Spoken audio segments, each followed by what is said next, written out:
see how we are dressed, me and you. We have covered our balls, but we are just like goats and dogs. It should be hanging. So this is one of the main reasons. Yes, it should be. Protect and let them be free.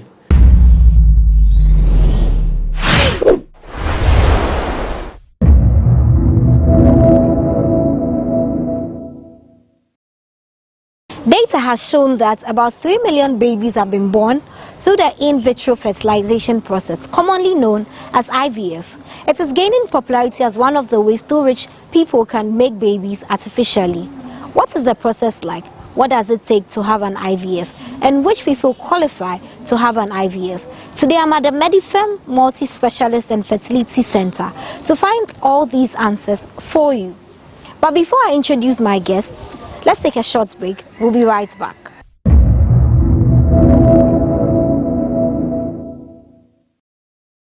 So you're welcome back from that short break, and I'm here with a principal fertility specialist at the Medifem Multi-Specialist and Fertility Center. His name is Dr. Nana Henaku Labi.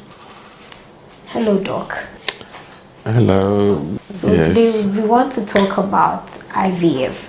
I know the full name is in vitro fertilization, if I'm right. Yes. What is IVF? IVF, in vitro fertilization. I think before you understand what it really means, you must know what is the normal. And the normal is any couple who want to get a baby, there are certain 4 things which have to be satisfied. Okay. Number 1, it's the sperm of the man. 2, the egg of the woman. The egg and the sperm, they meet in the place called the fallopian tube. So egg, sperm, they meet in the tube. That's where fertilization takes place. So in normal settings, normal life, fertilization of a woman's egg is in the fallopian tubes. After the fertilization, the fertilized egg would drop down to settle in the uterus, in the womb.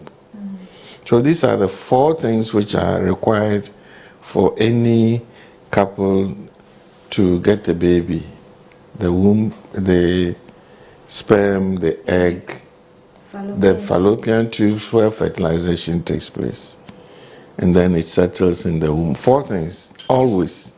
But for some reason, you cannot have the fertilization inside the womb of the woman.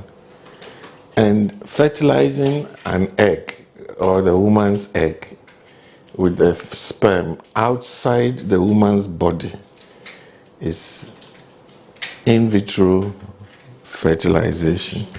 And in vitro means outside the body. It's a Greek expression for in glass. So in vitro fertilization simply means fertilizing the egg of the woman or whatever outside her body. Right. So when are couples supposed to go for an IVF? Which indirectly means, what are the reasons for IVF? Yeah.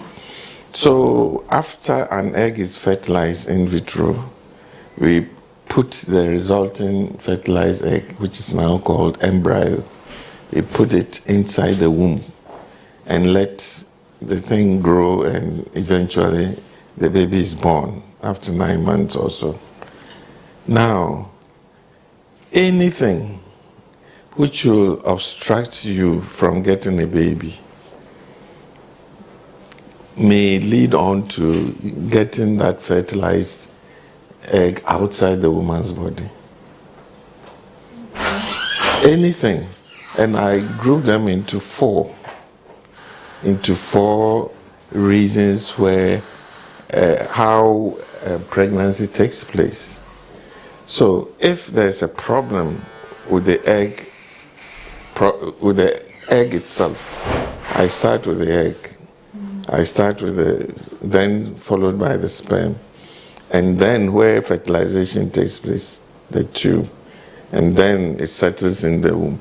So I simply have to go through this for egg production. Sometimes the woman, you do everything, you are able to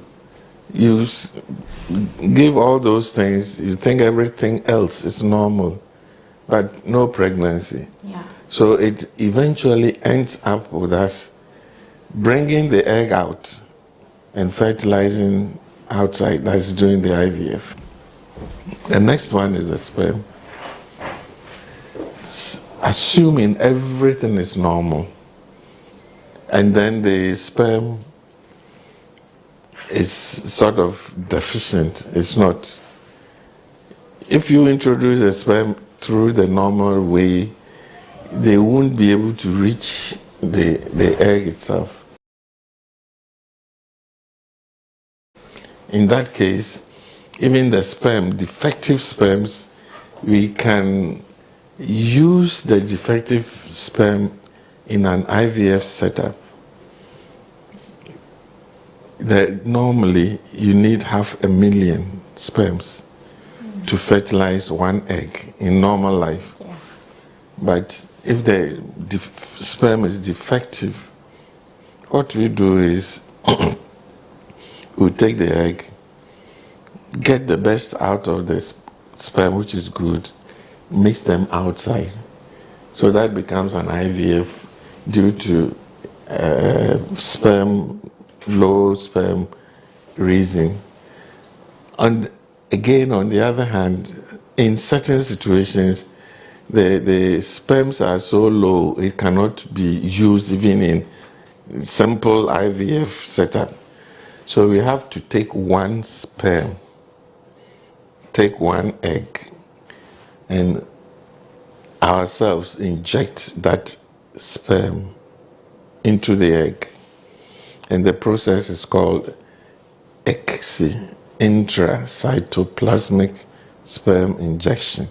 Okay, so if there's a case where maybe the sperms are the problem, the woman is okay and everything, they still have to do an IVF to be able to get a baby? Not necessarily. If all is well with the woman and the sperm cells are not good at all, unfortunately we have to do an IVF. But if at some stage the sperms are not good, but they are not that bad, we can wash them, sieve them, and do a process called IUI, intrauterine insemination.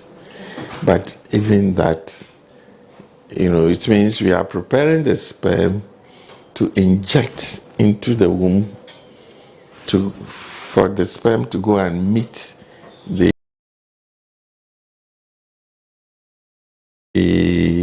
egg inside the tube.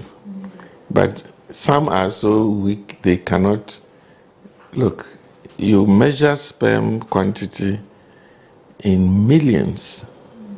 If you do a sperm check, they will tell you the normal is 10 million per mil, or 20 million and above for the whole thing. And then, so you wonder why all these 20 millions, but you need only one sperm. And that is where ICSI comes in, or IUI comes in. But unfortunately, if you do IUI, you don't actually see the problem if it fails, if it doesn't work. You wouldn't know. Right. Yeah, but with IVF, you can see fertilization. You can see that there's something going on. Unfortunately, the baby is not well formed. and eventually it may not happen. So I was asking, what's a chance when I do an IVF that it will be successful? Because it's just like science. Medicine is not always Exactly. It is not exact. You think you are succeeding. At the end of it, in the whole world is about 37% chance of getting a success with the first IVF, with a single IVF. The whole world. Not certain places a little bit higher due to maybe superior conditions or techniques or whatever. It's a slightly higher, but it's ours. We are an average of 50 point something. And it fluctuates. It depends on who you are dealing with. An elderly person going through a normal IVF, the chances are not as high compared to a younger person aged in the 20s and things. If other things are okay, but an IVF is required, they have a higher chance of, sometimes over 70%, 77% chance of getting pregnant. Because I was going to ask what age it is best advisable to have an IVF. The best age to have a baby in any woman is 22. Oh. Huh? 22 years is the best age to have a baby. Wow. This thing is stuck in my brain for a long, long time since I was. It's the best age. The younger you are, it's not that good for a young girl of 18, 19 to have a baby. Mm-hmm. The older you are, then it's going towards, women have an expiry date. From 35 onwards, your fertility potential drops drastically, declines. So if you are 35, so for instance, if you come to me at the age of 28 or 24, 6, and that you have an infertility problem, it will take time to go through. But if you are already 35 plus, we wouldn't give you the normal time that people expect you to get pregnant. No, we'll start investigating immediately, because as the older you are, the less likely your fertility potential. That's very interesting, quite intriguing. 22 years is the best age for having a baby. And the longer it takes, the higher your chances. Yes. Yes. So, how's the procedure like? Is it painful? Is it stressful? Okay. Is it expensive? Let me start from the bottom. Expensive, yes, it is. But comparatively to other nations, I think we are very cheap in Ghana. Like how much? Normally, in the US, for instance, you spend more than $15,000 to go through an IVF procedure. Ghana is roughly about $5,000. Dollars. Max dollars, roughly.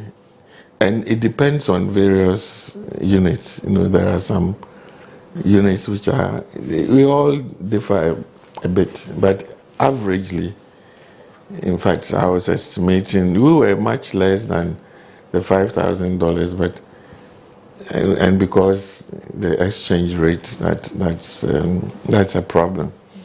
But that's the average cost of. We don't charge in dollars; we charge in cedis. Okay. Then, in fact, I was having headache. I was taking paracetamol. I was squeezing my face just to take the tablets. Everything is uncomfortable in medicine, but we try to limit the pain as much as possible. Is it painful? What is IVF? How do we do it? We do that by giving you a series of injections. We takes you about 2 weeks. Every day you have to take that injection. And then once you get to a level where we are putting the baby inside, there are another series of injections until the baby is well established, which takes another month or 2. So injections itself in IVF is very, very uncomfortable. People complain a lot that sometimes my buttocks is swollen and that. So that's number 1, where you experience pain. 2, when it's time to go and you've produced the eggs, you've got to collect the eggs from the woman, and that is called egg retrieval. That's the second part of IVF. And of course, we use some long needle through the vagina using an ultrasound to prick. So it's not a major operation. It's an uncomfortable situation where you use a needle to go and aspirate all the eggs. And after that, 20, 30 minutes, they are gone. They go home. After that, but the procedure is uncomfortable. So we give you something called conscious sedation. Conscious. You are but you are fully sedated, no pain, nothing, and it's a very brief period. Normally not more than 20, 30 minutes for the egg collection, depending on the number, some 10. So yes, that bit is a bit uncomfortable. So you feel some pain. Your eggs are fertilized outside, and 5 days later, we have to put the eggs into the womb. And that one, ideally it's not painful, just like having a normal relation with your husband. You feel something being down there. Minutes, seconds, we push the baby inside. So how's sperm collection like from the man? How do we collect the sperm? We don't put needles and things like in the woman, but the main source is from masturbation.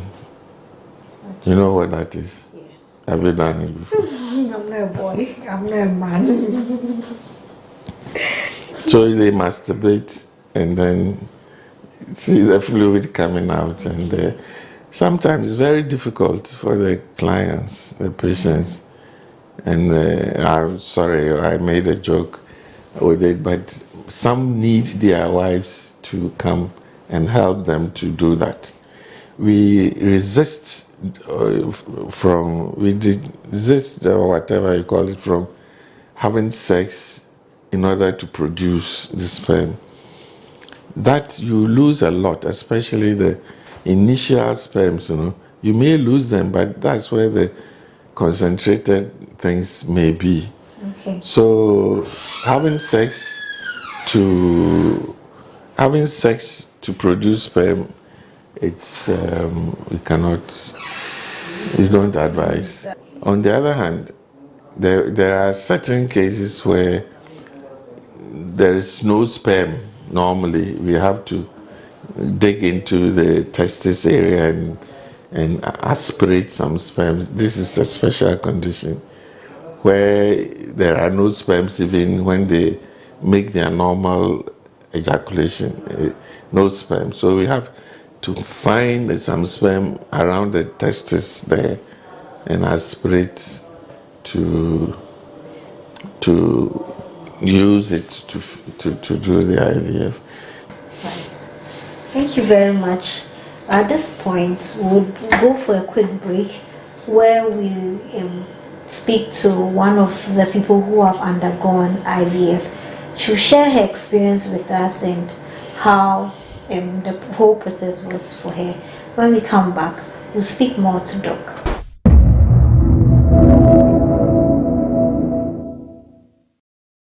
So currently I'm with Akosia. She's had an IVF procedure and she was successful.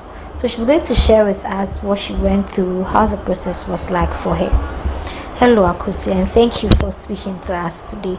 So I just want to know how your IVF process was like. Oh, by God's grace, I would say mine has been successful all the time, because I think I first came here 2014, and I'm in a distance marriage, so it's like, oh, you are okay, nothing is wrong, so let's give you medication, then you try your natural cycle. We tried it up till 2017 still. Then the doctor said, then let's go and do IVF. So we've learned a whole lot of stories. When you go do IVF, first time it's not successful, you have to do multiple times, blah blah blah. So it's like I was scared, but I held on to my faith. So with my first attempt, like medication, first they'll give you medication. I think they said my problem was PCOS. Okay. PCOS, so they will give you medication to boost the eggs, then the maturity of the eggs, everything becomes successful, then they retrieve the eggs. So after the retrieval of the eggs, they're expecting that within the next 5 days, you'll be fine for them to transfer the embryos. But with my first 5 days, I had something called OHSS. With that one, you bloat, then you vomit, like you cannot even eat. You feel hungry, but you cannot eat, and it's like you are not by yourself. So because of that, I cannot take it on the 5th day. So you have to treat me and wait till the next month. So by God's grace, the next month when I came, they transferred and everything was fine. I think my first pregnancy was triplets, but along the line, it's like 2 couldn't stay and left with 1. And people were saying, hey, IVF, they will stitch your womb, do blah blah blah. But with God's grace, they didn't stitch my womb. Everything was successful. My girl is now 4 years, TikTok girl. And I think later on we said, oh, we want more. So after 2 years, we came back again to do the same thing again. That one too was successful. I had a successful pregnancy, but just that along the line, I had an ovarian cyst which ruptured, so now I couldn't control the pain with the pregnancy, so they have to remove the pregnancy. So with that, everything got the treatment. I have to take time before. Then I came again. So when I came again, it's like that one too. After the retrieval of eggs, because mostly it's like I go for 15 eggs, 17 eggs, but with this one I hated 36 eggs. So that means it wasn't easy. So I bloated. My stomach was like 8 months pregnancy. I was 5 cry. So they have to treat me again. And with that one, I was like always, I think I'm strong. So sometimes I even go home and come back for the treatment, then go back again. So with this one day, as soon as I went home, they told me I should stay because I'm not looking well. And I saw, then I said I'll go home, because mostly when I finish I drive and go back home. And he said, hey, so is that what you've been doing? It's not good, it's serious, you have to stay. So I didn't stay. I didn't mind them. Then I went to, oh, I fainted. So that means I have to rush back. I said it's my own assault then. But I can say when I came back, the treatment, one thing I like about them is no matter what, they have time, they have patience, they will talk to you well, and they will call you to check on you. Even I can say I have almost all of them. They are anonymous. My husband too. In case of anything, even in the night, my husband will call them. My wife is not feeling fine. They will call you, come wherever the medication is. They will try and take the medication so you'll become fine. So with that one too, I had to wait again, then come and do the transfer again. And one good thing is mostly the semen they use is not fresh, because my husband is not around, so mostly it's stored semen. So just imagine, the owner of the hospital will tell you that we are good, because imagine the stored semen that we use for it. It's a stored semen, and even after that they have to store the embryos too for like 3-4 months before they transfer. Yeah, With some people, their man will be there, the owner, they take the cement and put it in. But with my, not that, but at the end of the day, I get successful results. Me, fine, they are doing their job. But I believe in God too. I know without God, nothing can be possible. So, one last thing I want to ask is, how was the journey like emotionally? How were you feeling about it? It's not easy because last time I told one lady at the front desk, climbing this staircase up there, having hope. What pains me is you have to always come for injections. There is not the medication alone that you take alone. The injections alone you take, especially before they will retrieve the eggs, and after the retrieval and the transfer, you have to take an injection again. That injection, the one giving you the injection is not painful. The injection, a drona kasana, they give it to you, and after that you could say otonya yeah. So me, if somebody is sitting somewhere and especially you come and beat my daughter there, I'll kill you. Yes, because the pain and emotionally alone. Because last year when I miscarried, it's like when I'm walking, I've been crying because after that, we have to also see the doctor, come again for that ovarian cyst that I had because of the PCOS that I have. It's likely that it will come, so it's not their fault. It's normal. The experience emotionally. Just imagine somebody sitting there. The husband is sitting beside her. The lady was crying. When I got there, she was crying. I was certified. I was saying it's painful. And I said, really, it's painful. Go and ask her if it is painful. How many eggs did you get? She would tell you like 10, 15. But me, 37 eggs. Even if it was painful, I didn't cry. Who did I go and cry to? My husband is not here. My mother is not here. So I just keep quiet and lie down and fold my arms. So emotionally, it's not easy. All right, thank you very much for sharing your experience with us. She says the process, even though quite painful, is worth it at the end of the day. Let's go back to Doc and conclude the conversation.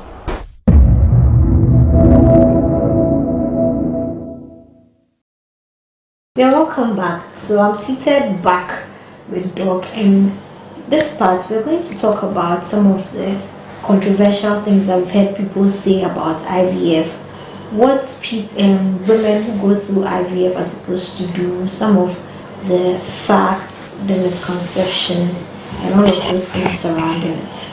Doc, welcome back, and thank you for staying with us. So, Thank you. Personally, I've heard people say that when you have an IVF, the likelihood of getting 2 or more babies is very high. I've seen someone who has given birth to 4 quadruplets, and everybody said, well, she did an IVF, and she also confirmed that she did an IVF. So what's the chance of getting multiple babies from an IVF? And if that is very true, why is it the case? Yes. Normally, you've stimulated, you get a lot of eggs. You fertilize them. Sometimes you get as much as 10, 15 fertilized eggs, which are called embryos. So, actually, we discuss with the patient, how many do you want to put in? And some of them who have been,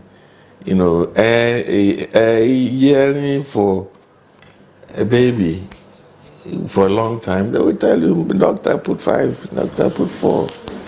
But elsewhere in the US, UK, you are not allowed to put more than 1. Ghana, we don't have a law restricting us. Okay. But I'll tell you soon we will have, because we are working on it, the government and then our association. Together we are working on a draft to regulate these things. And yes, we put, for us, not more than 3. If anybody even wants 3, they have to take special permission from me before I agree. Otherwise, we normally put 1, 2, and yes, sometimes 3.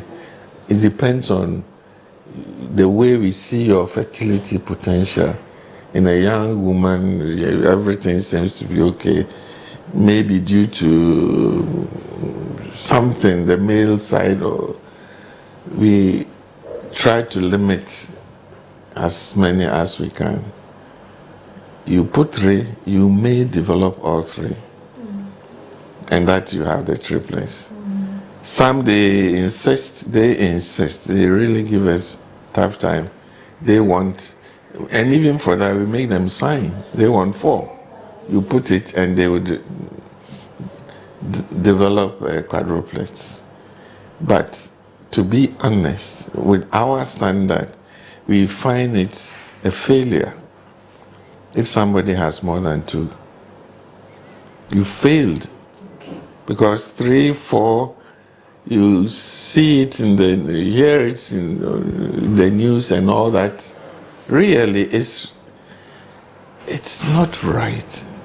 Because the amount of torture the woman goes through to carry these 4 babies, it's no joke. And why they normally end up having miscarriages.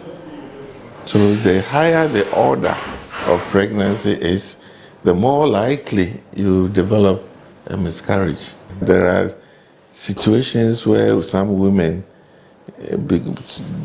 themselves, from their family background and all that, they can't develop the higher order multiple babies, and that is not very common. That is to mean that maybe just 1 egg was put there, but they may be able to develop twins from that. That twinning from the 1 egg, yes, is commoner and is more, it depends more on the genetics of the person. You have a person from a twinning family, it can't easily happen. Right. So now let's talk about the do's and don'ts. When you are about to get an IVF, what should you do? What should you not do? Your lifestyle. It's why are you going for the IVF? Whatever is preventing you from getting pregnant, if it's preventable, you should try to avoid it. Smoking, you drinking so much, even your husband always, drinking so much. And this is part of the process of not getting pregnant. Food-wise, there are several conditions which is related to diabetes, for you to have poor egg production. In that case, you have to try and, with the advice of the doctor, to try and sort of manage that situation where your egg production can be. It's a very popular situation called polycystic ovaries syndrome, PCOS they call it. And then in that case, you have to watch what you eat, so as to, limit whatever. Men, usually, when they are poor, low sperm, we encourage them to take honey. And look, see how we are dressed, me and you. We have covered our balls, but we are just like goats and dogs. It should be hanging. So this is one of the main reasons. Yes, it should be. Protect and let them be free. Then pregnancy will take place. So avoiding, the root of the pregnancy, non-pregnancy causes could help in the situation. IVF is as simple as that. We promote eggs. So even if your eggs you can't promote it because of some of the conditions I've mentioned, we are not going to succeed, because even though we are doing it, the eggs won't come. Yes, we do get situations where no eggs are produced. And we have to cancel the whole cycle. And so anything which will make you, your initial doctors will tell you regarding do this or that to promote fertility, it's sort of required in general. There are no specific requirement that I'm going for IVF, therefore I should not drink tea, I should not drink coffee, and that sort of thing. I heard them talking about it, but it's not true. Okay, so there is no medical basis of it. It's just like the normal care pregnancy thing. Okay, so can you choose a gender of your child? Yes, it's possible, but unfortunately we don't do it in Ghana yet. I heard some of our colleagues, they've been trying. We call it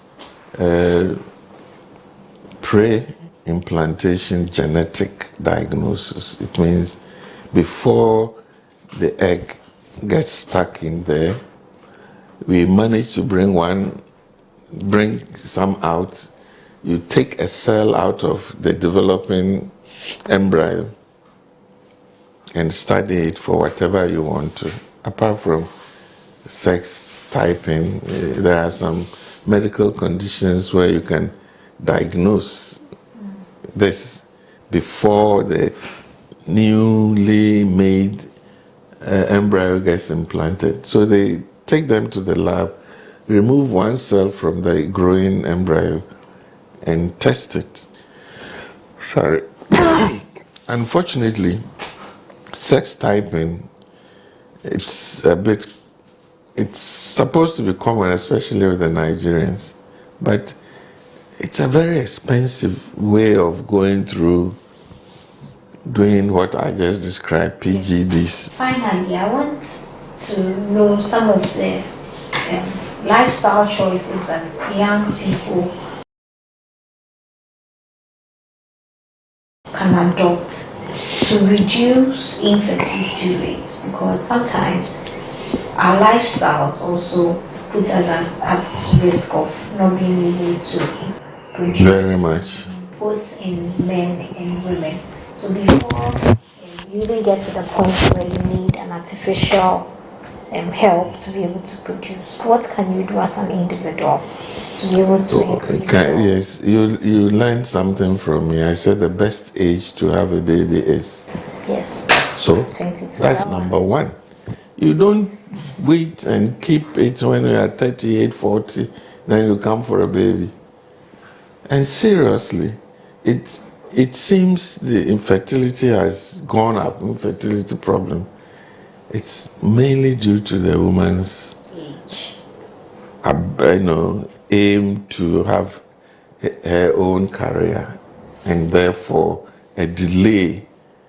You are postponing your fertility, and it's not only fertility issues. I'm sure you've heard about something called fibroids. Yes. You've heard about endometriosis. Yes. These are all something to do with not the uterus or the system not having a baby. So fibroids take over, endometriosis take over. My mother had me when she was 46 years. Can you imagine? At that time, as if there are no endometriosis and no fibroids. Why? And after me, 46, there were 3, a twin and a terrier. That was my mother. Now, from the little you have gotten from me, how did it occur? How 46 she was still having a baby? Because she started very early and continued every 2 years, like that. So the spacing to is I mean, we're talking of the scientific aspect of it. I'm not trying to be controversial, but it's a fact that as you delay your fertility thing, these diseases are mentioned, fibroid, and they take over because of what we call estrogens, which come up and they stimulate the growth of the fibroids very much, stimulate. And then at the end of it, you are struggling. Every year, every woman was born with a number of fixed eggs. Listen to this portion. At birth, you have about 1 million to 2 million eggs in you as a baby. Then as you grow, 10, 12, 11, you have your first menstruation, that is called menarche. You have lost about 30% of your endowed eggs. And every month that you menstruate, about 40 to 50 eggs come out for only one to stick his neck out. It will also answer you, are there problems with IVF because you are producing more eggs? Is she going to be able to, the eggs that you lose during IVF or you make, you would have lost them anyway in a normal brush up. So yes, age at which you have your family is very important. Younger girls, you should be very careful. You should be very careful not to have your tubes damaged from miscarriages, abortions, and things like that. That's very important for the younger ones. Inordinate sex, infections down there, tuber damage, eventually no baby. If, for both sides, male and females, if you had any issues about fertility, don't waste too much time. You go and see the doctor. They will assess you. And the other thing is men, they usually blame women for whatever their problems are, but they are equally culpable. But 40% of infertility is due to men. Thank you very much, Dr. Nana Henaku Labi. He is Principal Fertility Specialist at Jaguar Fertility Center, subsidiary of Medifair Multi-Specialist and Fertility Center. And he has been speaking to us about IVF, the procedure, the do's and don'ts, and things that as young people we can do to enhance our chances of fertility. My name is Stella J. Jomsugi.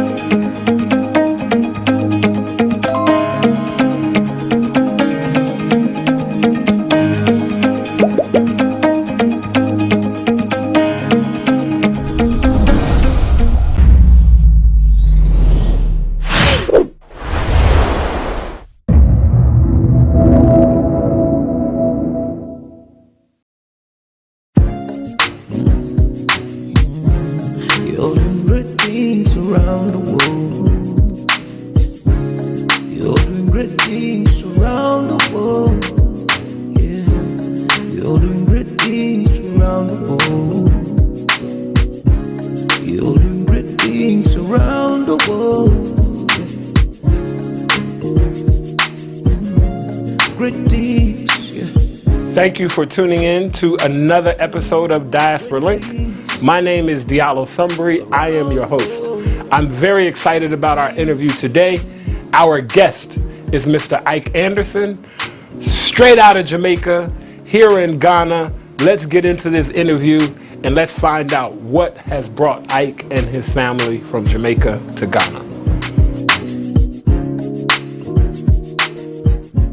We are here at Diaspora Link, and as we do every episode, before we dive into this interview with our guest, let's see if we can find out a little bit more about our guest before he gets to explaining his interview. Ike. Yes. This is really simple. I'm going to give you some choices. You just have to choose one and say why. A. Simple, right? Simple. Very simple. Okay. You ready? What's the trick? There's no trick. All right, let's do it. There's no trick. I'm just going to give you two choices. You choose one and then say why. All right, cool. You ready? Okay. Reggae music versus Afrobeat. Hey, reggae music. Why? It's my culture. All right. How about this? Ooh. Coming from Jamaica, I gotta do this one. Rice and peas versus jollof rice. Bro, why would you do that? I have to. I absolutely have to. Because I'm from Jamaica. Yeah, bro. And rice and peas is just not a thing. It's a big thing. But I'm living in Ghana. You want them to kill me, bro? Don't worry about it. We're not going to post your address.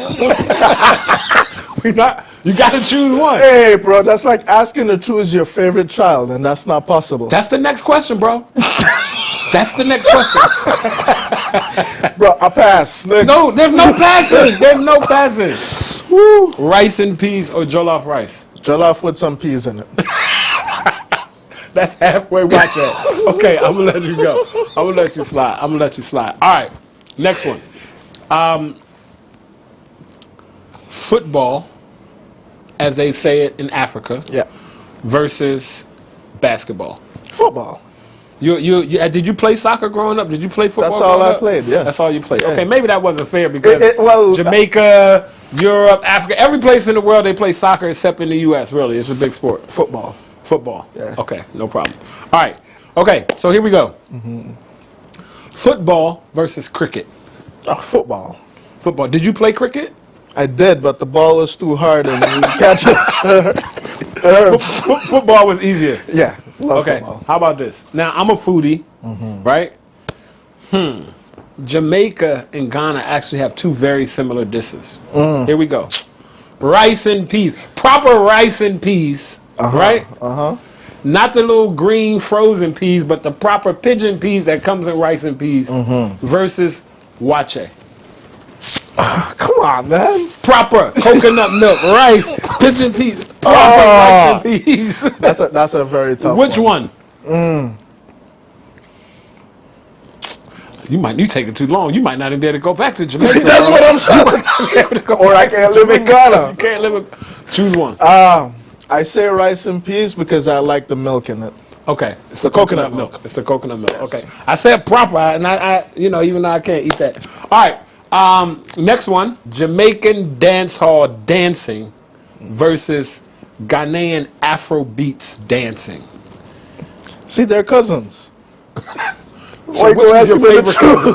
Which is your favorite cousin? Because I've seen dance hall. Dance hall is taking a turn from back in from the '90s to now, and now it's a little kind of crazy, and so is Afrobeats is taking a turn. So, and you've seen enough of both to be able to say which one you prefer. Of course. I love the African rhythm. And I like how it's on beat. Okay. But I have to give it to my country. To Jamaican dance hall. Yes. Okay. It's very passionate. Yeah. Very passionate. Got you. Yeah. Western clothing, wear, fashion versus African fashion. African fashion for sure. The African fashion. Yes, absolutely. It's vibrant colors, all mixed in, different varieties. It's definitely African fashion. Yeah. Okay. As you can see, ladies and gentlemen, we all have different choices. We all make different choices daily in our lives, sometimes without even thinking about the fact that we're making different choices. But the point is, our choices should not divide us or push us further apart. They should bring us closer together so we can work in unity. Those are our choices. Now, we're going to find out about Mr. Anderson's top 5. You didn't know this was coming. Top 5, I have 5 categories. It's really simple, really simple, like the last game. No hard choices at all, right? Nothing's been simple or easy yet, but go ahead. Top 5, I'm going to give you the category, and I want you to give me your favorite. Okay? And it doesn't necessarily have to be your favorite. It could just be what you recommend. Yeah. Best book you've ever read? Think and Grow Rich. Think and Grow Rich. Got you. Why is that your best book? Man, that book is timeless. That book's been around for about 300 years or so. And it never gets old. Still relevant for today. Got you. Your favorite food in the whole wide world? We know it's not wache, right? Curry goat. Curry goats. Yeah. Oh, ain't nothing like some good curry goat. Boy, For sure. I'll tell you right now. Okay. Favorite sport in the whole wide world? Call it mixed martial arts. Mixed martial arts. Okay. Your favorite musical artist of all time?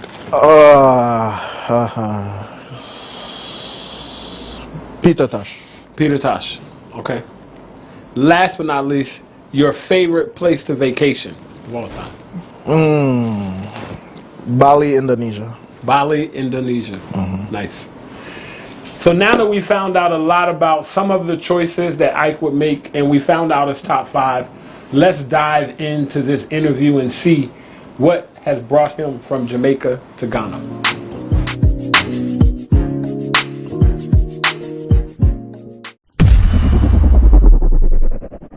And welcome back to Diaspora Link. Again, I'm your host, Diallo Sumbri, and I am here with our guest, Mr. Ike Anderson.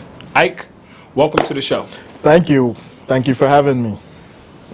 Yes. I appreciate you making the trek because I know you've come from a small distance to get here to our studio, so we do appreciate it. So, My pleasure, brother.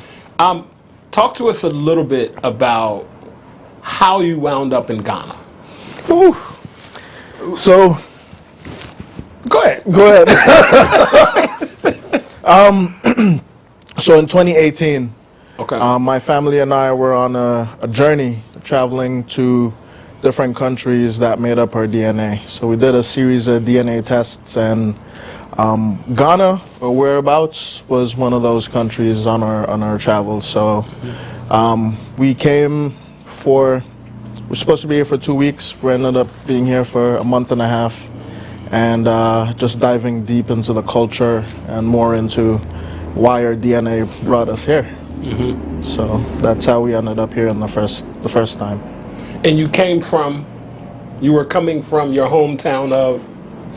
Yeah, so I'm from Jamaica originally. Okay. Yes. Okay. And yeah, but we were in London at the time. Okay. And so we started from Miami, actually, just mapping to the countries where we would go. Okay. And so Ghana was our 6th country during that leg of our travel. It was the 6th of how many did you wind up doing in the end? We ended up at 27 Okay. within the 2.5-year travel that we did. And yeah, it was just divine timing and the right time when we showed up. So whose idea was it? How did you, so did somebody just say, let's travel the world and see, like, where did that come from? Well, the truth is, I think if you've done all the things that you're supposed to do, society tells you to do, or you know, you get to a point in life when you really take a self-analysis and you're like, am I really living? Am I really doing the things that I was meant to be doing? I look at my kids. I mean, I have 3 younger kids, and you know, I look at them, and am I giving them that example of what it means to live in the moment and just being authentic and connected? And a part of that was to see new things and to see other things. And then the question became, if we had all the time, the resources, there's no limitations on this planet, what would we do? Wow. And it said travel. Go see the world. And we love travel. We've done quite a bit before. Right. But purposeful travel. So I mentioned it to my wife, and she said, yeah, that sounds like a good idea. I'm like, oh, no, I was just kidding. I was just joking. And But I guess once you say something, sometimes it becomes real. Right. So you got to be careful of what you say. Right. Or if you say something, make it empowering.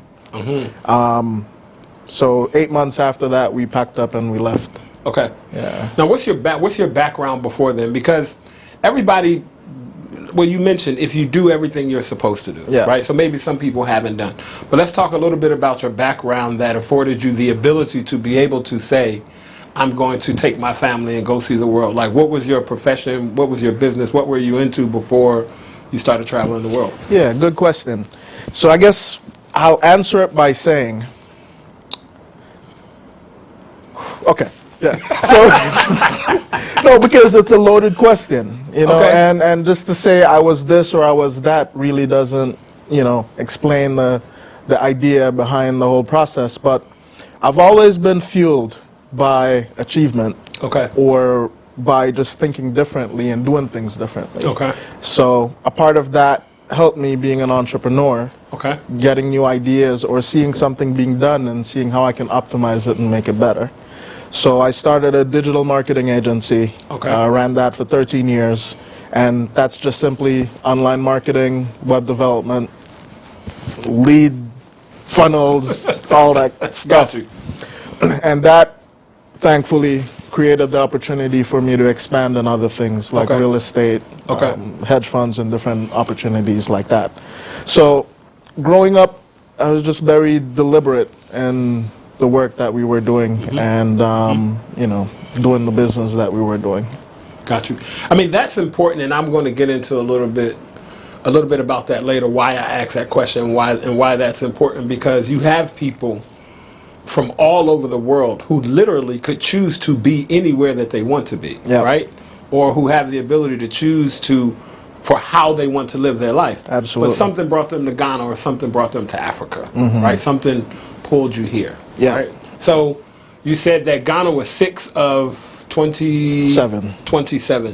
And of that 27, how many were African countries? 6. 6 were African countries. And which countries were they?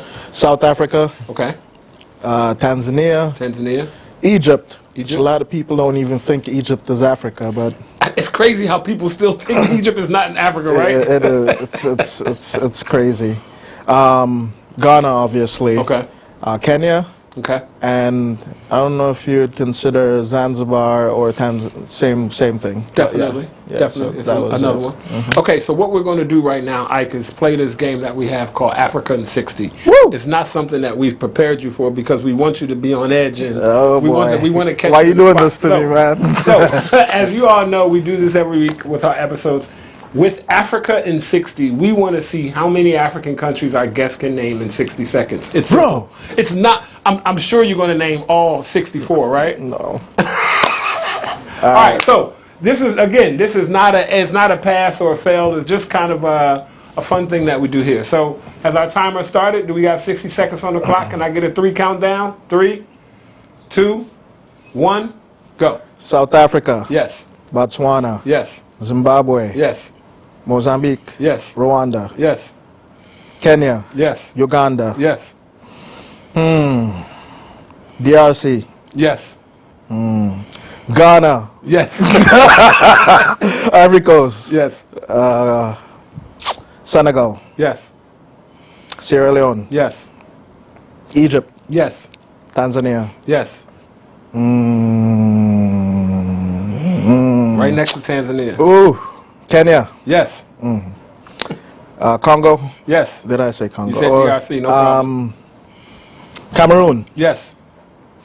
Nigeria. Oh Yes. my God, they would kill me. 10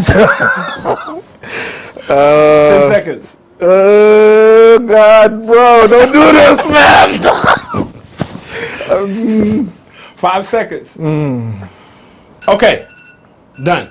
Good job. That's a good job. That's a good job. Don't do that to a perfectionist. I'm like, bro. So one of the reasons why we do that is there are people, believe it or not, in the world who still believe Africa's a country. Really? There are people who are not clear that Africa is a continent. Yeah. There are people who are not clear that Egypt is within the continent of Africa, or really how large and massive the continent is. And because this is Diaspora Link, you know, we focus on Africa and its full diaspora. Yeah, so absolutely. Just a little small, fun again.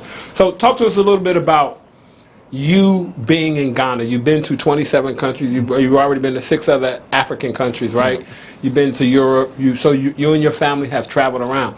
Something had to have happened for you to come and go. Because I heard you earlier say the first time, right? So you left. Yeah. Okay, so tell us a little bit about you coming, leaving, and then deciding to come back. That's what I want to hear about. Yeah, so when we left 2018, I was just in a state of, a lack of a better term, my consciousness was like tearing open. Okay. Because of certain experiences here, going to certain places. And you get to understand that depending on where you are in your life, when you stand on certain places, it energetically will affect you. Say that one more time. Just say it one more time. Yes. Depending on where you are in your journey, when you stand in certain places, energetically it can affect you. Okay. That's what it was for me in Ghana. I was very sensitive to everything that was happening. Wow. So it wasn't an enjoyable experience. It wasn't fun. So when I left here, I was sad. So, hold on. I got to stop you. It wasn't fun. It wasn't enjoyable. Is that because of you not being able to manage these energy surges, or was there something else?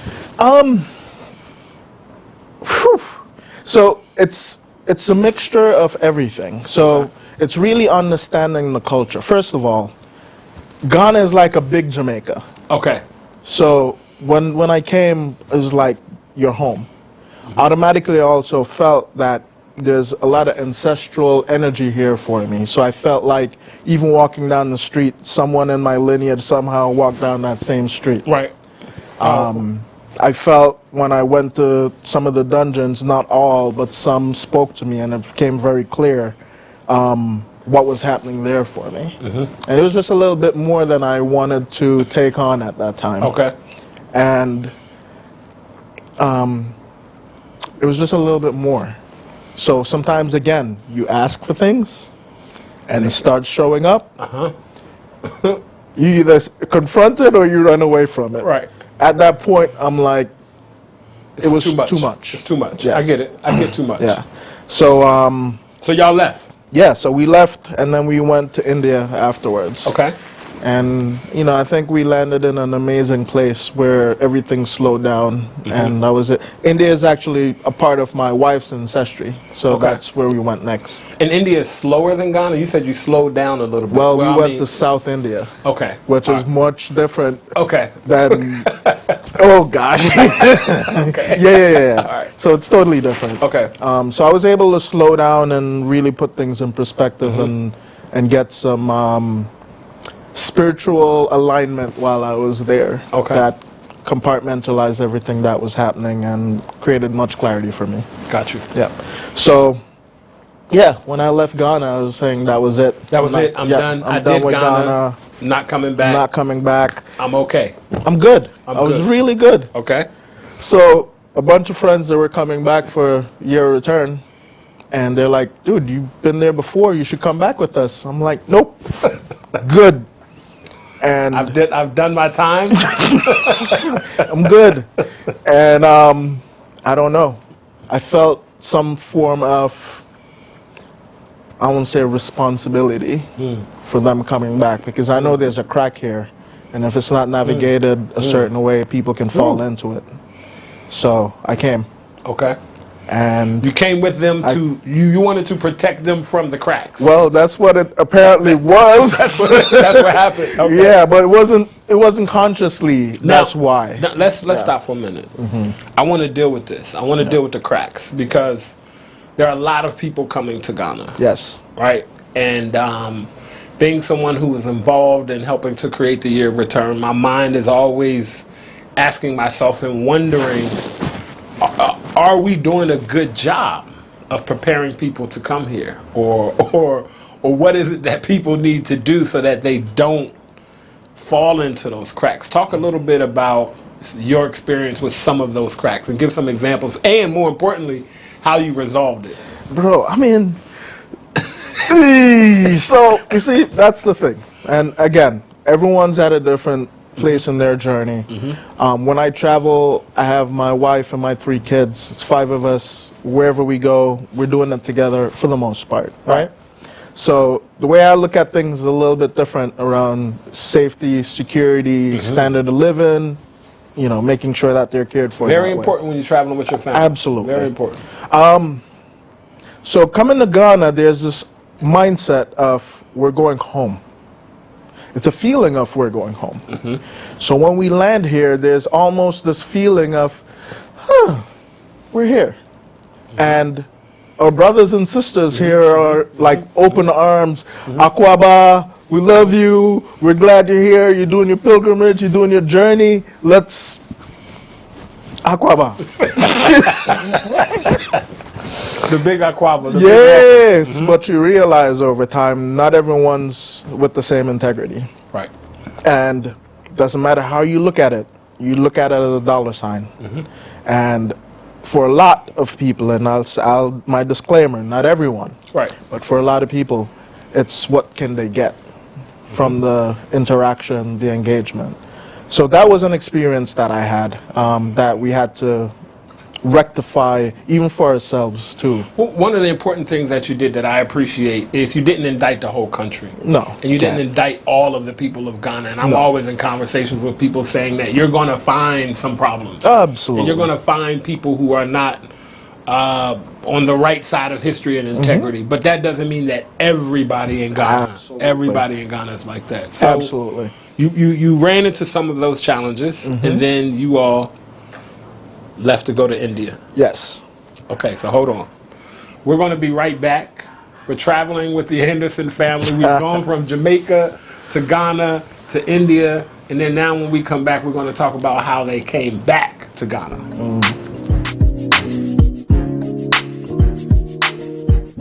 Peace, global African family.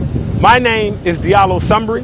I'm a co-architect of Ghana's Year of Return 2019, and I'm the president and CEO of the Adinkra Group. For the past 5 years, we've been bringing loads and loads of people to Ghana.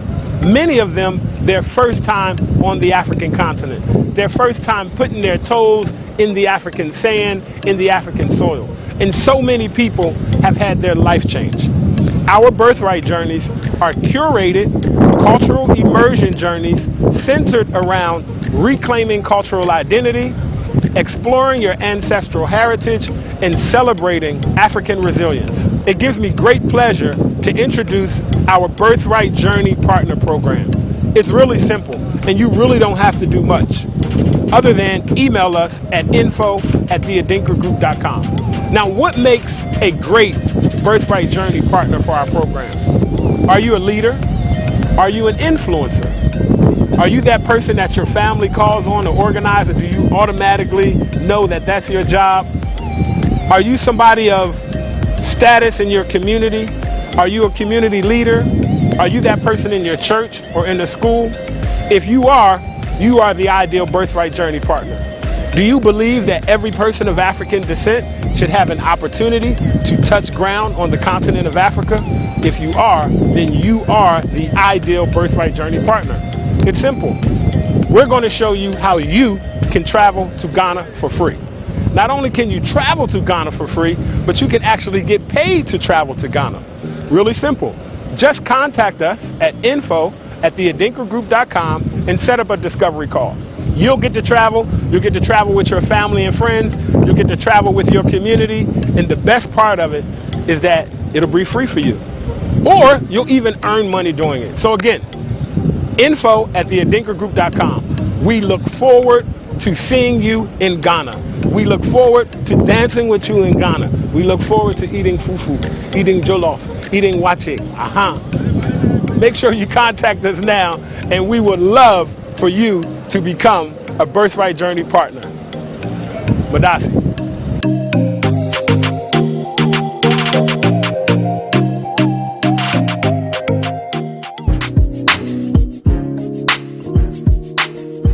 Welcome back to Diaspora Link. Your host, Diallo Sumbri, exclusively on GhanaWeb, in conversation with Mr. Ike Anderson.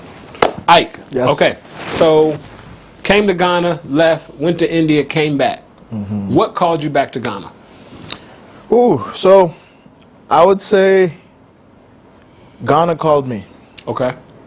And we were actually, I guess, right during the middle of COVID. We were supposed to actually move to Mexico, which is one of the most, or favorite place on the planet. And it just occurred to me while I was sitting one day in deep meditation that what I'm resisting is actually what I need to be doing. And then I started having these memories when I was a kid. And I remember being 8 years old, and I'm like, why is there lines divided in Africa? Why isn't it one country like the United States? I started having these memories of everywhere that there's black people, I call it melanated people, we should all be together. and we should be able to work together across any borders or any seas. And one of the things I saw as we traveled, most of the countries, melanated population, are all in a depressed state for the most part. Doesn't matter where we went. There's a huge melanated population in Indonesia, in Bali, and some of these places that we went, and like some really amazing, sweet people. When we went to Australia, we saw the same thing there. And it just got deeper for me of like, this is something that I have to be a part of, is in playing some role in the liberation of my own mind, and then showing others or creating the path, if it aligns for others, for them to see that there's a way. Because it's not just about the money, but there's also another currency that we all have and we all carry, which is that spiritual currency. And really tapping into that. When we tap into that, everything else opens up. You know, that's interesting, because when the Black Lives Matter movement kind of sprung and happened, and then there was this global support, people who may not have had the knowledge before, at that point realize what you just said, what you've seen with your own eyes, and that's that melanated people, people of color, people of the darker hue around the world, in most situations, are just not doing as well as other people. Right? Are not doing as well as other people on the African continent and outside of the African continent. And then the question becomes, why? That was my next question for you. Ooh. Why, in your experience, in your travel, from what you've seen, and not even necessarily why, but just, you know, embracing this experience with your family. Right? And are you sharing this information with your family? Is your family talking about these instances where everywhere you're going, you're seeing melanated people not necessarily in positions of power in the struggle? Honestly, a lot of things you don't even have to bring up, because these kids nowadays, they're untuned. They see things that I don't even see. Right. And we'll have the conversations. But it's important to understand history and understanding how we take that information and bring it today, and what do we do with that and move forward? Because you can't keep living in the past, but you got to acknowledge it, you got to see it, and there's some level of healing that has to be done to releasing some of those things as individuals and then as a collective to move forward. But there's a lot of things that went into all of that. Okay. So Ghana called you back. Yeah. So Ghana called you back. You're here in Ghana. Your family is settled. So exactly what are you doing in Ghana now? Yeah, so remember, Ghana has a lot of brothers and sisters, as in countries, the lines that we have. Right. So Ghana was the place for us to come back. The energy here is very unique in the sense of it's like a really massive golden gateway for us all. Golden gateway. Oh, yeah. The Gold Coast. Golden See? gateway. Even that too. No. I was wondering if you even realized that what you said, Golden Gateway, having the fact that, number one, Ghana is a former Gold Coast, and Ghana is considered the gateway to Africa. So you just, that Golden Gateway comment was so on point. That's it. Right. So, you know, I think we can create a process in one place, make sure it works, and then we replicate it everywhere. That's the idea of being in Ghana. We're here for multiple purposes. The main one that really connects to our core is our Exploring Legacy Foundation. Okay. Part of the awareness that became very clear for me is that the traumas that we carry, whether individually or collectively, there's a piece of it that's handed down ancestrally. So your mom and dad do certain things because their mom and dad used to do it, and it goes back and goes back and it goes back. And it lands on you, and you carry that with you. And there's a certain level of healing or rites of passages that we can go through as individuals to release some of those things, to have new awarenesses, to have a much more impactful, purposeful life. We're creating this foundation to basically allow 18 to 25-year-olds, which is a very unique age in the sense that they're still planting a lot of seeds. There's a lot of physiologically, physically, in a whole bunch of ways, very unique age. They need to physically touch this land. They need to physically, they don't need, they should Okay. And you're specifically talking about melanated people, people of African descent. If they consider themselves African. Okay. Okay. Yeah. I think... I mean, they're coming from Jamaica, and that's one of the benefits of...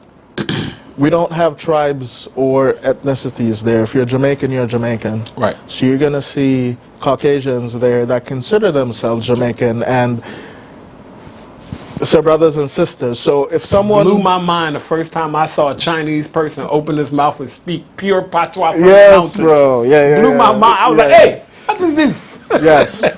So, in essence, we can say it's only for melanated people, but we're bigger than that in the sense. Exactly. And, Okay. you know, so if they classify themselves as African American, African, whatever the case may be. If people identify with that experience and that, Absolutely. and that trauma and that, Yes. and that healing. Yes. Okay. So that's the idea. So we're bringing these individuals back for 10 days to go through a rite of passage, to have certain experiences, to stand in certain places, to connect with certain people and things, and to be able to integrate that powerfully and take it back wherever they go.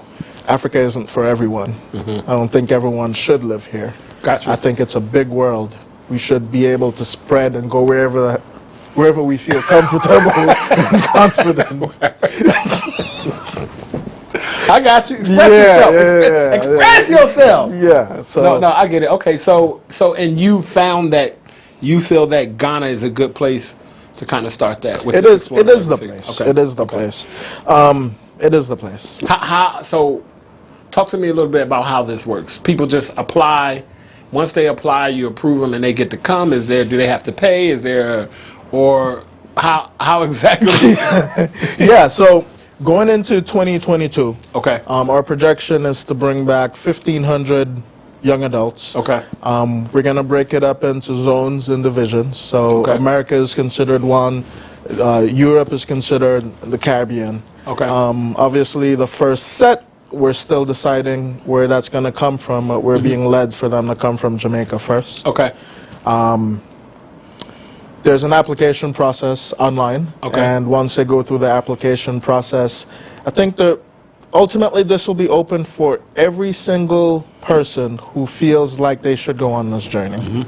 But we're asking for more information about why they're looking to come. What is it that they would like to take away so we can integrate that into the process? Now, what do you think, what do you anticipate the impact after people have taken this journey, right? Because you and your family have gotten something from being here and taking this journey. And it has obviously moved you in a way where you've decided that it's something that you feel like other people should do, right? To the point where you want to help facilitate that for other people. What do you see as the impact once people get some of that healing and they take this journey and they stand in those places where they feel that energy? Talk to me a little bit about that. Yeah, so the experience will be different for everyone. As it was for me, it's totally different for my wife and my kids. Since then, we've brought back other friends and other people to go through the same process. It's been different for them as well. What's been generally the same and connected is Marcus Garvey always said, if you don't know your roots and where you're coming from, you really don't know you don't even know why you're here. So a sense of self, to realize that you're not an individual, you're actually a part of it all. A sense of groundedness, connectedness, and really knowing yourself. And that's what all the mystery schools ever taught about, is know thyself. But if you don't know your ancestral roots, you don't know the path they walked, you can get caught up in other people's plan for you and not your own plan. I'm gonna stop you. I'm hopefully this don't sound too ignorant, right? A lot of what you're saying, very sincerely, other people sometimes get clowned about being woke, right? Because this whole idea of being woke, but you don't, you're from Jamaica, you don't have locks, and everybody think if you coming from Jamaica, right, you're going to have dreadlocks. You got on a nice blazer, you don't have on a dashiki or a whole bunch of beads around your neck, so how do people receive you, right? Because there is a typical stereotype look for somebody that's speaking the way you are, about energies, about frequencies, right? About ancestrals, about healing trauma. There's a look that the internet and people have created for somebody that talks that way. How are you received when you have these conversations with people? Are people like, and they're like, this guy is kind of, or are they feeling it? Are they getting it? Yeah. So again, when you're doing your work, you don't look for approval, or you don't look for what other people might think or feel. You're just being authentic. People can hear you. They can feel you. They can know if you're authentic or not. A lot of it is show. So, show the results. You understand what I'm saying? Right. I don't believe we were meant to live a life of desperation, of lack of abundance, and a life of just... That's actually, in my guidance, is actually sin.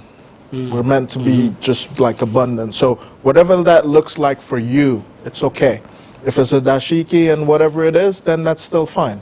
But everyone's an individual. Everyone's bringing a different energy. There's a new world that we're living in. There's a new awareness that's happening. So you got to know yourself. Right. In order, I get it. Okay.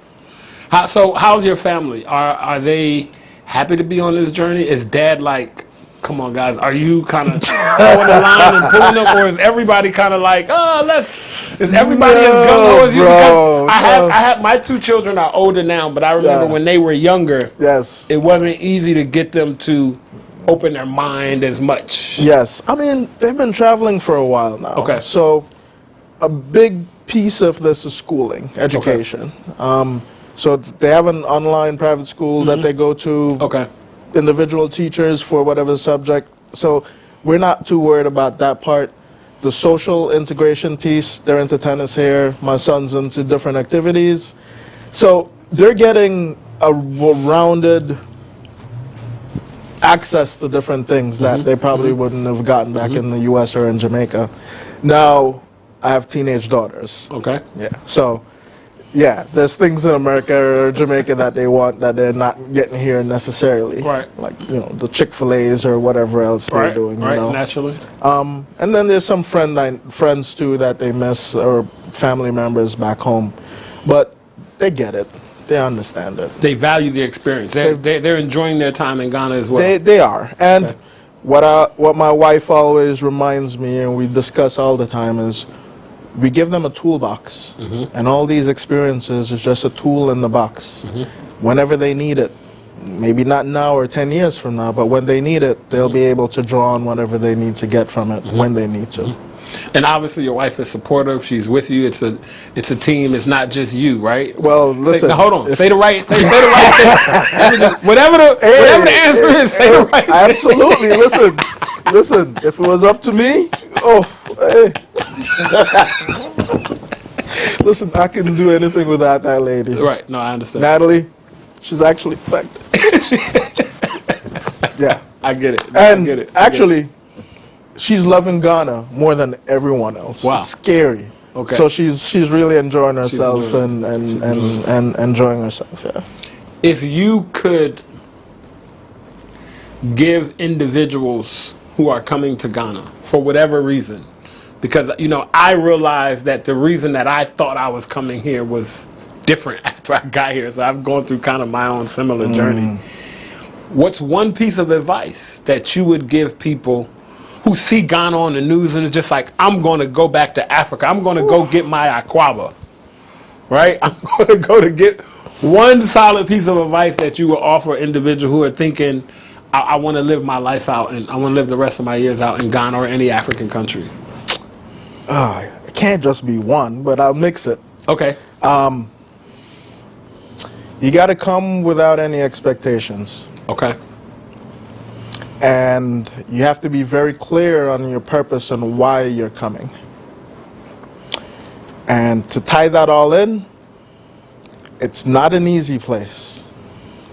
But when you get familiar with some of the situations, the settings, and stuff like that, it could be okay.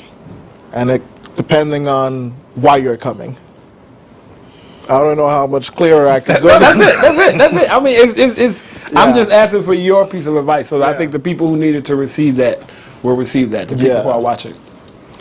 As more diasporans come, as more people from Jamaica, as more people from the UK and from the US come here, what is one piece of advice that you would give local Ghanaians about how we relate or how they relate to us when we come here? Sure. So, and then just to finish what I was saying earlier. Okay. If you're going to come and try it out. Dip your foot in the water. See how it feels. One foot at a time. Yes, right? before you fully commit. Before you fully commit. That would be what I would say for those looking to come. For fellow brothers and sisters here, they have their own traumas they got to heal. They have their own journey that they went through that is very similar to ours, but different. And a lot of the history and a lot of certain things that they honestly do not know and they don't remember. So they see us here, and again, let me not generalize. It's some people see us. They understand that we're here for Banku and Fufu, and we're just going to have fun, and we're going to, you know, but there's a deeper purpose to why a lot of us are here. So we're home. Just give us that space to mourn where we need to mourn, connect where we need to connect, work with us with integrity. Because at the end of the day, when you trace it back, we're all brothers and sisters. I couldn't have ended it any better than you have. Ladies and gentlemen, I want to thank you all for tuning in to another episode of Diaspora Link. It's my guest, Mr. Ike Anderson of Exploring Legacy. We encourage you to check out the website, to look them up and check out and see exactly what it is that they're doing. We encourage you to share this with other individuals. And as the brother said, remember, we all have our own personal traumas. Let's make sure that we can heal ourselves, so then that way we can help heal the brother and sister next to us. Ike, appreciate you, brother. Thank you so much. Yeah, man. Respect. Yes, I. Yeah, peace out, y'all. Thanks so much for joining us. We want to thank you all so much for joining us again on Diaspora Link, here exclusively on GhanaWeb TV. We want to thank our guest, Ike Anderson from Exploring Legacy, for sharing a part of his journey with us. And we'll end, as we do every episode, with some proverbial wisdom from our ancestors. However far a stream flows, it never forgets its origin. Thank you so much. We'll see you next episode on Diaspora Link. I'm your host, Diallo Sumbri.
I'm seated with the Queen Solomon of Ghana music industry, Sister Efia. She is considered one of Ghana's most versatile female artists. Just give her any genre and she's going to slay it. She's got several hit songs to her credit. This is Talkertainment on GhanaWeb TV, and I am Paula Amabruni. When we get back from this break, we get personal. You're welcome back from that quick break. I'm seated with Sista Afia, Queen Solomon. You're looking good. Thank you, thank you. I finally have you in my seat. Finally. Great. Now, Sister Efia, as I introduced you, you've got a number of hit songs to your credit. Try. From the days of Jeje to Champion Ata. Oh, wow.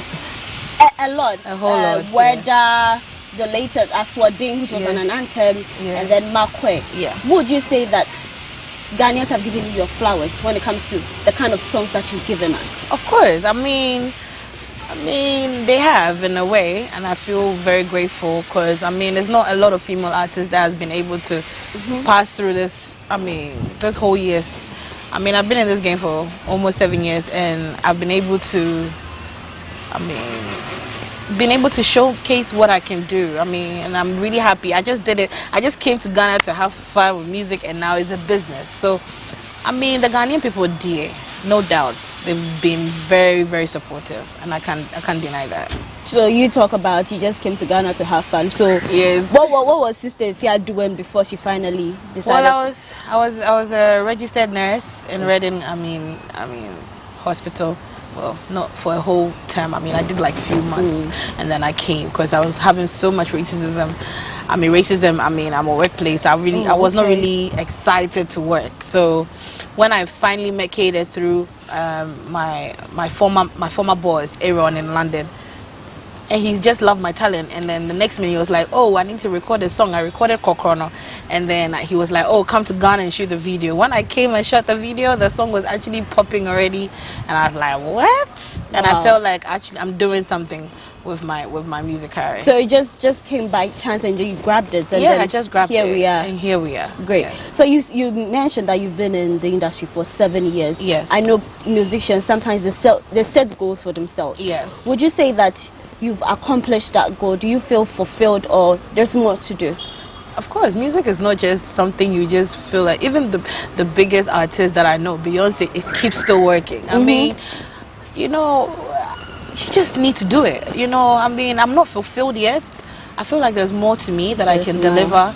My next EP will tell you guys what I mean by now, because I feel like the types of songs I wanted to do before, this is the era for it. So I'm about to give you guys everything. So Charlie, you for wait. You should wait. Yes. We're on standby. Yeah. We hadn't even finished absorbing Aswadin, the one with Eugene. It was an anthem. People so bored could hear the anthem. They just pull it up Aswadin. It was a big deal. One of my favorites too from you. Now we have Makwe. Yeah. What really inspired us? And then immediately after you released it, I saw that you backed it with a dance challenge. Yes, what was the motive like? Now it looks like it's a craze. I'm not a dancer like that, but I feel like right now, the new vibe is basically on TikTok and trying to interact with most of the fans, because most of the fans are now on TikTok now. So, and most of them are like around, 13 to 24 or 25, so the youth. So you just need to, join the club. So I just did that. I feel like it was good I did, because I didn't know I could really dance like that, even though I used to dance. You nailed it. I used to dance before, but I did now. If you tell me to dance, I'll look at you. But I'm actually glad that I actually came up with the dance challenge. Shout out to Ziggy for coming up with the whole routine, and also shout out to Asantua for also being my ride or die. And Makwe is just doing great, but for now, it will take time because it's a new vibe from Sister Efia. People are used to the Are You Ready, the Kokono, the Wedders, and the Judges and the Slay Queens, but this is a whole different vibe. This is the new songs, new tunes, new vibes that I'm bringing into the industry. So yeah, I can't wait for you guys to hear the rest. Great. So we cannot talk about promoting a song on TikTok without bringing the much talked about whether TikTok influencers, if they push the song before it becomes big, or even without promoting it on TikTok, it will still survive. So what is your take personally? Well, my take is people are really going to TikTok right now, right? I mean, they have a point, but you can also do your own promo without TikTok. But how should I even say it? Before, I would have said that. It's not really necessary for you to bring influencers from TikTok to do it. But right now, that's what's going on. That's the issue. People are opening their TikTok accounts on their phone every time. So as a musician, you need to just target all the connects and just try and promote your songs in the right way. If that's what they're saying, I don't blame them. Yeah. So we should give their flowers to them. Yeah. They've gotten so much attention from people to come on TikTok. So why not? Now I know you sing. We love your voice, what you're doing amazing for yourself. Yes. Because sometimes we always talk about women promoting. If you mention top Ghanaian musician, female, we cannot complete the list without mentioning it. And not because you are seated here, you've worked for it. Thank you. Do you have any hidden talent apart from music? So let's say if you were not doing the nursing, you didn't sing, what would Sister Efia, what we have one of the biggest catering companies in Ghana. Because my second favorite thing that I do apart from music is cooking. Okay. So why not? I think cooking would have been my next. What meal can you slay? Like I said, I know my jollof is good. Like nobody can compete with me. So when we talk about food, really? Sister Efia, you should taste my jollof. Like I don't want to brag, but don't let us argue. I beg you. So what meal would you say you would kill it anytime? What's your signature? My signature is basically not Ghanaian food. I mean, foreign food. I can cook a whole lot of good food. I mean, I can cook all the Ghanaian dishes all right, but I feel like, or should I, because we're in Ghana, I should say Ghana. You decide. Anything that you anything. Honestly, I don't have a favorite. I can cook everything. Fufu, ampesi, jollof, white cheese, spaghetti, everything. Yeah, it goes on and on. I know you have some inspiration, some veteran artists that maybe you wish to collaborate with. Can you give us some of them? Yeah, Kwasi Japan, my forever favorite. I mean, she's one of the few people that actually put me on stage when I came in the industry, and she's actually played that role. So of course, I can't wait to actually have a dance routine with Kwasi Japan. I can just imagine the collab because I know your flow, your vibe, and Akosia. Yes. Oh, it will be great. It will be so good. I just hope, fingers crossed, I just hope and pray that collab really comes. So Akosia, any other veteran? No, I think not Akosia for now. Akosia. Yeah. Okay, great. Now back to veteran musicians. It's not even like artists. Okay. There's stories where someone will come out, I need help and all that. Some people word on the street, they wonder, the time that you were working, didn't you save and all that? When you hear such stories, do you think that it's the industry which is not favorable, or do you think that maybe they didn't put things in plans? When you hear that, how do you feel?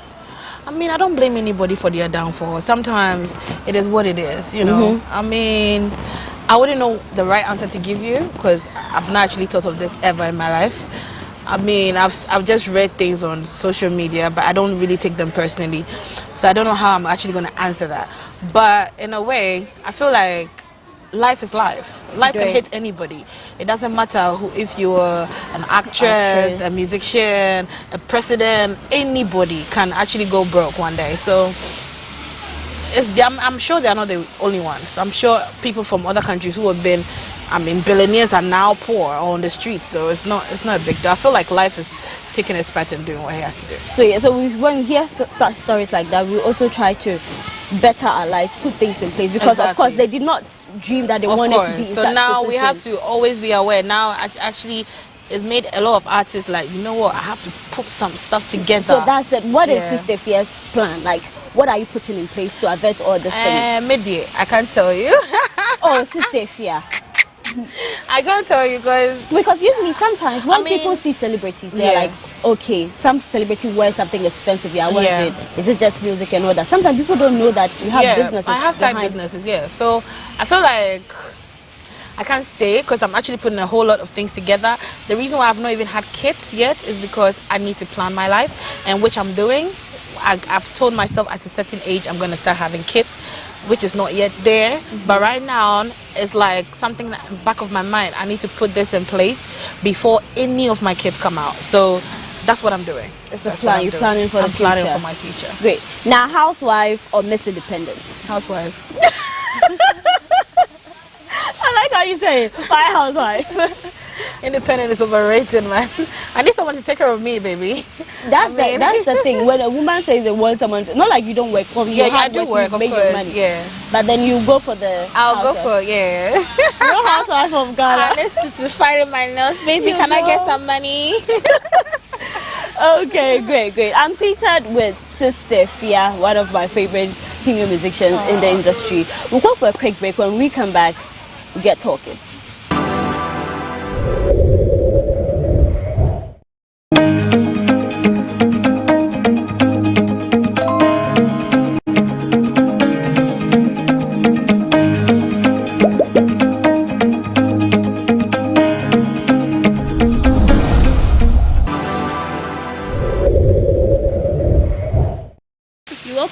Watching Talkertainment on GhanaWeb TV with me, Paula Amabruni. I'm seated with Queen Solomon, Sister Efia. I like how you mentioned your name in the intro of the song. Yeah, it was corny from the start, but I feel like it's just it's stuck now. I love it. I love it.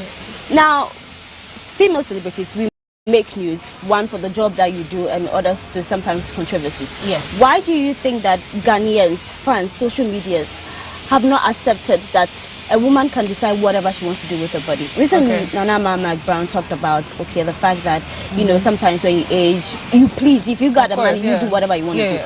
Why is it that when a woman in Ghana, maybe a female personality, enhance their body, go under the knife, then it's like a big news, everybody talking about it? Why haven't we accepted it? Because people outside Hollywood, whatever, Cardi, that's whoever, and then there's no news. But when it comes to Ghana, it's like they bash and then they insult. They don't really understand. I mean, Ghanaians are Ghanaians. It's hard for people to relate to Ghanaians, you know. I mean, it takes time for Ghanaians to accept anything, actually. I mean, if you ask me. And when you're talking about this whole body change and everything, listen, a woman can go to a hospital. I used to work in a hospital. You can go and take fibers out, right? So why can't you go and take fat out? It's the same thing. I mean, I feel like there's nothing wrong with whatever anybody wants to do with their body. But if you want to go under the knife, it's nothing, basically. It's like you go into the hospital. Hey, I have fibers. I want to take it out. It's the same thing. You want to also take out your fat and put it wherever you want to put it. Fibers, they take it out. It's the same thing. Like, it's the same operation, so just do whatever you have to do with your body. Me, I'm not against anything. Like, listen, it's your life, baby. It's your life. But Ghanaians, it will take time. So what is like the worst rumor you've heard about yourself and go like, hey, really me? I really did that? The rumors that there are plenty. They said a whole lot of things, actually. They said my boyfriend was Kelvin Boy. They said my boyfriend was Shatawale. They said a whole lot of stuff. I mean, a whole lot. But it wasn't true. Of course it's not. I mean, anybody that you see me around with, tell us who me when you're about for. So if you see me with any other guy, in your mind, you might think, oh, okay, they are close. Oh, then they might be. You know, it's the way we live in this country. So it is what it is. It is what it is. So, Sister Efia, while interview, I really like to dig up and see what people are looking out for, what questions people are asking, apart from enjoying your music. Yes. And one of the stories that I saw is that rumor that you had worked on your body. I just want to find out, has Sister Efia worked on it? If you want to comment about it, or you still... No, I feel like it's too early for me to comment about that. Too early. I have my own biography coming out, and I want people to go check it out very soon. Everything, all the answers that people really want is actually going to be in there. So we should keep our fingers crossed. Keep your fingers crossed. When is it going to be out? I was thinking on my birthday, which is November, so hopefully around my birthday or 16th of November, either one of them. Still in this year? Yes. Okay, great. So you ain't going to talk about the whole... Everything is going to be in there. So so that it will be easier for you guys. It will be easier for everybody, including yourself. So just wait for it. Great. Yeah. So one of my favorites is Jaguar, the one you did with Shatawale. Yeah. Oh, great. Yes. Did you actually kiss in that video? No, we did not. I think that was how the whole thing sparked. I mean, it was through the Jaguar video that the whole rumor of me and Shatta being together came out, but it was never through. Shatta's like my godfather, somebody who I call for advice, somebody I'll call and I tell my mind, he tell my mind. It was like we have that vibe. So when you see Shatta Ryder doing that with me, I don't blame you guys to think that way. I mean, so there was no kiss like how we saw in the video. No, never a kiss in that video. No. Great. Great. Shatawale is one person who is outspoken. Very. Everybody is a one don. He will just Yes. say his mind and just go. Yes. He's had some people, friends, people who've worked with, people who were one time in his camp come up to levels, several allegations against him. You have worked with him. He's a friend, as you said. You sometimes place a call to him. Oh yeah. How would you describe Shatawale? Wamdon. How would you describe him? And have you suffered that with the whole thing that friends are coming to, like, okay, maybe sometimes he uses them as a whole lot of allegation, but you have a personal relationship with him. Of course. If you're going to put in a word for Shatawale, how would you describe him? One of the smartest guys ever. I mean, Shat is one of the smartest guys. I mean, that's the one word I can use to describe him. He's so loving. He's so sweet. He's funny. He's just somebody that when he comes in the room, the whole room's, lights just sparks out, and the real energies of people would actually come out in life because Shat is in the building. He's a very free-spirited person, and that's what I like about him. So you appreciate the support and not be like join the bandwagon who killed. Why would I join the bandwagon? The bandwagons have never held me. He did, so I will stick with him. Shout out to Wandon Shatawale. We're gonna stick with him. Great. Now, when it comes to showbiz, the industry, a lot of people say, "Oh, celebrities they live a fake life. Yes. Celebrities they take this just to make believe and all that." Are celebrities living a fake life, or we don't really understand how you guys operate? Everybody is living a fake life, including the celebrities, even the normal people in the street. I'm not sure. I mean, celebrity is something that you're in the public life. Even if you don't have money, you have to hustle and make money because everybody's actually looking at you. Yeah. So I feel like fake life there, everybody live them. And then make me a fake shoe, or she also make me a fake shoe. Make me a wig and they wear 500 cedis. You can wear a wig that's 1,000 or 2,000 or 4,000 Ghana cedis. That's a wig, yeah. Me who said so it's any day or be a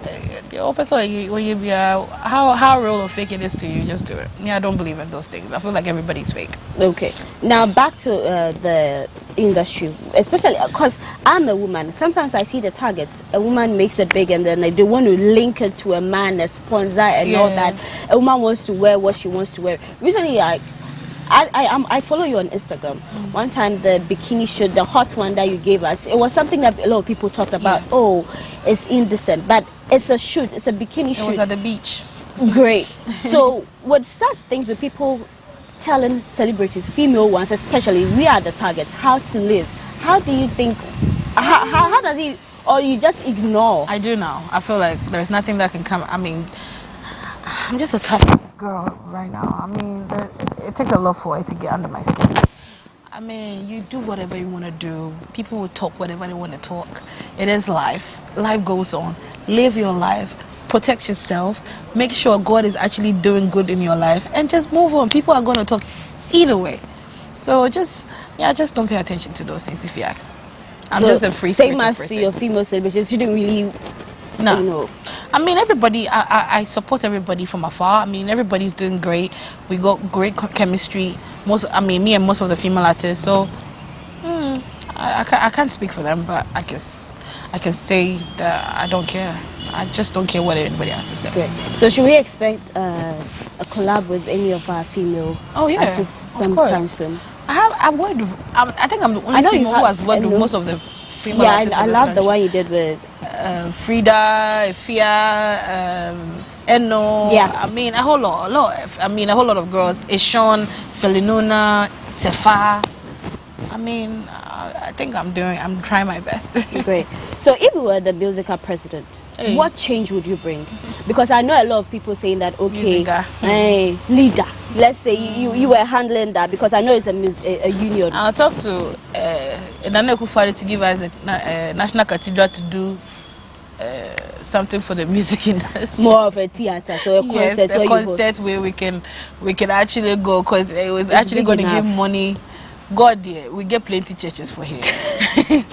So, okay, make you use the national cathedral for us. Okay, okay. So that's what Sister Efia will use the national, if you give her the opportunity.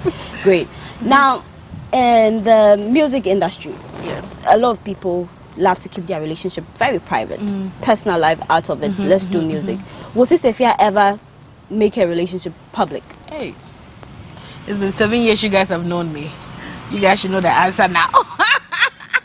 Sometimes it might be that it's a short. Well, I mean, no, I'm not the type of person that actually wants that side of my life to be out there. I feel like it's enough. What you guys have is okay. I mean, I have to protect something. You know, I have to protect my family, whoever is in my life, whoever is involved with me. I feel like that person needs to be safe, because in this part of this world, there's nothing safe here for him. So I'd rather keep him wherever he is, under the rag, under the sheets. Baby, we're good. Ever open to dating maybe a colleague in the industry? Oh no, I'm not sure. That's not your type. I'm not too sure, but I'm not sure anybody in the industry. But what's your type? If I say, I know you've got have a type. I don't have a type. Sister Efia, only the type I have is, baby, you have to come looking okay. Presentable. You need to be able to speak good English. You know, I'm taking you around the world, so yeah. Someone to compliment you. Of course. That's not too and much also to you have to come in, you know, fully loaded. I mean, this girl is not going to take care of herself. I love that. Now, Adi, you talked about the fact that you've got something for the fans where you're going to keep exclusive about you and all that. Everything. Before we wrap up, any message for the fans and maybe something that we should look out for? Well, I just want to say my new song is out, Makwe, available on all platforms, so kindly go download it. And also shout out to all my Slay Nation fans. You guys have been holding me down from the beginning of my career, and we're still going. Charlie, we go for Grammy, I beg. Okay, let's say BET. We go for BET first. So Ghanaians, Charlie, God bless you. Everybody that has been playing my song, streaming my song, the DJs, the MCs, everybody. Charlie, I don't know what to say. God bless you all for holding me down, and I'm sure I'm not going to disappoint you guys. I love you so much, and I can't risk that. Yeah. Thank you very much for coming, Sister Efia. Thank you very much. Great. So I did this with Sister Efia, one of my favorite female musicians in the country. She's got a whole lot of his songs to her credit. Do check out her music. There's a new one, Makwe. Do stream it. Check out the video. No, the video is not yet out, but then I've seen a couple of dance videos out there. Great. So this is Talkertainment with me, Paula Amabruni. We'll be back with the next episode. Thanks for watching.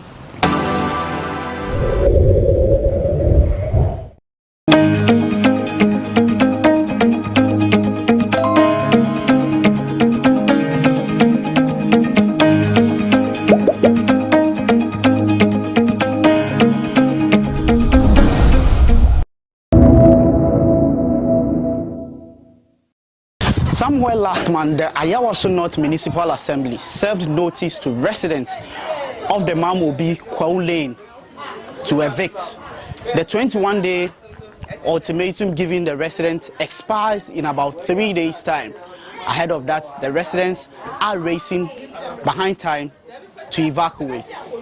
The eviction is to pave way for the demolition of the entire stretch of land for a government project. GhanaWeb TV is here in the neighborhood today to speak to some of the affected residents on how they are preparing ahead of the final day and the eviction.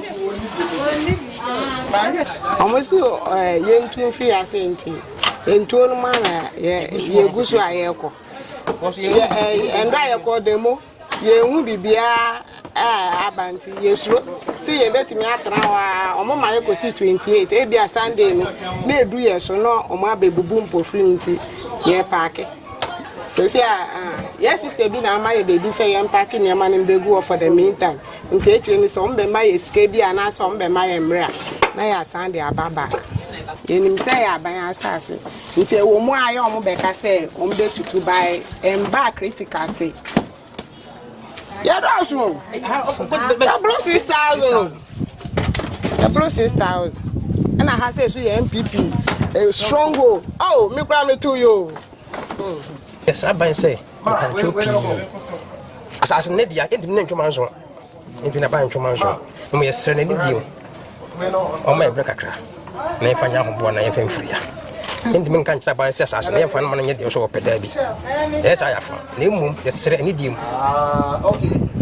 Oh, my break a crack. Now, you're fine, and you're one. I buy any film free will be a free will be a say. So I watch and see. Okay, putting on free will be anti any woman yeah, you see, 2 years ago, down in case I could have done for us, can I have anyway? The demand what you who could see was me, Namezo many day. You won't damage me a day. It means I won't be finding cotton money. And they meet me to the man, so mom does say that. Yes, I'm my offense, but on one who said, Sebi, we never say any, I should put so on, and the person the young coda and all that. Oh, I'm only 21 days. 21 days, no best one. Maybe it's Sunday. They say, say, or Monday, Danny be back home. Some funk and we say she will be uncanny in trade. No, for demonstration. Yene, very as some of mine and then go for why you could draw a blast spot. Yes, one major letter, no problem, so mama, and the police phone a day. As some of mine seek no more than a coy as on fat. Let them come out. They say you money or more. Near Kosoa, no pay.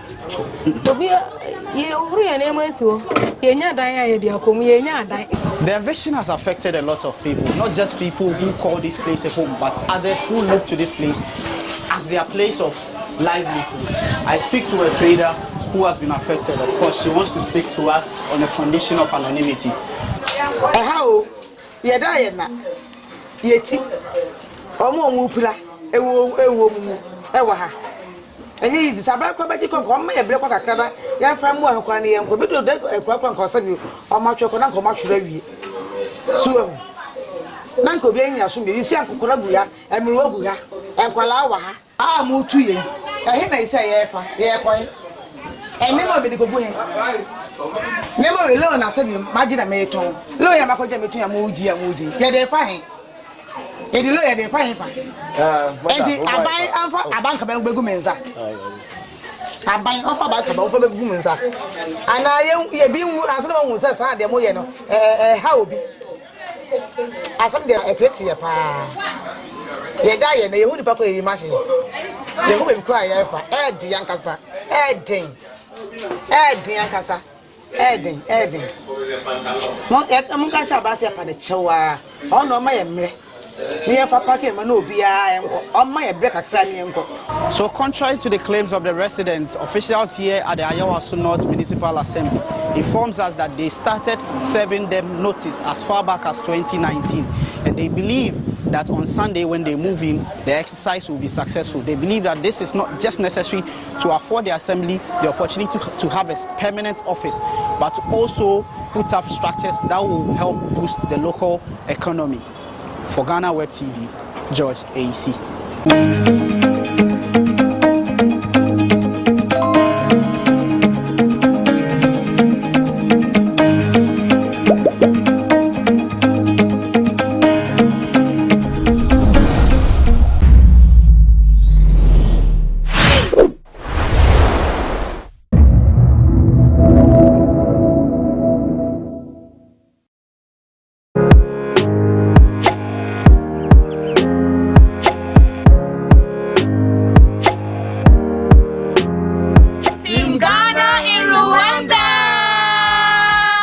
Is in partnership with the Rwanda Development Board. I was invited together with other African creators. In this vlog, we are visiting Usambi village, which is about 40 minutes drive from Kigali. Hi guys, we are back again, Chale, as part of my videos here in Kigali, Rwanda. I'm currently here at Usambi village. Here we are going to be seeing a lot of bird species, specifically the crane bird. And I've heard a lot of stories about this crane bird. People used to keep them hostage at their homes. They used to cut the feathers of the birds. The birds are kept here for people like us to have a look at them. So let's go, let's see what they have in here. I hope you're enjoying my videos here in Kigali, Rwanda. Let's go, guys. Good morning. How are you? How are you? Good. You're welcome at Usambi village. Yeah, I'm going to give you like a brief introduction about Usambi village, why Usambi village exists, and then afterwards the Christian will take you around. So Usambi village is a nature reserve and a sanctuary for the grey-crowned cranes that were rescued from captivity. People used to have these birds that you see here, the cranes, in their homes and hotels. And when they had them somewhere like chopping off the wings to stop them from flying, which is not good, and it's illegal to have cranes in homes or in captive. To start this, we started in 2014 as a project, and it became a local organization called Rwanda Wildlife Conservation Association. If you can see, it is written here on my shirt. And this organization is the one that established Musambi village after seeing that we had disabled cranes, which were from people's homes. As I said, people were chopping off the wings, and we wanted a safe place where we can pull them to rebreed and multiply. The reason why we worked on cranes is because they're endangered, like there are very few in the country, and we wanted to see how we can increase the population of cranes in Rwanda. And after that, after doing we did census before we do anything else. In the whole country, we had like 500 plus. But these days we have, actually last week we did census, and we have 166 cranes in the country.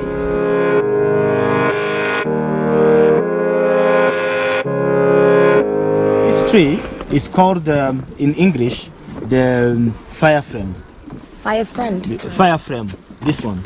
The reason is, when it's in the dry season, it sheds off all the leaves, and then it remains with the red flowers. Oh, we yes. will probably see some. Around the world, the tree is endangered. But in Rwanda, it comes up with the power of a story. So in Rwanda, like a long time ago, there was a king, and he had gone to hunt with some, I don't know if they're called soldiers, and a buffalo charged at them, and it hit the king, and the king fell on the tree and he climbed. So when the buffalo saw the red plants, yeah, it thought maybe it was fire, and it went back. So from that moment, the king said it's a protector. So in Kinyarwanda we call it umurinzi or umuko, you know. And because of that, like, many people in Rwanda plant the tree as a protector from maybe to chase away bad things. And so in Rwanda, it's a success story that the tree is still, you can still see many of the trees here in Rwanda. But when you go to Madagascar, if you Google like fire frame tree, you're going to check in Madagascar, it's really an endangered tree species. And can you tell the difference between the male and the female? And so sometimes people will keep praying, and they think maybe they have a male and a female.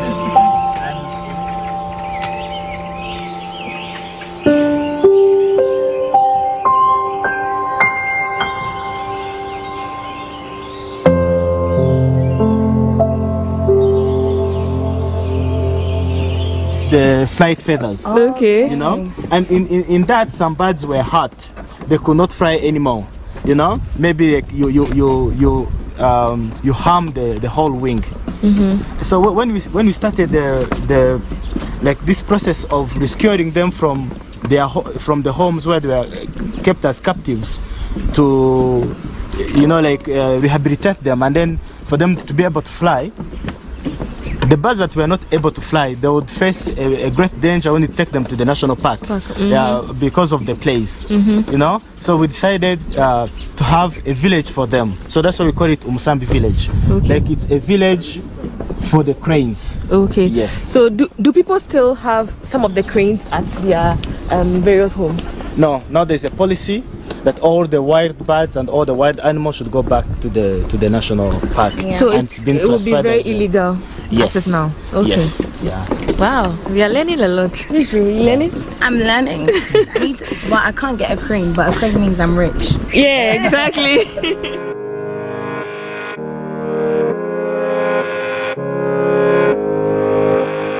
So guys, we've seen some of the cranes, but then they were quite far from us. So we are getting closer to them for you all to see. This is my first time seeing a crane, and yeah. So yeah, let's go, guys.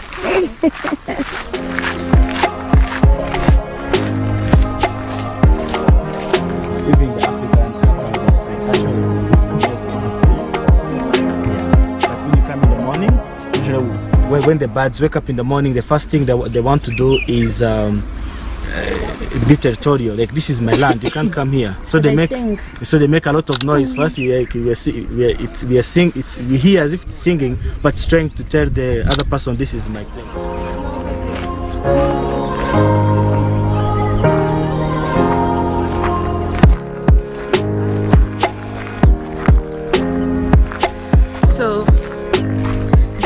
amazing thing about this place is they are birds chirping everywhere, and it's fresh, it's serene, it's beautiful.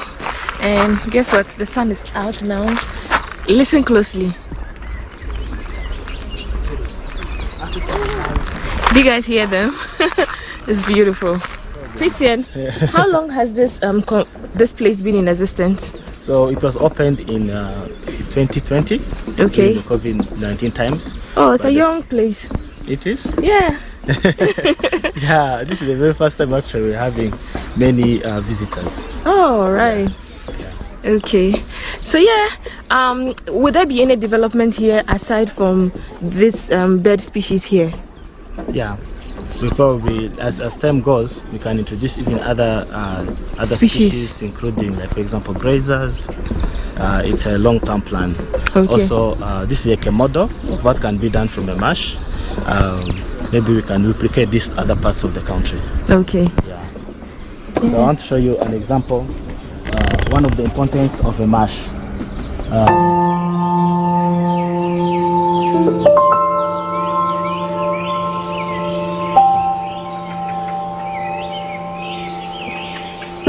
And it also has a story. It's a tree that we use in Rwanda to make drums for the king. You know, we call it umuvugangoma in Kinyarwanda. I don't know if I translate it in another language. Yeah, but when it grows, it is hollow inside. And when you put like a hide, a very dry hide around it, and you drum, it makes the loudest, most beautiful noise. Yeah.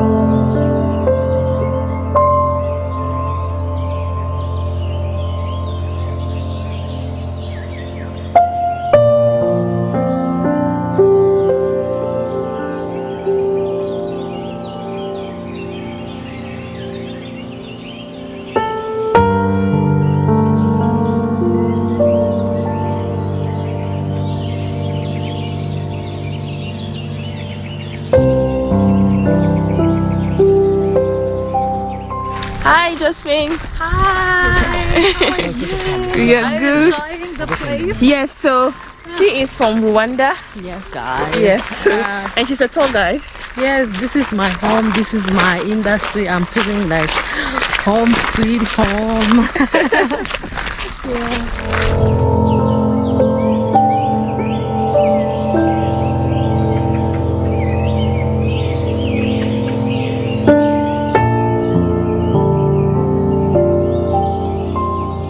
We are currently entering into the butterfly house. If you love butterflies like I do, you will probably love it here. So can we go inside with our bags? How are you? I'm fine. Thank you. So how many butterflies are we going to see? I have more than 70 and 4 species. Oh. There's 70 individual and 4 species. Oh, look at him. Oh. Welcome to the butterfly house. Thank you. So this place is full of butterflies. Look at him.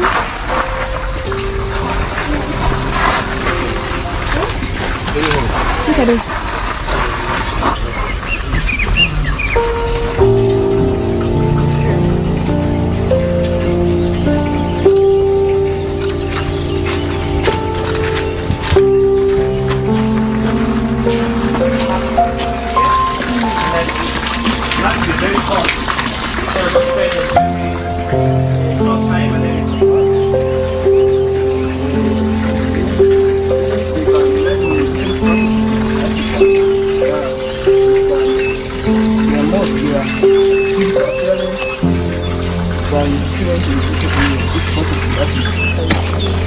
What plants are these?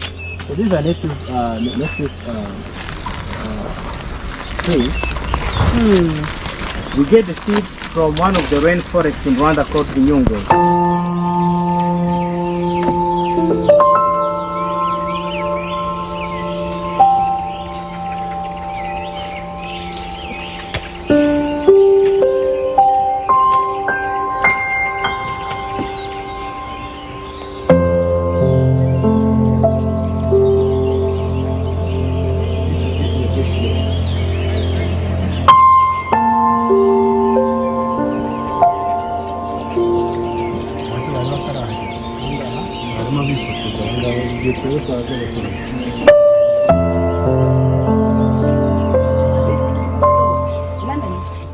So guys, this brings us to the end of my time here at this village. I had a lot of fun. The place is beautiful, it's green, it's nice, it's refreshing. Hearing the birds chirping is good. I mean, this is a place, it's a popular place for you to visit whenever you find yourself in Rwanda, whenever you find yourself here in Kigali. So until next time on my next video, here from Kigali, Rwanda. Bye. I love you all.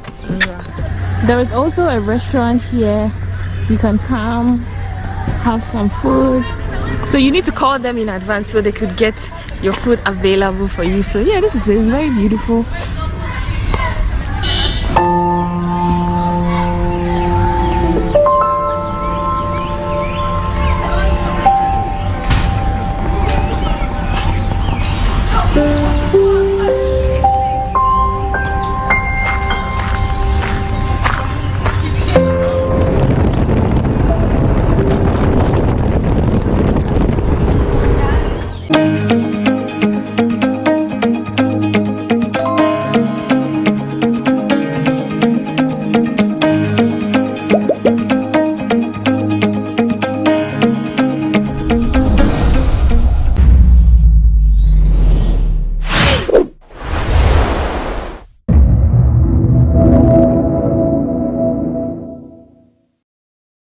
I was dismissed as editor of the Daily Graphic because I said something the government of that day didn't want.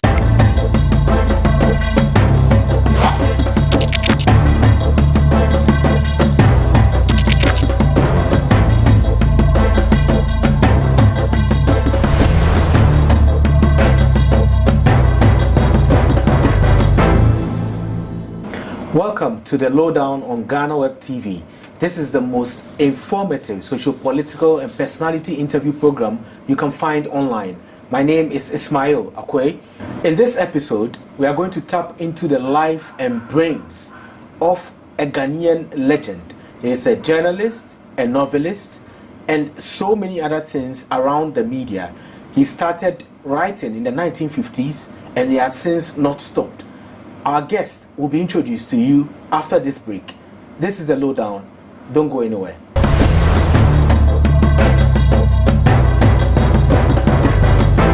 Welcome back from the break, and we are in the company of a legendary writer. And our guest was born in 1935, and I'm sure a lot of our viewers are not in that age bracket when he was born. However, there are others who would remember a lot of his works and may not know who he is. And our guest is Mr. Martin Cameron Dodu. Hi. Welcome, sir. Thank you very much. And I'm glad you are here because you contribute to GhanaWeb, and you still do. How do you normally put together your thoughts when writing? Because you are 85 years old. Let me first of all correct you. I was born in 1937, not 35. I know I'm old, but not that old. Yeah. So how do you go about your passion, which is writing, journalism, and all of that, even at this age? Because a lot of your mates, I would say, have retired. Yes. Well, the thing is to never stop thinking about your country, your home, and the world. Then when you get ideas about what you are hearing or seeing, you tell yourself, would I do this? What can I say about that? Do I have anything to tell other people about? Would I like to converse with someone about this issue? Because the media is just a reflection of life. And in life, if you don't converse with people, if you don't exchange ideas, then you are basically dead on your feet. Now, the reason why I keep writing, and I write 2 columns a week, one for the Daily Guide of Ghana and the other for the Ghanaian Times. I taught myself how to write. I've never been to a secondary school. I've never been to a journalism school. I just, out of the love of communicating, began to read a lot, listen a lot, and made the world know something that I'm very familiar with. And I go on doing that because so long as God has given me this brain and it isn't dead yet, I have to use it. If you don't use it, it will die on you. And a lot of journalists retire from 50, some after 50, some even before 50. But you were a freelance journalist and a writer from the 80s. Yes. And by then, were you supposed to have retired in the UK, or you were actively working alongside being a freelance journalist? Well, who tells you to retire? It's only your work. In journalism, nobody supervises what you do, especially if you're a freelance. So long as you write well, you remember events, and you are not too lazy to check up on your facts, you don't retire. Good journalists don't retire. When you want to retire, it's probably after you have written your autobiography. And I am writing mine, but there is so much going on that I haven't completed it, and I don't think I'll complete it in the next few years unless I am called away. I think you have to complete it, and anything we can do to get you to complete it, we're going to do it in our own way. But with remembering and recounting memories, yes, this is something you are really good at, because you remember the pre-independence era when you were still, actively working, and you were a young man then. How was it like when you were a people teacher? At that point, did you think you would be a journalist, and you didn't even know what journalism was at the time? That is true. I was very lucky in that I was, I think, in Standard 6 when the Daily Graphic was launched. Now, the Daily Graphic has very interesting antecedents. It was launched by the Daily Mirror Group of London. Now, at that time, the Daily Mirror was the biggest newspaper in the world in terms of readership. And they employed very good journalists. Bankole Timothy was employed from Sierra Leone and became a very important person in the Ghana media. Henry Ofori, you probably have heard of him. He used to be editor of Drum. Moses Dankwa, Kofi Bedu, the sports writer. They were very good, and these people were taught by Fleet Street experts. And when you read them, you felt, oh, I'd like to write like that.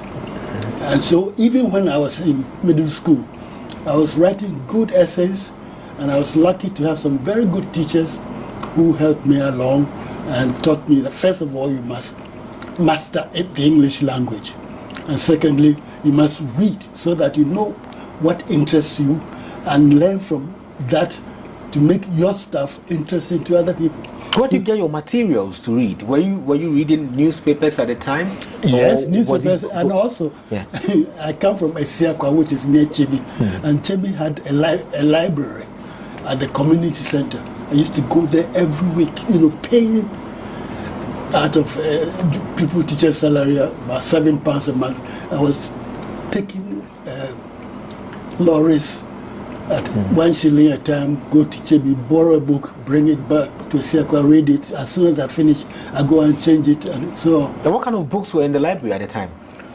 All sorts of novels. I read The Saint.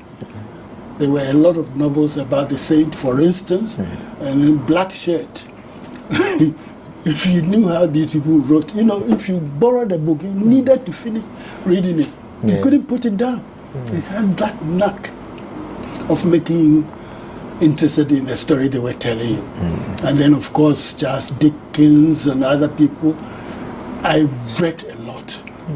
And then you wrote a lot from that inspiration. Yes. Not directly. This is the thing about education. When you absorb and you are disgorging, it's not conscious. The English language appeals to you. You find an expression as you are reading, and it gets into your subconscious.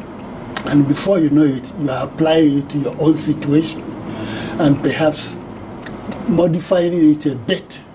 Because these people were writing about Europe and America, and I was in the Gold Coast. But I had to make sure that people in the Gold Coast understood what I was writing, so I adapted, yes. And in 1957, you were at GBC by then. How was it like, if you can take us back, for you and also your thoughts at the time when we had the independence. What was going on then?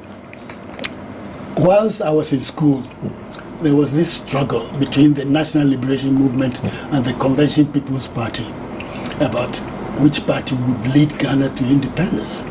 And then I joined a magazine called New Nation. But whilst I was at New Nation, I was moonlighting by writing short stories for the Ghana Broadcasting Corporation. And they employed me because they liked what I was writing. Yeah. So I was there when independence occurred. We had a head of news who was from the BBC, seconded from the BBC. We had a head of programs who was seconded from the BBC, and we had a director general who was seconded from the BBC. And they were looking at talent for talent, you know, all the time. So I wrote for them, and they employed me. And without any training, I couldn't write shorthand, I couldn't type, touch typing, and so on. Just out of being able to remember things, I was made a reporter. Now, in those days, the radio was the most authoritative media in the country. So, if you made a mistake, if you misquoted someone or gave an untrue fact, they would be on you in a minute. And you lose your job. Absolutely. Well, and it was so disgraceful. So you had to be very, very careful. And that was how I trained myself to be able to report accurately, reflect what people were really saying. And I was sent to Parliament as parliamentary reporter. The worst thing you can think of, because as you know, politicians are very interested in being quoted accurately. Because if you quote them and make an error, it goes to their constituents. And they will not be elected again. So they were very, very interested in making sure that we reported them properly. Dr. Kwame Nkrumah, who was then the Prime Minister of Ghana, once telephoned the newsroom of Radio Ghana once I was there. And he told us that we had said that the dam was being built at Konsombo. It wasn't Konsombo, it was Akosombo, Akosombo, and he spelled it for us. So just imagine this happening, and everybody knows. He said, hey, Prime Minister listens to us, we must be accurate too. And because I managed to report accurately, I was sent to all the important assignments. And have you ever interviewed Dr. Kwame Nkrumah at the time? Not for writing, but I've had one-to-one with him during the Congo crisis. I was editor on duty when President Lumumba, Prime Minister Lumumba of the Congo, had problems. And we had, at that time, a monitoring service which was capable of picking up radio transmissions from all over Africa. And I heard that the Ghana ambassador in the Congo had been expelled by the government of the Congo. At that time, Ghana had sent soldiers, artisans, and a whole lot of people to the Congo. So I realized that if we broadcast that news, people would panic. They say, hey, if we have no embassy in the Congo and our people are there, what will happen to them if anything occurs? So I said, I'll send this news to the Prime Minister. And out of my own initiative, I sent it to his office at Flagstaff House. And within 30 minutes, they sent a car for me. And I went there and he sat me down and said, why did you bring this news here? And I said, I know that we have soldiers in the Congo and you have an embassy, but we, according to your instructions, have set up a monitoring service so we can hear Radio Leopoldville direct. And this news came from Radio Leopoldville, and I thought that perhaps it would take time to get to you through the army or through the Ministry of Foreign Affairs, but here it is. Give it to the president and let him do what he likes with it. So that's why I brought it to you, because if I had broadcast it, I'm sure we would have had panic in the country. He looked at me. And he said to me something very strange, but I think he was completely bowled over. He said, don't send such news here. This is not a news agency. Can you imagine? He wanted you to broadcast it? No. He just said I shouldn't send it to him because he was disturbed. Yes. And then I went with somebody working in Radio Ghana who was close to him. And he picked up a letter and said, listen to what our ambassador has written. So the ambassador, who was N.A. Welbeck, had written that he had the Congo in his pocket, people come to him for advice and so on. Very rosy picture. I didn't say anything. He read it, and I went my way. Within 2 weeks, Congolese soldiers had gone to the embassy to expel the ambassador by force because he said he wasn't going to leave. He had to hide in a freezer. And then eventually he was freed by the Ghana army, by the commander of the army himself. He was called Alexander, General Alexander. He was there with him. Alexander went to the embassy, picked him up from the freezer and drove him to Leopoldville Airport and put him on a plane. And looked at us and said, yeah, this is not a news agency. Yes. So if they had worked on it, probably that wouldn't have happened and it could have prevented maybe some damage. That wasn't my business. Yes. My business was to make sure that my fellow countrymen in the Congo were safe. And you send them there, they are facing problems. You have to know. But of course, as I say, this is what I mean by using your intelligence. You go and broadcast it, everybody will hear about it. And your brother is a carpenter who has been sent to the Congo to help them. His brother is an electrician. His brother is in the army. What would they think? So, you use your judgment in journalism. That's why I say that there are a lot of people in this country who think that if you get a microphone, that's the end of the story. It isn't. You must think about the person who is going to listen to you. You must think about the person whom you are going to talk about. What would they say if they were face to face with you? Just because you can broadcast on the airwaves and reach them directly, it doesn't mean that you should forget that they are also human beings like yourselves who have rights to their good name and so on and so forth. But if you are not trained, you think, oh, it doesn't matter, let me make people say that. Did you hear so-and-so say this? Did you hear so-and-so say this? That's not journalism. This is quite an interesting story and also quite an expose on the responsibilities of journalists. And we'll be going deeper into those days and how you handled certain situations that came your way and also the differences in the media in Ghana and then the UK where you lived some part of your life. Yes. This is the Lowdown on GhanaWeb TV. My name is Ismail Akwe. We'll be right back and continue the discussion with Martin Cameron Dodi.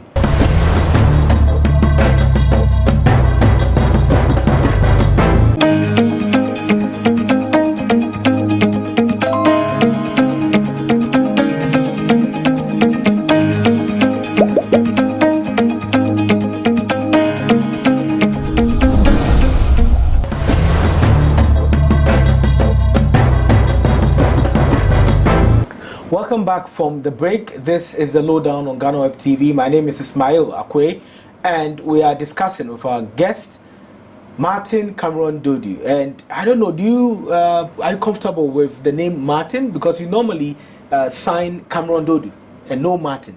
Yes. Because of my affinity with the radio, I like you funny. I like good words, and I loved the name Cameron rather more than Martin. Okay. And of course, editors prefer that you use as few words as possible for your story as well as your byline. So rather than say Martin Cameron Dodo, I just choose the Cameron. And it's important to me because my father was a cocoa buyer, and the firm that he worked for was from the United Kingdom, and the head of the firm was a Scotsman called Cameron, and he helped my father a lot. My father was an incredible man.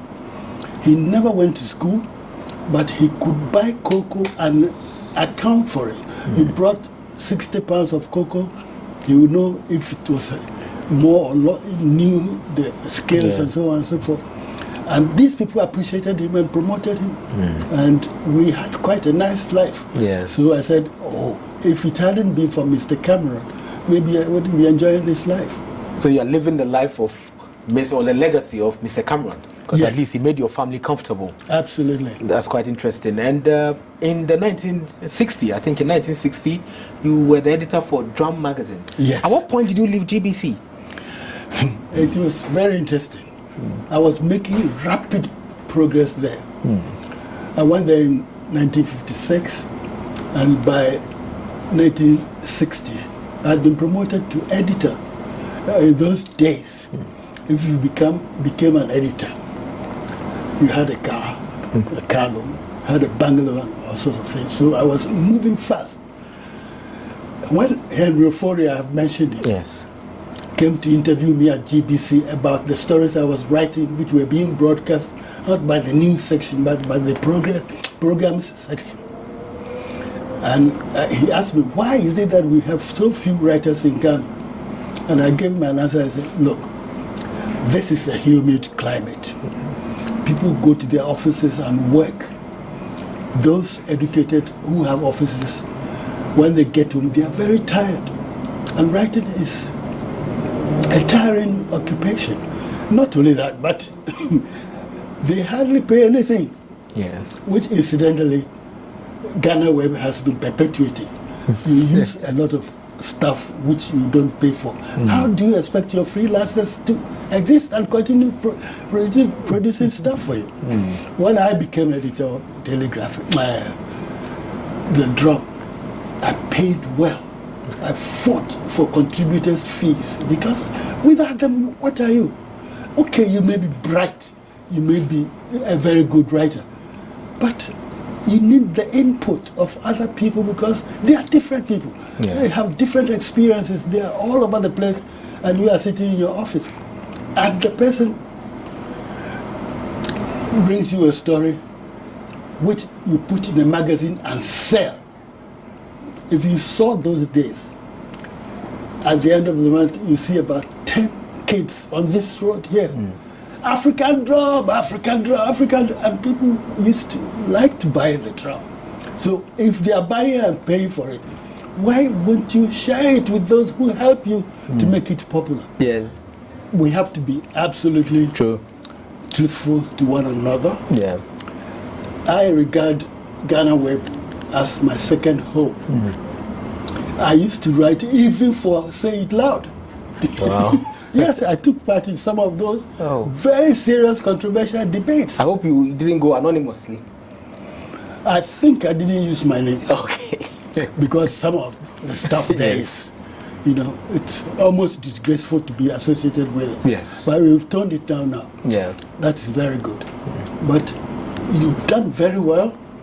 There's nobody I know of importance in politics or business who doesn't use GhanaWeb every now and then. And also I like the idea that you encourage people to express their opinions about what they read. Some other media also use opinions, but they don't encourage letter writing. And so please keep up and encourage people. Don't just wait. If there is an issue that you want people to talk about, find someone who is competent on that issue and go to the person and let the person, invite the person. You'll be flattered that you would come to him. Then after he has given his opinion, you can generate a discussion of it.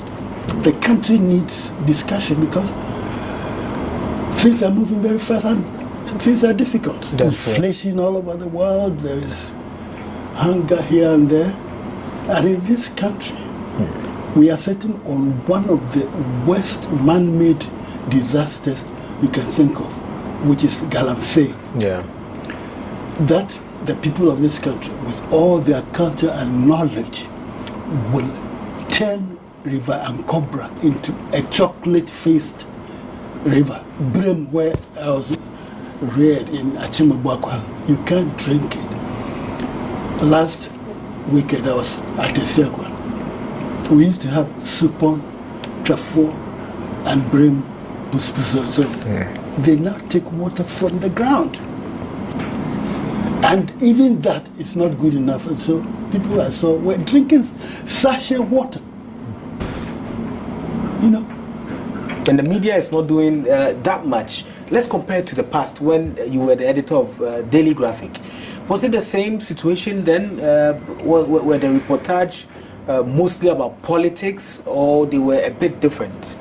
I wish we were doing this at my house, because I would show you an article I did. There was a small village called Insutem. It lies between two rivers, Brem on this side and Supon on that side. And both rivers flooded at the same time, and the people's houses were underwater. And I heard about it, so I sent a chap to go and report it. We put it on the front page. The Minister of Rural Development took a helicopter to that place to see for himself, and he got in touch with his housing people, and they built a new township for Insutem. That new township you see there as you are going to Kumasi, before you reach Usima, was built as a result of the Daily Graphic's efforts. We did all manner of things. As I say, I don't have the evidence here. So. But the point is, what is important? To discuss the family affairs of somebody, whether he's having an adulterous relationship with someone or other, or is that important? You are sitting here, your children and their children are going to have to import water if you are not careful, because given climate change also, what we are doing to the rivers will worsen. And as you say, you pick up the newspaper and it's as if nothing is happening in the world. I can't believe it. And there are people here who call themselves journalists. They actually formed a journalist of concern about Galamsey. I don't know why they formed it, I wasn't here. But whatever they formed it for, when they achieved it, it's gone. Nobody is doing anything about it any longer. And yet, if you go to Brim today, if you go to Ankobra today, you go to Tano, they are all still being polluted by the Galamsey people. With the kind of journalism we are practicing now, I have heard from a number of journalists who are saying, well, why do you complain about the kind of content that we have? Because we need to sell. And if you look at the UK and other places like the US, we have a lot of the media focusing on the personal lives of people and following people about to talk about the adulterous issues and those things because they sell. Do you think we should be at that level at this time? No, the point is they are lying. If you put on the television on CNN right now, you find fire in California. There is fire also and floods in Kentucky. Here am I sitting in Accra. I know all about it. Why? Because that is the media. They see life in danger and they deploy resources to cover it. They interview the people who should be alleviating the pain of those who are suffering, and so on and so forth. So they are just lying that it's because of lack of interest that they are not covering this story. It's not true. People know that they must drink water. We have a proverb which shows that even animals appreciate water. Say, or the when a chicken dips its beak in water and gets water to drink, it raises its head up and says thank you to God. Water is the most important thing in life. You know, we can starve yourself for maybe a week, you won't die. There are people who starve themselves for weeks and months. But starve yourself for water for even 48 hours and see what will happen to you. It is absolutely incontestable that what we are doing to ourselves in this country is shamelessly stupid. And what annoys me most is that they allow Chinese people to bring excavators and chamfer machines to turn our rivers upside down. But go to China, go and see the Yangtze River, go and see the Yellow River, and so on. You dare not pollute it. They will shoot you. You know. But here we are, important political personalities boast of making $1 million a day from Galamsey. If he had said that in China, he wouldn't be alive today. What percentage of blame would you give the media? And what role can the media play in this kind of situation? The media is supposed to be impartial. Politicians are worried that if they clamp down on Galamsey, the people will not vote for them. Fair enough. But the media have to remind them that your vote is important. People voting for you is important. But what will happen if they have no water to drink? For your own sake, in your own interest, you have to pay attention to this issue. Because you imagine that a person walking along the street, say your houseboy, is buying water sachet for 40 pesos each. Today he will buy, tomorrow he will buy. Next week, where will he get the money? And what water are people using to wash their clothing, to bath, and so on and so forth? So the whole idea is just too ridiculous for words. People are embarrassed that they are being told. They are so stupid. As a result, they invent these spurious arguments that, oh, if we put in only Galamsey, people will not buy our media. Politicians will be angry with us and so on. The media has to assess the situation. See, we cannot allow this. The flooding in Ghana, we make a lot of noise about it. It is now going down a bit. You have to, people, a minister will go to his office and find about 400 people waiting for him. They want jobs, they want this, they want that. So by the time he gets home, he's not thinking about Galamsey. If he's thirsty, they bring him water from the fridge. He doesn't know. But we know. And if we don't know, we must find out. So, with the level of disinterest, if I can call it that, absolutely, from the media and even the general public in these important aspects of the society, do you think there is a brighter future as compared to the past? Because we've also seen a different level of issues and problems in the past, from the 60s through the 70s, 80s, and the issues of today with all our digital improvements and the transformation, and we see the problems deepening. Is there any difference that you expect? There can be a difference if the journalists wake up, because when they wake up, they wake others up. So the first point of call is journalists? Yes. Okay. You probably have heard that Thomas Jefferson said that given freedom of the press and no government, I would prefer to have freedom of the press and no government. It is as high as that, because if you don't know about the issues, how are you going to vote for someone? And if you don't vote for someone, who is going to govern?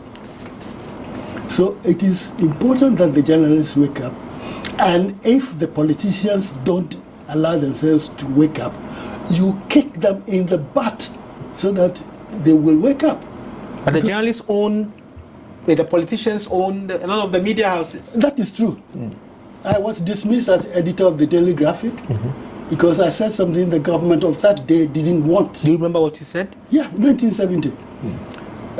Professor Busia, the Prime Minister, wanted Ghana to engage in dialogue with South Africa. apartheid, where a man's skin determines his fate in life. And I said, no, we can't do this. We have to help the blacks in South Africa to overthrow the whites so that they will all become equal.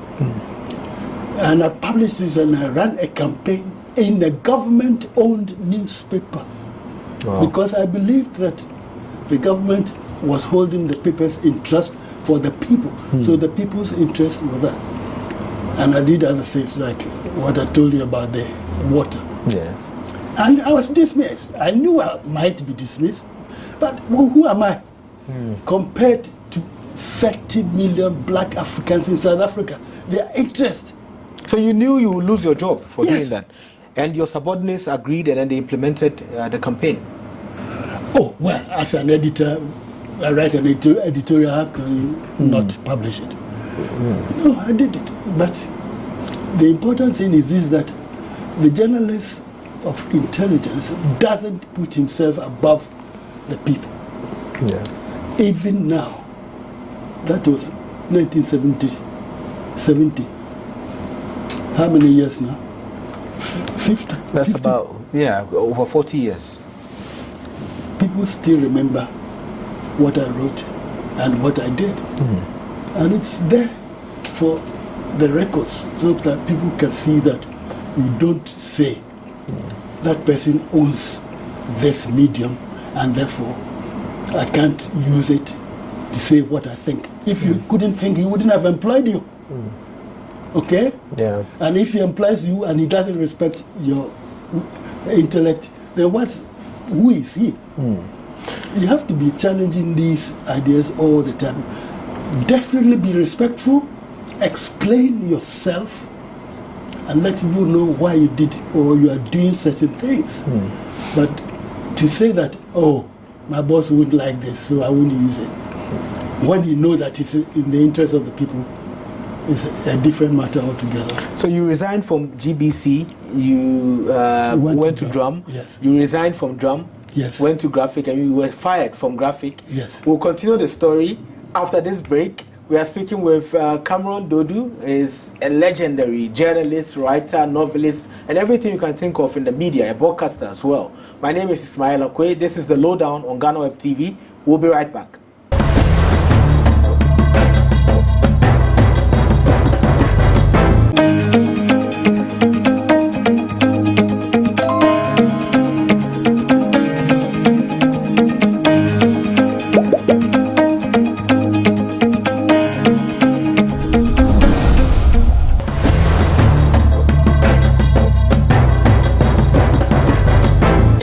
Back from the break. This is the Lowdown on GhanaWeb TV. My name is Ismail Akwe. Our guest is Cameron Dodu, and we spoke about how you were fired from Daily Graphic. Were you hurt by it?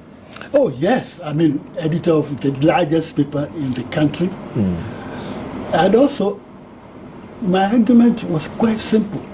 All I said was, Mr. Prime Minister, in South Africa itself, the media are reporting that the African countries which are on the side of the white minority regime are being paid money. Ufwe Bonyi in the Ivory Coast, and you are his friend. And so people will put two and two together and say that maybe they are giving you money. Malawi is opening an embassy there. We know that Dr. Banda has got money from them, or he intends to get money from them. So don't do that. Ghana has a name which the black South Africans respect because we used to train some of their guerrilla warfare people. Now, if they hear that Ghana is engaged in dialogue with the white minority regime, they will be hurt. And even those who want to fight and die for their country will be detailed, saying, oh, we have no hope. So please don't do it. And you fire me for that. Thank God for it. I have that history. Yeah. And Nelson Mandela was eventually released from prison.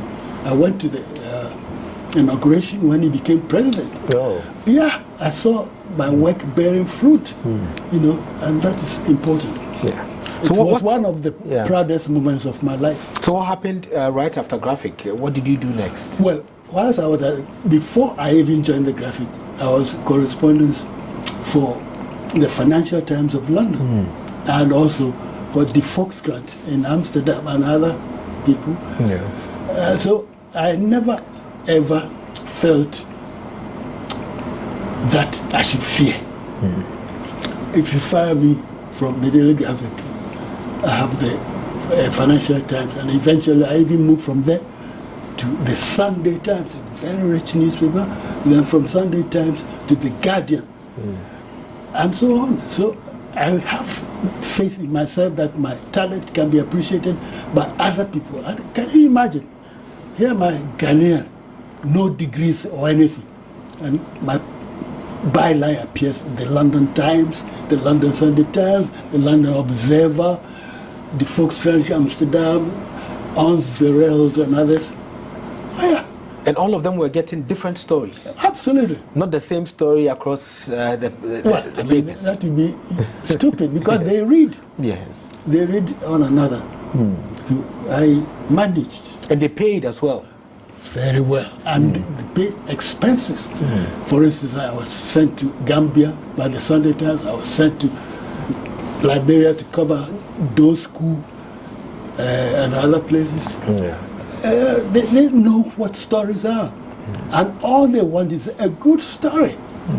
And thank God I had the preparation for that. You know, GBC and other drama and so on taught me how to write. So at what point did you decide to live in London? Is that where you lived, London? That was in 1983. Okay. I reported the murder of the judges, 3 judges and a retired army officer, for Focus on Africa on the BBC. They were suppressing the news as it came out of the special, not tribunal, special commission that was investigating the murders under Justice Azukra. At the time you were in Accra? Yes. Yes. Now, because they owned the Daily Graphic, the Daily Graphic wasn't publishing what was going on. Yes. Ghanaian Times, Duka. But by 3, 4, 5 o'clock, I was on the BBC reporting on it for Focus on Africa. And I was called by someone and told, be very careful, otherwise we shall even prevent you from sending stories because we control the external telephone service and the telex. And I got other hints. One day I was having a pee in a public place near a restaurant. Somebody came there, I don't know who he was. He just looked at me and said, "Camera, are you still in this country?"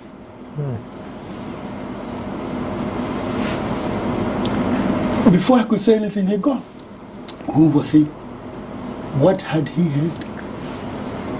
And I knew that in those days you could just vanish. Not only that, but during that time, my son was driving my car and he had a mysterious accident at a crossroads. In Accra? In Accra. The car was a write-off. It's very lucky that he wasn't hurt. But if they were picking on my family. So I've been through it. But Allah is there looking after me and I've done my little bit. So at what point did you decide to move to London? And did the BBC support you in moving? No. I was a freelance. You don't have a contract. I just turned up there and then I began to write for, you see, my freelance outlets. Did you move with your family? Eventually they joined me. Okay. But I spent 34 years abroad. 34 years? Yes. 34 years. And I regret it because if I had been here, maybe I could have made a lot of difference. But anyway, I was writing about Ghana anyway, 4 overseas newspapers and media. And some Ghanaians were exposed to my ideas. So the whole 34 years was for the fear of your life? Because you could be attacked? I was. Where? You have an accident, your car is written off. There were times, one day I was going to Tema And I was followed all the way to Tema and all the way back. But I wanted to see what they were doing. So they were laying the motorway extension, Spintex road and so forth. And I used to ride horses around that area, so I knew where the paths were. So on the motorway, I just moved straight. And I went straight to the castle under the regime of Flight Lieutenant Rollins. On a horse? No. Okay. After yes. I drove and they couldn't find me. Yeah. I was with someone important there discussing this issue when the person who had lost me came to report to him that he had lost me. Then he saw my face, I swear. He broke into hysterical laughter. Wow. He just couldn't control himself. Yeah. You think you can get me? I'm sitting here with your boss. Let him kill me today. Oh. And nobody can do anything to you if you haven't done any, you haven't made any mistake.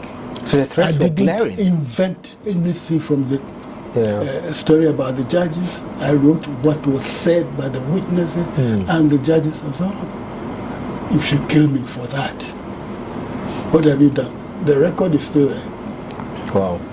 The threats were very glaring and you ran for your life. However, you came back. Yes. So at what point did you return? When did you return permanently to Ghana? 2016-17. Okay. Yes. And what informed your return at that time? Oh, I was getting old. My children were being completely estranged from Ghana. They were all educated abroad, most of them.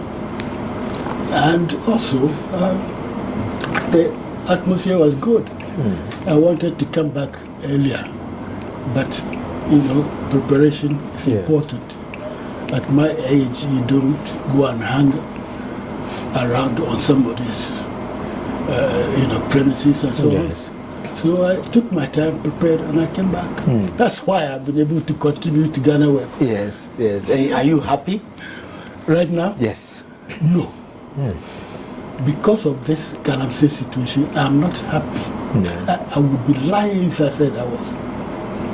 Look, we have a country in which the president said, I would rather lay down my office than allow Galamsey to continue. But his powers are limited. Some people in his own party are boasting that they can make $1 million a day from Galamsey. If you read the Daily Guide, there was a column by somebody called Bauer recently, and he will explain to you how the NPP national elections took place and what happened there. This is in black and white. We cannot continue this thing. The rivers are crying, the people are crying. There are so many diseases we don't hear about, because of the way that chemicals are transmitted through the water to our people. There was a major story, I think you published it, but I can't remember, saying that there were babies being born without eyes and noses. You live in this country, you are a journalist, and you see a thing like that and you let it go. You don't discuss, you don't write editorials about it, nothing. What kind of people are we? What kind of journalists do we have? God is not coming from up there to save us from our own stupidity about the way that we use our water. He gave us the water, and that was enough. And in some countries, they look after the water. So I sit here and I look and say, after all that we have done, boasting in the foreign media that Ghana is a great country, this and that, and we ruin our own water, the water we drink. How can you be proud of yourself? Have you met the president already? Yes. And you spoke to him about some of these things? Yes. But I'm sure you didn't get any well, response. He did his bit, but the point is, as I said, the president said it publicly to everybody. His party people know that he has said it, and that is his policy. They increase the penalty for galamseyers a lot. And they are still doing it because he cannot control all of them in the regions, in the districts, and in the villages. So that is why he needs help. He needs our help to awaken those people. The people who go to GhanaWeb every day, they must get a message that something is very, very wrong in Ghana. Yeah. Now let's talk about family. How many children do you have? I have, thank God, 6 children. 6 children? Yes. Yes. 2 girls and 4 boys. And they are well educated and everything? Yes. And do you have a wife currently? I used to, but unfortunately my wife passed away. Oh, okay. Okay. So I haven't married, and if you have a nice young sister or a nice young girl somewhere you want to introduce, I'll be very grateful. That's quite interesting. So now let's talk about the autobiography. I'm sure we would have read a whole lot if it was completed. And you are saying it would take some years. Why would it take some years? Where have you reached? I want it to be my last testament. Yes. And so it needs time. And I want it to be very, very good. You know my standards. And I want to write a fantastic book. So is it about style or context? All of it? Yes, I want to leave Ghana a very good book, starting from way back. Yeah. So what's and also to inspire the young people. Because as I've told you, I didn't go to secondary school. Yes. I've told you I didn't go to journalism school. And my standards has reached overseas, not only Ghana. So it means it can be done. Yeah. And those kids and young people who are saying that, oh, I don't have money, this and that, it's not an excuse. I passed my GCE levels through private study at home with a candle. There was no electricity. And I passed GCE level in 15 months. So my mates who were in secondary school were still in secondary school when I passed my GCE. Then I got the job, and gradually, God helped me, it went well. So people can pick themselves up.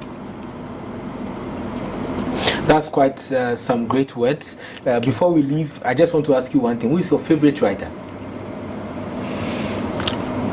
It's very difficult, but since did you say you read philosophy? Psychology. Psychology. Yes. Have you heard of Bertrand Russell? Yes, I have. He's one of my favorite writers. He's very, very good. Okay, who do you admire a lot in, in the African writers that we have? I know you did something with Wole Soyinka. Yes, and also Chinua Achebe, yes. And Ayikweyama, don't forget. Yes. Those are all very, very good writers. But you can't say you have a favorite. Well, it really doesn't make sense. Yeah. Because Wole Soyinka writes plays, Chinua Achebe writes novels, Ayikweyama writes novels. Which genre am I going to pick my favorite from? Yes. But I like all of them, and I like good writing. Before we leave, I must tell you this. Jaguar, who is a columnist for the Daily Graphic, has just published a novella. Very, very small. It's only about 60 pages. But it is fabulous. And I'm sure that she will continue and write a bigger book. But I read everything I can get. Everything. And That's a great advice, and we are very grateful that you honored our invitation to have a discussion with us on your life, and also to share your own ideas and some advice on how to go about journalism in general, and also how the country should be headed. Because you write, and we would have a discussion about giving you a very special place on GhanaWeb so that you could contribute more and help in solving the country's situation. This is the Lowdown on GhanaWeb TV, and my name is Ismail Okwe. Before we leave, we have a citation for Mr. Cameron Dodu, And this citation is from the GhanaWeb Excellence Awards, which was held last year. Ghanaians said they like Cameron Dodu, they follow his writing, and he writes for almost every platform you can think of. You don't use a typewriter, or you've used it before? A-wahi, B-wahi, like that. Do you still do A-wahi, B-wahi, or you've improved? Yeah. Well, I can write fast, but that's only because I've been doing the same thing for a long time. Yes. But I have about 5 laptops. 5 laptops. And do you use a smartphone? Yes, indeed. You do? You do? Oh, okay. That means you are abreast of the current trends and... well, you probably don't see too much of what I do for GhanaWeb, but I often tell them, please accept this correction. Yes. For what I do. I'm always critical of myself. I'm trying to know. How many times do you edit your stories? It depends on the mood and the time. If I'm fatigued, I may make mistakes. And one thing that I hope I can tell you from GhanaWeb's sake is that you should employ good proofreaders. Yes. Because even the best writers make mistakes because of deadlines and things of that sort. And you see that when you are rereading what you have said, there are mistakes in it which escaped you at first. And they haven't spotted it. That's so true. Please, if my visit to you today can encourage you to employ very good proofreaders, yes, I'll be very happy. And I know that I'll come home. That's really true, and I think your advices are well noted, and we're going to implement them at GhanaWeb because we serve the nation in our own small way, or big way, as others who are online say. They say we are the biggest, so we have more responsibility than other people, and that's why we are not coerced by any force or any authority. However, importance should be placed on quality and also on responsibility, which is something we'll do. So this is a citation for you, and it comes with a photograph. I mean, it's a digital painting, and I don't know if you would agree whether it looks like you or not. Let me just take this off. Okay. So this is it. It's a citation with an image there. I don't know if that's you when you were younger. Thank you very much. Thank you very much too. I'm very grateful. So let me show this to the camera. Okay. So it says, citation in honor of Cameron Dodu, in grateful recognition for your outstanding contribution to journalism and media freedom. You are an embodiment of excellence. GhanaWeb appreciates you for your service to Ghana. You will forever remain in our good books. So this is from the GhanaWeb Excellence Awards organizers and also from GhanaWeb to you. And we thank you very much for your service. Thank you very much. I feel very much at home. Yeah. Intellectually, I've been with GhanaWeb for a long time. For a long time, yes. Almost since you began. Yes. So this is extremely well appreciated. Thank you very much indeed. Thank you very much. We appreciate it. So this is the end of our show today. This is the Lowdown on GhanaWeb TV. My name is Ismail Akwe. Be safe.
to Kalio district in the Upper West region. This is where President of the Republic, Nana Addo Dankwa Akufo-Addo, is expected to commission a 13 megawatt power solar power constructed by the government of Ghana in collaboration with the German government. This is going to serve the people of Upper West region, and we are told that about 32,000 households are going to benefit from this project when officially commissioned by the President of the Republic.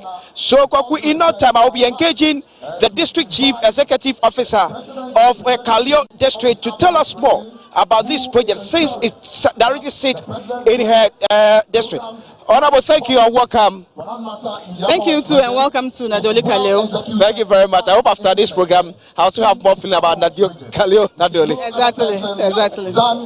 Okay, so madam, tell us, how is this project so meaningful to the people of Kalio and in general the whole people of Upper West region? Yeah, I would like to say a very big thank you to His Excellency the President Addo Dankwa Akufo-Addo, to the German government, to VRA, for this beautiful project that they have not chosen any place but my district, specifically Kalio, for this project.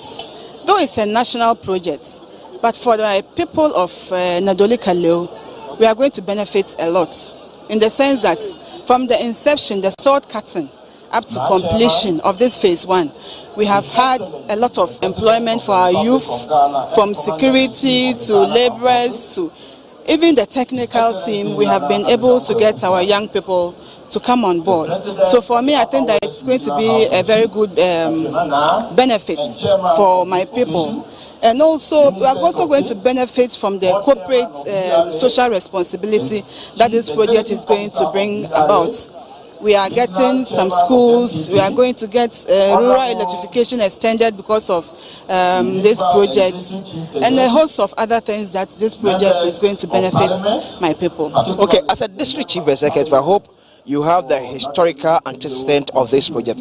Can you tell us what actually brought about this power plant here? Yes, what actually brought about the plant is that we have the resources. We have the sun, which is in abundance, and we have the land that is flat for such a project. And so other countries are benefiting from wind, they are benefiting from hydro.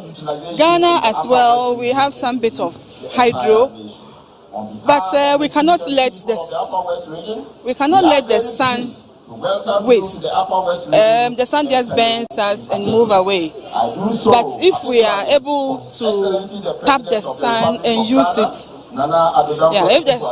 if we are able to tap the sun to use it for the benefit of the entire country, I think that is the best thing to do. And we are happy that this project has been located here and is going to add to the national grid, so that the frequent doom so that we used to experience, it will be a thing of the past, so that when hydro fails us, we know that we can always rely on the solar. Thank you very much for your time, for speaking to us. The District Chief Executive Officer for Kalio District, no emo say o church remo babia ene ne ekonam so kofa sa Jubilee say by one, it was because of the rampant power outages yana omo FAC district hanum and our government think anyway. So then if they should use it as a base and use it to sort out every electric challenge a war a year mentioning emu and for the entire Upper West region. So I also start engaging other people who will also be giving us other details and how they also see this project and a project every to me at the Abramo. So let me also engage this gentleman here. Thank you, sir. Thank you, sir. Please, what's your name and your position? I'm Honorable Fuska Nengpeng, Assembly Member for Kalio East. Okay. So as an Assembly Member of Kalio East, before this project came on board, how has the power outage been affecting your people in your electoral area?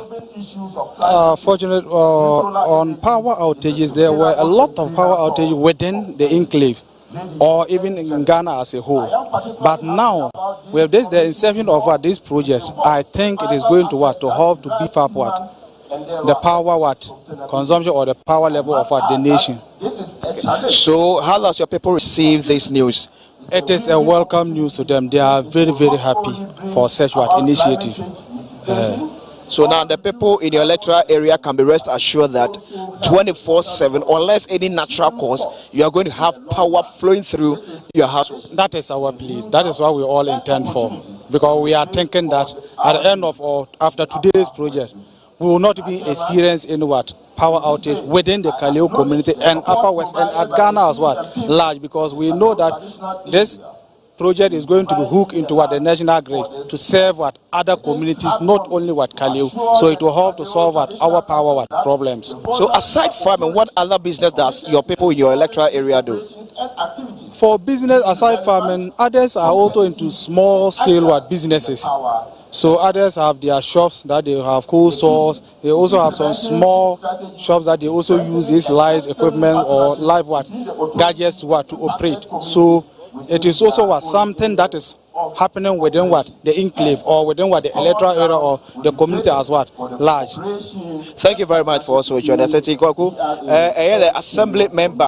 So Kaleo district and say yere also edi enkomna wo church how beneficial this project will also be to one ne emanfo. But quickly me run emanfo ya live across the country on about 7 TV stations and about numerous radio stations the program nankasa and empenfo AC and enkonyentia the President of the Republic, His Excellency Nana Addo Dankwa Akufo-Addo aba Kaleo in the Upper West region. So there's an opening prayer. So after that, we have an address from the regional minister. Since this project sits directly in his region, he has to also welcome the president and his entourage to the region. Now, the purpose of our visit in this region, there will be an address by the chairman of the function, who actually happens to be president of the Upper West Regional House of Chiefs. Then after that, there will also be an address by the board chairman of the Volta River Authority to tell us their role in this project and any other project they also have in plan for the people of Upper West region. After that, there will be an address by the German ambassador to Ghana, because this project is a collaborative work between the government of Ghana and the government of Germany. So she will also be giving us an address. Then the Deputy Minister for Energy, since the Minister for Energy will not be able to make it, the Deputy Minister will read an address on the Minister's behalf. Then we have a musical interlude whereby we have to prepare our ground for the main speech, which will be coming from the President of the Republic, Nana Addo Dankwa Akufo-Addo. So let me also still get in touch with other people to also engage them to find out how they're also receiving this news about such a magnified project that cost about 22.8 million euros. This is a 30 megawatt power, directly solar power, and it's going to serve about 32,000 households in the whole of Upper West region. Thank you, sir, for joining us. Yes, you are most welcome. Thank you very much. Can you give us your full name and your designation? Yes, I'm Honorable Solomon Antoine Kaleo West Assemblyman. Okay, so I just spoke to your colleague brother in the opposite direction of your electoral area. So for your people in your electoral area, how beneficial would this project be to them? Yes, the project is beneficial to us for now because some of our youth have been employed to the project. So I can say that is a plus to the community at large. Because some of them were not having jobs, but now they have given them job for them to be doing for a while. So we actually appreciated for that. Okay, so for the about 50 people who were engaged in this work, some came from your electoral area? My electoral area, few of them came from my electoral area. Yes, please. So now let's look at apart from farming, what other typical business that your people do that will directly benefit from this project? Benefit, what they can benefit is like we have bus, operational bus. So some of them at least have been operating them. I mean, they get benefit from them because the workers there goes there to buy drinks and then food as well. We have stores which they also purchase soaps and other things, beverages which are also beneficial to the community as well, or the members as well. Okay, so for the look of things, it looks as if that now the erected power challenges that your people have been facing after this commissioning by the President Nana Addo Dankwa Akufo-Addo, you have the hope and belief that it's going to be a thing of the past? Yes, that is what we are hoping, and I believe that will also cut off the power heretic in the community. That is what we don't want to experience, the power cut out anymore. Thank you very much. So, Kwaku, I just spoke to the assembly member who actually is for the people of the western part of Kalio district. So he was the one that I spoke to, and he has also expressed how this project is going to be beneficial to his people. So Red, I will get you in touch with the Volta River Authority. Since they actually worked on this project, they will be able to give us the full scope of the project. When we talk about the commission of the Kalio solar power plant, what actually it is, what does it entail? The people and officials from the Volta River Authority who work directly for this project will be able to give us all these briefings. So that across the length and breadth of this country, will appreciate what this government actually is doing to help electrification project. Since it has put in place measures to ensure that renewable energy will become something that our man will move forward with. We started with thermal energy under the first president of the Republic, Osajifo Dr. Kwame Nkrumah. Then Kakra Krasa and the Ebabira power and the renewable energy and so Abekauno. And the renewable energy it has come to stay. And we're looking for by 2030 we'll have over 1,000 megawatts of power from renewable energy, since we have what it takes to make it work. We'll be getting in touch with the Volta Authority to give us full detail of that the President of the Republic is about to commission and the benefit it will have on the good people of the Upper West region. Just as I said earlier on, it's going to serve power to about 32,000 households in the whole of the Upper West region. So this is what the people in the region are going to benefit from. So let me get in touch with the Volta River Authority officer who is joining me here on set. Thank you, sir, and welcome. Thank you. Can you give us your full name and your designation, sir? I am Isaac Bedu, manager, project management, VRE. Oh, okay, thank you. Now, since this project would sit directly under your office, can you tell us this whole project, what is it about? This is a renewable energy power project. It's a solar power project. So what you see here is a solar farm, 8 megawatt solar farm, which uses the sun's energy to generate electricity. Okay. So how they come about? What actually engineered this project to be situated at Kalio? Okay, solar means that we need a resource, we need a sun as a resource for the generation. And in the northern sector of the country, especially in the sun, the resource is available, and also the land is available for solar.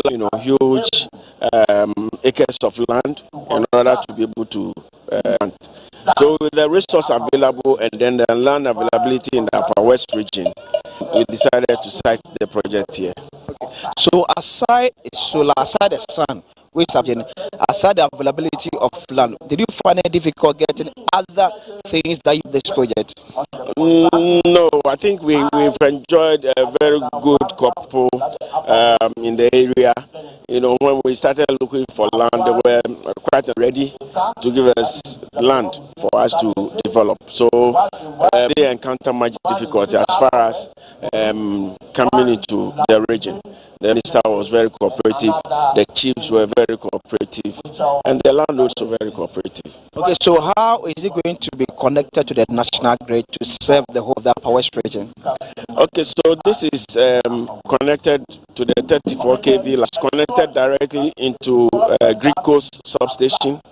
So it's connected into the national grid, the 161 grid. So wherever you are, enjoy this.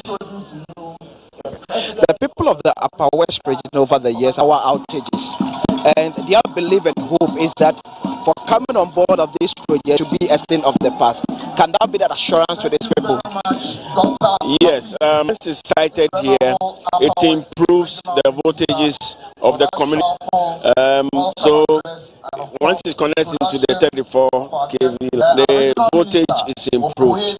So those who are living around will enjoy voltage. It means that their voltage drops will reduce. Yeah, so this goes straight into the 161. For the one in Laura, it was into the so the people in Laura enjoyed direct benefit by the improvement in their voltages, and also because the radial wire goes through Laura, the people in Kalio as well also benefit. Okay, so quickly, can you give us a little education about solar? Why, as a country, interested in renewable energy? Okay, so energy is to help us reduce our carbon emissions. Okay, when you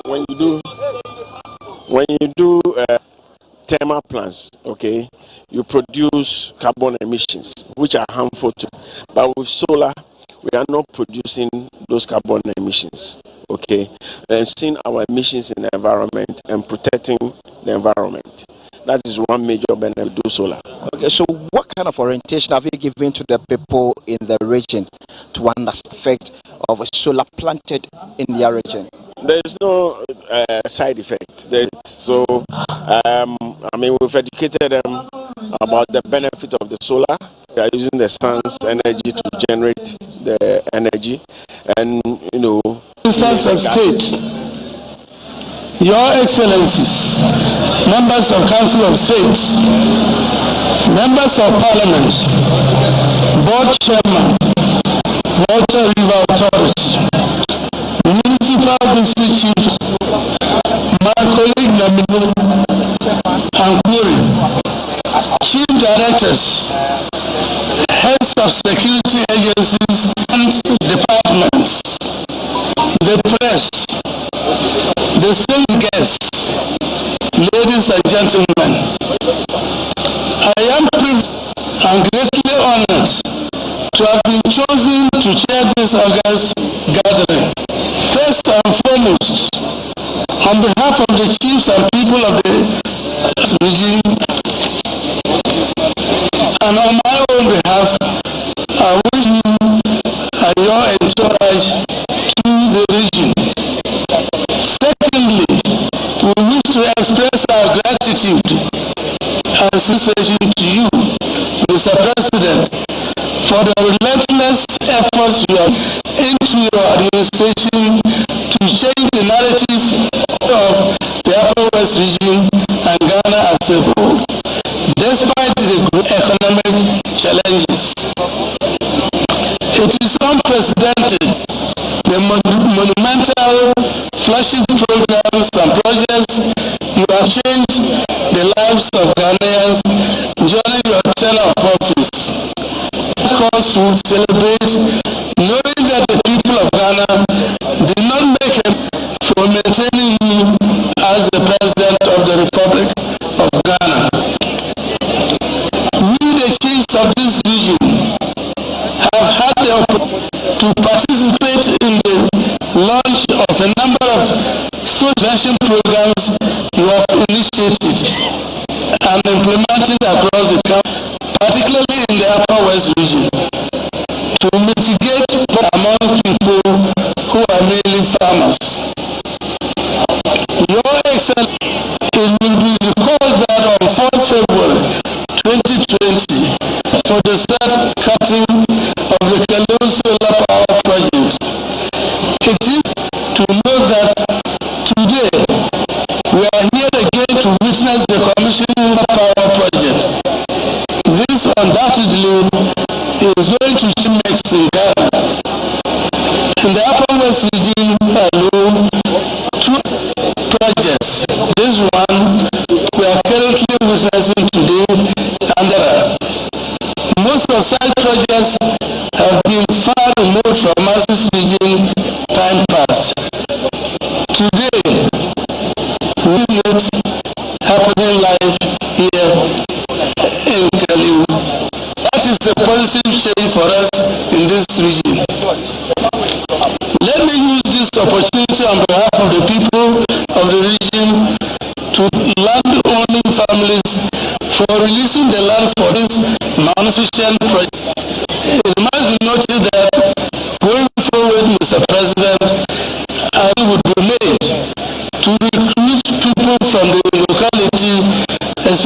those with requisite technical knowledge and the community to benefit directly from the project.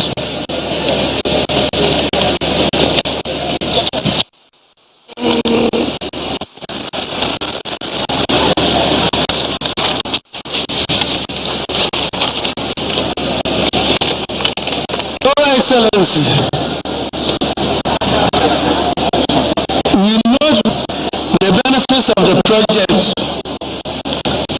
It will create for the Upper West region and the Ghanaian community at large to the energy requirements of the country, and furthermore facilitate electrification, which will serve as a catalyst for industrialization.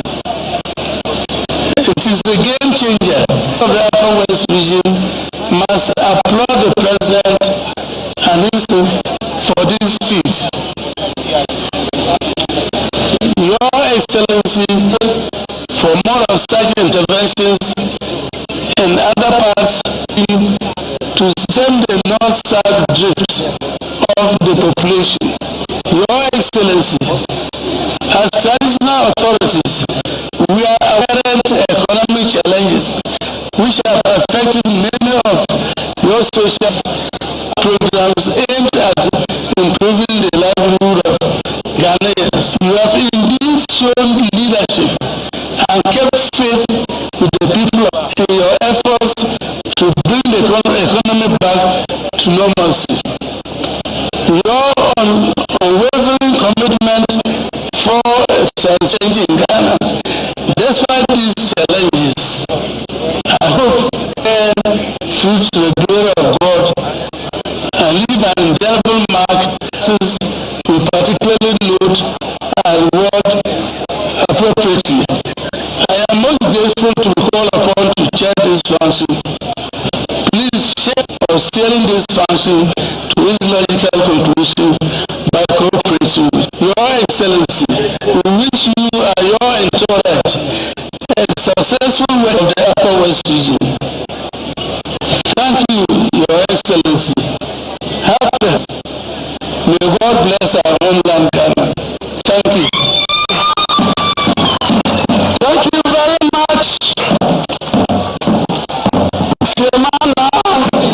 The President of the Upper West Regional House of His Excellency, we are most grateful to you as indeed our revered chief. Want to take this opportunity, Your Excellency, the board membership of the Volta River Authority chaired by. So you've been watching live pictures from Nadoli Kalio, a ceremony to formally commission the Kalio solar power plant in the Upper West region has just begun. President Akufo-Addo will be commissioning that project. A while ago, we heard from the president of the Upper West Regional House of Chiefs addressing the gathering on behalf of the traditional rulers in the region. Just to give you a bit of a background, so the solar power plant is a 13-megawatt plant in the Nadole Kalio district of the Upper West region, and it is expected to provide power to some 32,000 households. The 22.8 million euros project was executed by Legno SA from Spain, with Tractable Engineering of Germany acting as the project consultant. We're told that it was funded by the KfW, a German development bank, through a loan agreement between the government of Germany, represented by KfW, and the government of Ghana, represented by the Ministry of Finance and the Volta River Authority. Shortly, we will be hearing from other personalities who will be speaking, officials who will be speaking at this ceremony. We're told the VRA boss as well as the energy minister will be speaking before President Akufo-Addo presents his official address and goes ahead to do the official commissioning of the of the project. Right now, though, let's move back to the podium and bring you the speech by the VRA boss.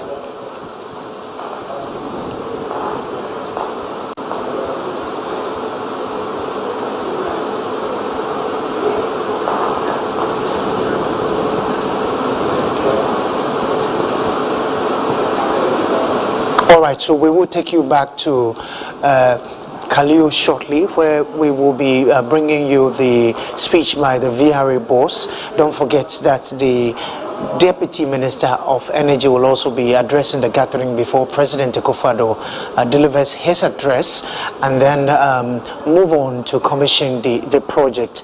As I did indicate, this is the Kalio Solar Power Plant, which is situated in the Nadole Kalio district of the Upper West region, and we're told that this facility or this project is expected to provide power to some 32,000 households. This is the final major activity for the president as he concludes day 2 of his tour of the Upper West region. Remember, after today, the president will be moving to the Savannah region for 2 days before he wraps up the tour of the 2 regions for the weekend. As usual, we will be bringing you live coverage of all his activities in the region. This is a special coverage of the president's regional tours produced by the Ministry of Information live here in Accra, and you're also watching us on a number of television and radio stations, including GTV, Adom TV, City TV, Metro TV, Wuntumi TV, Movement TV, Netu TV, Wezo TV, Asasi Radio. You're also watching us live on Facebook on the Ministry of Information Facebook page. Let's cross over now go back to Kalio and join our colleagues Wilberforce Asari and Akwesi Insia, who are on the ground bringing us all the big interviews ahead of the commissioning of that project. It is the commissioning of the Kalio Solar Power Plant. Is a 13 megawatts plant in the Nadole Kalio district of the Upper West region, and it is expected to provide power to some 32,000 households. The 22.8 million euros project was executed by Elecnor SA from Spain, with Trabatel Engineering of Germany acting as the project consultant. It was funded by the KfW, a German development bank, through the loan agreement between the government of Ghana, the government of Germany, represented by the KfW, and the government of Ghana, represented by the Ministry of Finance and the Volta River Authority, or VRA. And so that ceremony is ongoing. Shortly, President Akufo-Addo will be addressing the gathering, and then he will go ahead to commission the plant in that particular district of the Upper West region. We're still here live on this channel bringing you all that you need to know on the president's regional tours. The president this week began his region a tour of the Upper West and the Savannah regions, and tomorrow he will be moving to the Savannah region. Will spend 2 days in the region before he wraps up and returns to Accra. Shortly we'll be taking you back to the Kalio township, where the ceremony is ongoing, the commissioning of the Kalio Solar Power Plant. As you saw earlier on your screens, quite a number of people have gathered for the ceremony. You have officials from the Ministry of Energy, officials from the Ministry of Finance, from the Volta River Authority, from GridCo, as well as assembly members, district chief executives. You have ministers of state, senior government appointees, all gathering in Kalio for the commissioning of the Kalio Solar Power Plant in the Nadole Kalio district of the Upper West region. This is a big deal for the people in the area, because as we are told, this this facility will provide power to some 32,000 households. Shortly we'll be taking you back to Kalio for the feed, and we will be bringing you more speeches from the VRA, from the Ministry of Energy, and then from the president himself as he speaks to the gathering and also moves ahead to commission the project. As we heard from residents in the area, they are expectant. They can't wait to be signed on or roped onto this whole facility, which will provide energy and power to some 32,000 households. Imagine being brought on board this facility, and you could see the excitement in the faces of many of the residents who've been speaking to our reporters on the ground.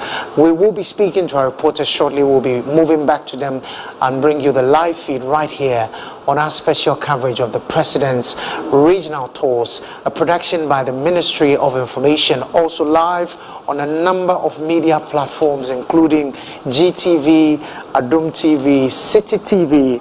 We're also live on Metro TV, Wuntumi TV, Movement TV, Netu TV, Wezo TV, and on radio on Asase Radio. We're also streaming live on Facebook on the Ministry of Information Facebook page. My name is Kweku Obenyeche. We will take a quick break. When we return, we'll take you back to Kalio for that big event which is already ongoing. Do stay with us.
Welcome back to our special coverage of the President's regional tours. And before we went on break, we were live in Kalio, where President Akufo-Addo is expected to commission the Kalio power plant shortly. That ceremony is actually ongoing. Let's cross over now and join our men Wilberforce Asare and Cuisine who are at the ceremony for the very latest. So we know that the president is scheduled to commission this new power plant for the communities in these districts.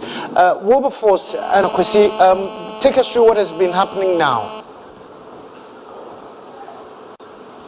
Your Excellency, Mr. President, ladies and gentlemen, I think this project here today sends four important messages. First of all, a message to the people of Kaleo, the people of the region, and the people of the north of Ghana. This project will provide. This project will make the power supply in the region more reliable. And this is an important prerequisite for inclusive growth in this part.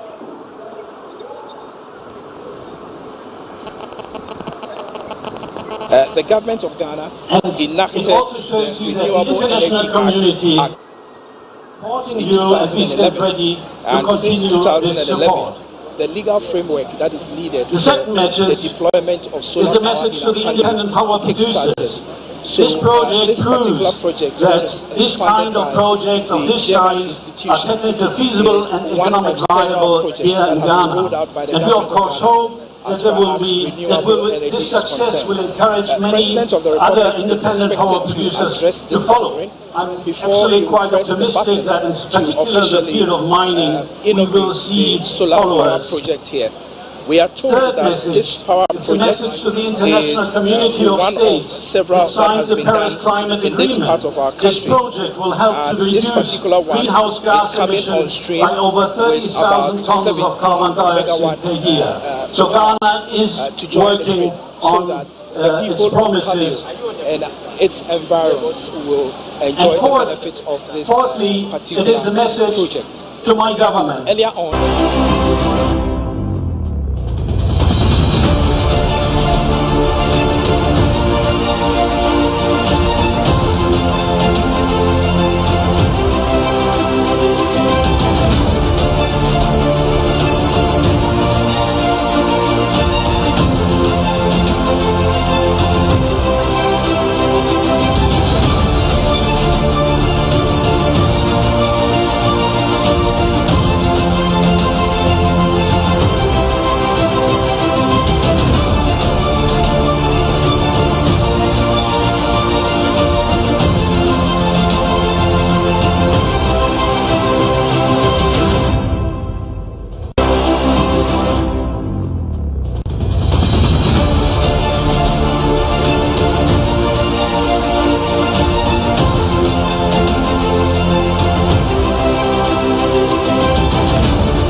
You are just waiting for the President of the Republic to give his speech. Right after that, you call baby and Penfo Commission, and that is where President of the Republic Nana Addo Dankwa Akufo-Addo. And so, to me, and just before I've been speaking to some assembly members, especially this project was sit in their electoral area, and you see because aside farming, no, omudu dunaka sanso at the light, no, yuma and kakra. So it's a big project. It adds up to website of years. So man has witnessed over the years. No, will actually be of the past over force.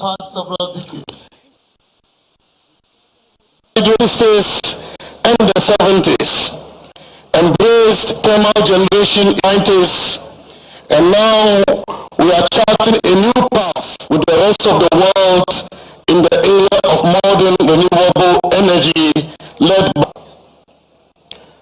particularly history which President Nana Akufo-Addo kindly for being president since independence to have achieved the largest deployment of modern renewable energy capacity integration in the history of Ghana.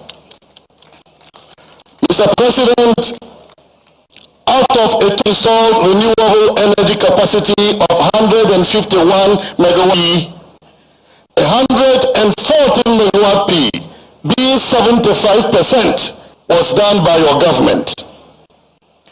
This makes Ghana West Africa's in modern renewable energy deployment. Mr. President, your government is implementing additional projects which will ensure that by the end of next year, renewable capacity will reach about 300 megawatt P. This is in line with the Renewable Energy Master Plan, which was also devolved government.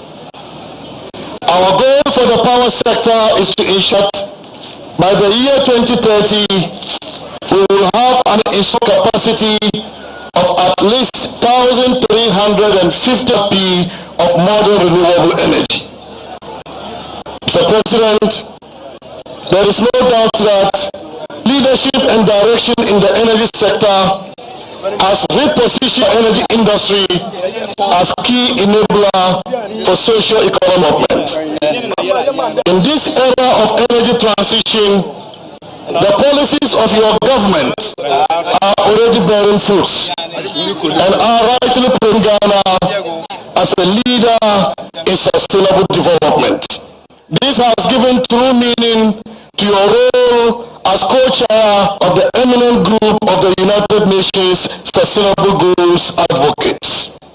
Distinguished ladies and gentlemen, our planned and structured deployment of projects in strategic parts of the country like Kalio is in line with our commitment to deliver affordable and reliable electricity.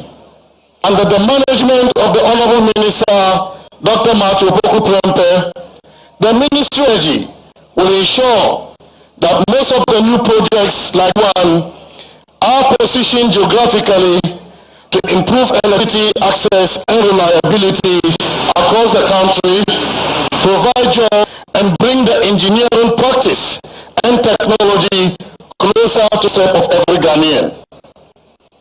Ladies and gentlemen, project in Kalio should remind all of us that under His Excellency Nana Addo Akufo-Addo, Ghana and developing all other parts as His promise the people of Ghana. Mr. President, the ministry and all our agencies, particularly BizTech, medical, and ECG, are ready to our continuous resolve to support your vision of an energy economy to deliver accelerated development to our people. I thank you.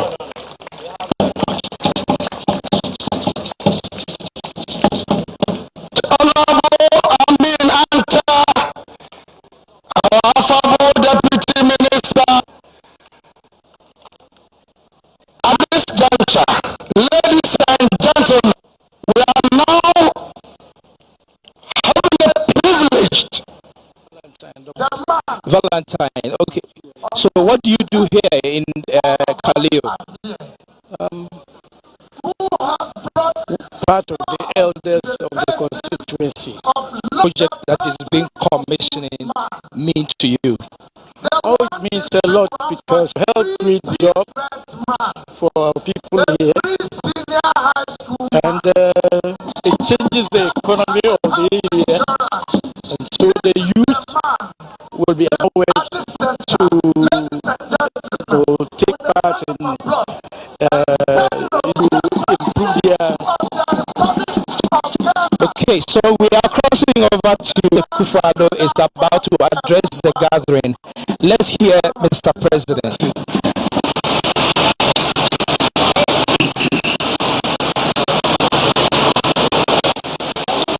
Christian and Muslim,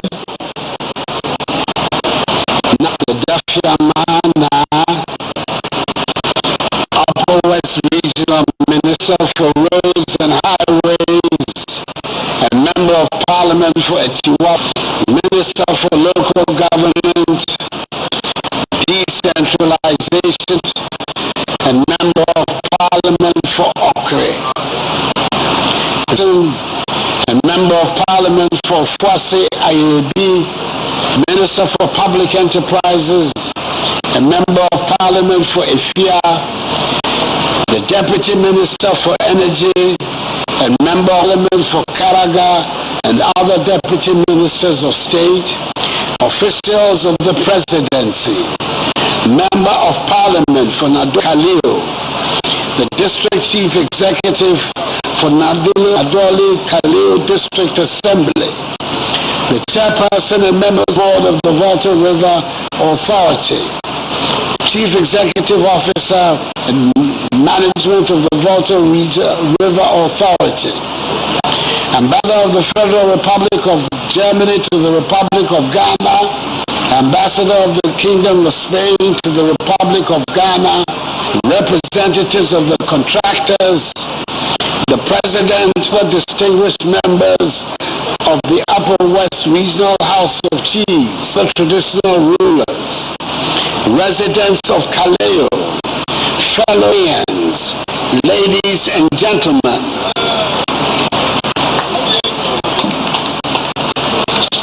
And I'm happy to see my good friend Mona here. Even initially, I thought on seeing him, the administration had been transferred from Accra here to Kaleo.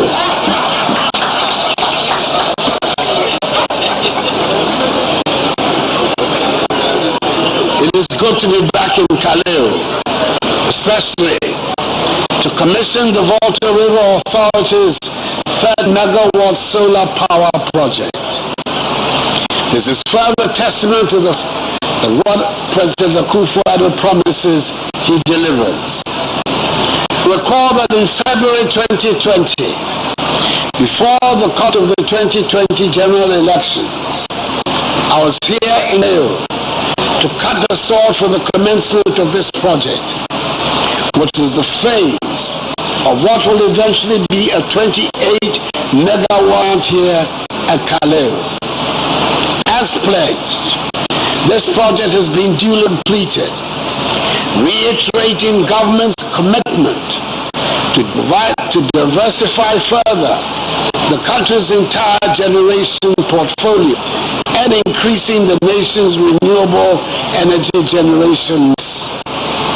The project, along with ongoing interventions in the area of energy efficiency, use of natural gas for thermal generation, adoption of cooking solutions, decarbonization of oil production, amongst others, is helping us accelerate the attainment of our nationally determined contributions as presented at COP26 in Glasgow in the United Kingdom.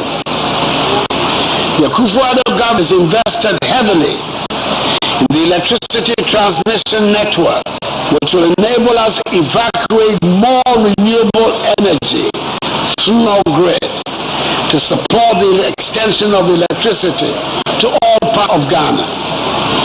For this reason, Kaleo is a dedicated transmission line that evacuates power to current and future solar capacity at Kaleo grid co-substation at Wa. At peak sun hours, Kaleo and Laura plants can meet the entire load at Wa and its origins. This can make Wa the greenest city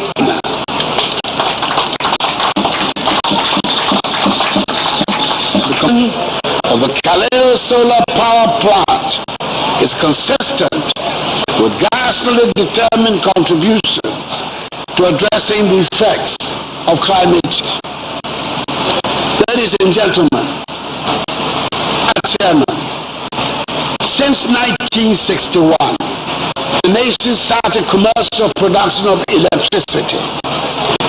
Almost all the decent assets, with the exception of the Bui hydropower plant, have been located in the middle and southern parts of the country.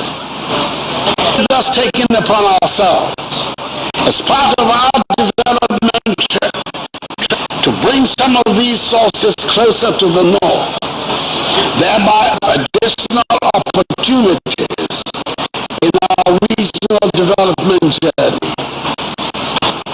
Has been one of our main vehicles for improving access to electricity developments, particularly in the northern parts of, and it will continue to do so.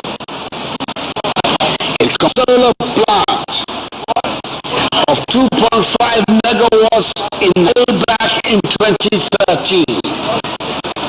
Under this government, successfully completed a 6.5 megawatt solar plant in Law, which I personally commissioned. Today, signing off on this 13 megawatt addition. This particular project in Kaleo commenced concurrent September 2019, and initially the combined capacity projects was to be 19.5 megawatts. I'm reliably informed that through the diligence of the Volta River and the implementation of some technical improvements, the product capacity of 22.8 megawatts to VRA management and their technical teams. This increase in power generation in the upper is evidence that the region's industrial and socio-economic accelerate.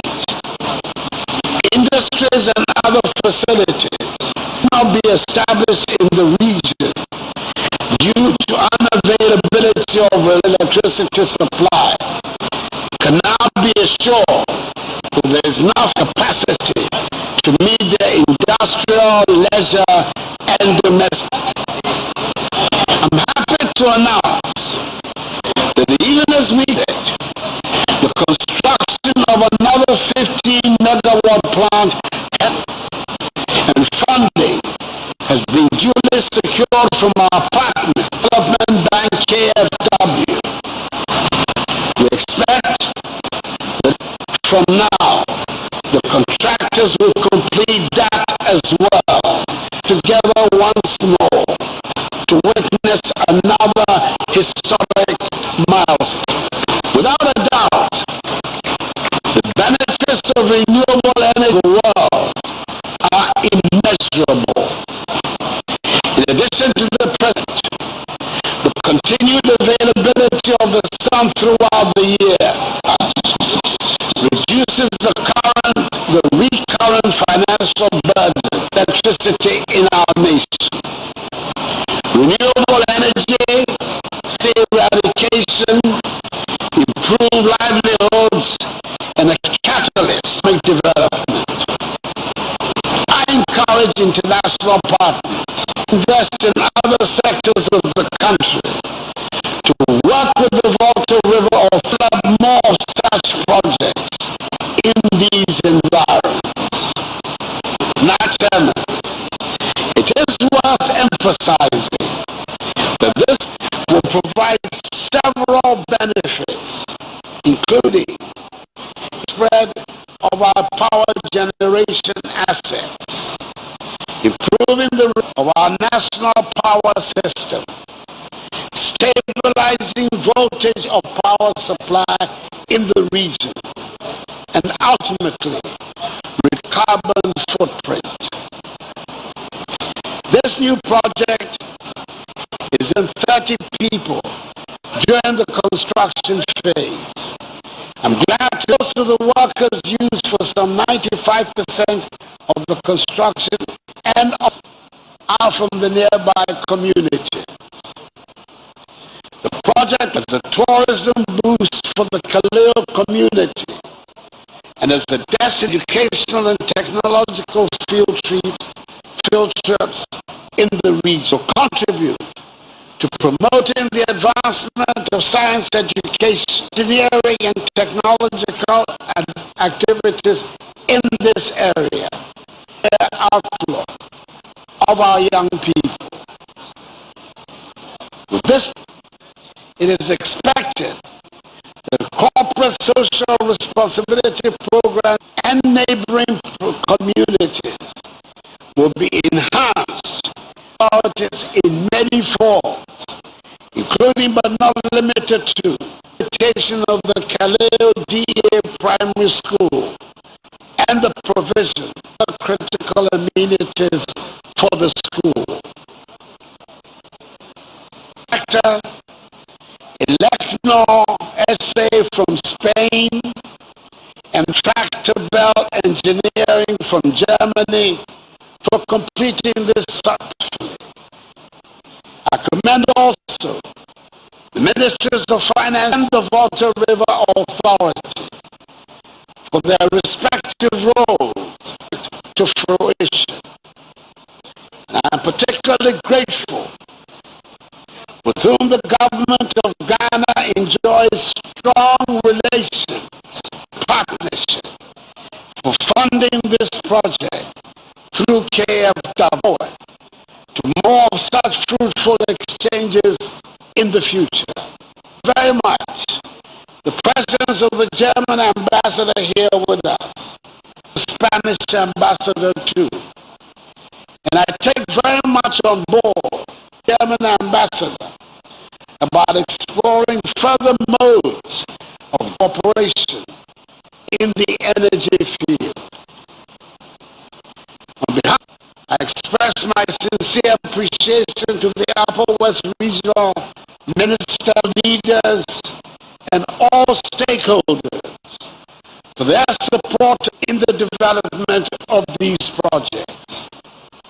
It is my sincere that maintenance of the project will be on top of everybody's, the purpose for which it is being set up will not be lost. And that chairperson, ladies and gentlemen, pleasure to declare the 13 megawatt Kaleo Solar Power Commission.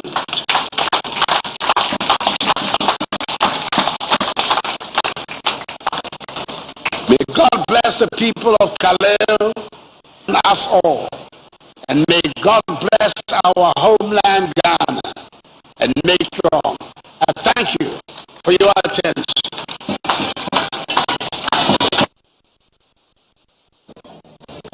Thank you. Thank you very much, sir. We would like to invite Mala Nuhu Ali for Kaleo to give us. All right, so President of the Republic, Nana, just addressed the gathering here at Kaleo. And essentially, Kaleo Solar Power Project is duly commissioned. Indicates that he's excited about this project, and that's because the Upper West region in the Republic of Ghana, because the amount of power from this project has the ability to essentially greenness in our country. I've just been joined by the Deputy Minister for Energy. He did address this gathering.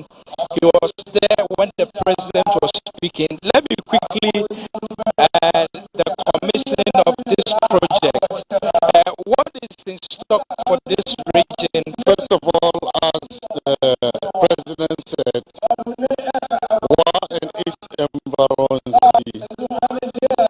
in the whole of Ghana, because has a total load of about 30 Upper West region, but for war and its environment is about 20 megawatts. Now this facility, which is 13 megawatt plus the watt of solar in Laura, together gives us about 19 megawatt, and so which means that the 19 megawatts can meet load for war and its environment from renewable energy, and this is why the President is right in declaring Wa as the greenest city. Indeed. All right. So, what next for the President? The process is on.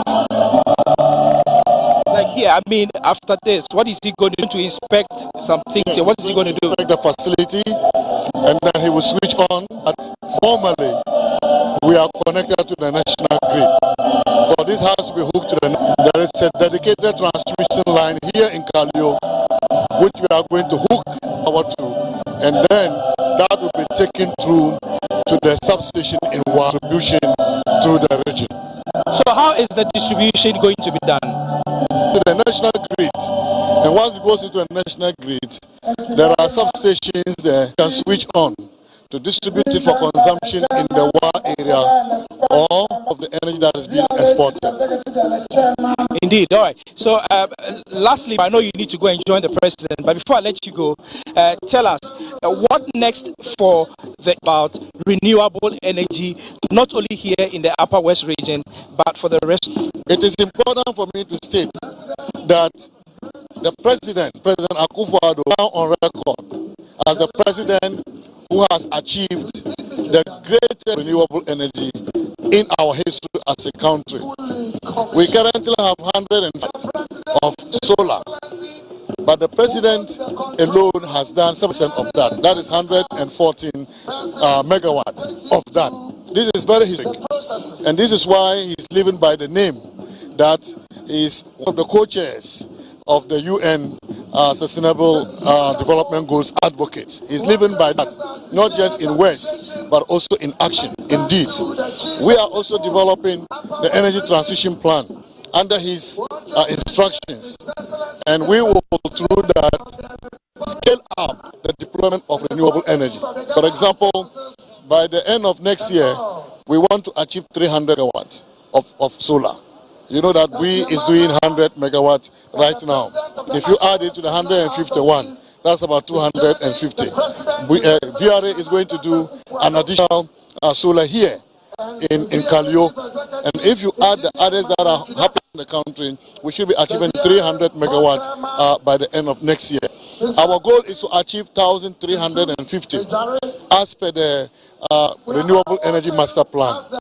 But the way we have started and the agency attached to it shows that we are committed to contribute our quota to address the climate change problems afflicting the whole world. And I know that the Jubilee House, for example, is also going solar, because when you enter there, you see that they are fixing solar panels.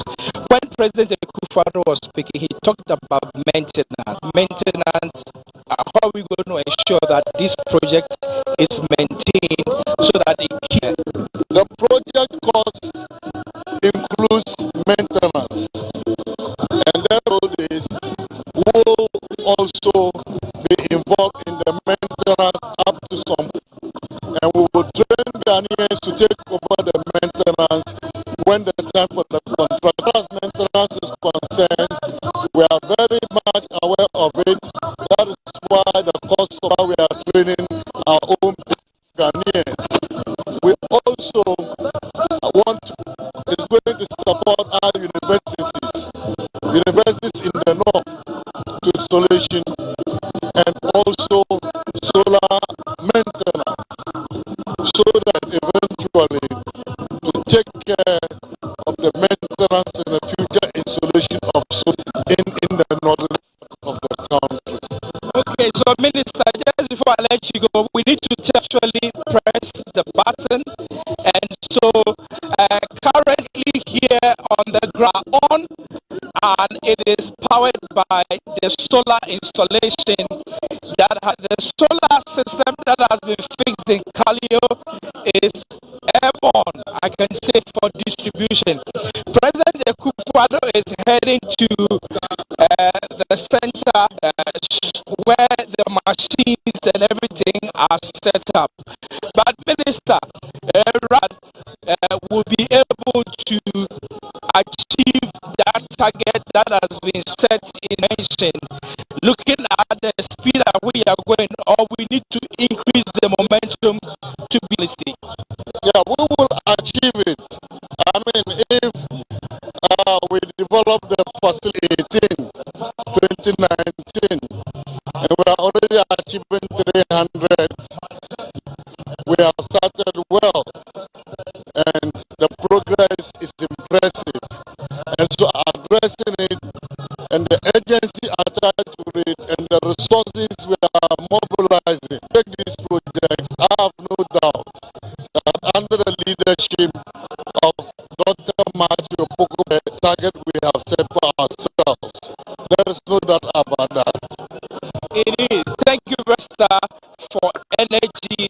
Is the one we have been speaking to Mohammed as we will allow you to go and join with the president, and we'll talk again very soon. Right, so we've been bringing you a live coverage of the commissioning of project here in Kaleo, where President Akufo-Addo joined the chiefs and inhabitants of Kaleo to bring you the commissioning of the ceremony. Power, solar energy has been, lights are showing that indeed it is on, and we are told that, and hopefully the people of Wa, or the Wa Upper West City in Ghana, because the power that is going to be supplied, meeting virtually all their needs in terms of electrical power. Once any kind of other sources of power and rely solely green, because it's one of the sustainable development goals to go. So once that is done here in the Upper West region, it would have become the greenest region in the Republic of Ghana. Which other region is going to join this renewable energy from the Kaleo power? Solar has duly commissioned it.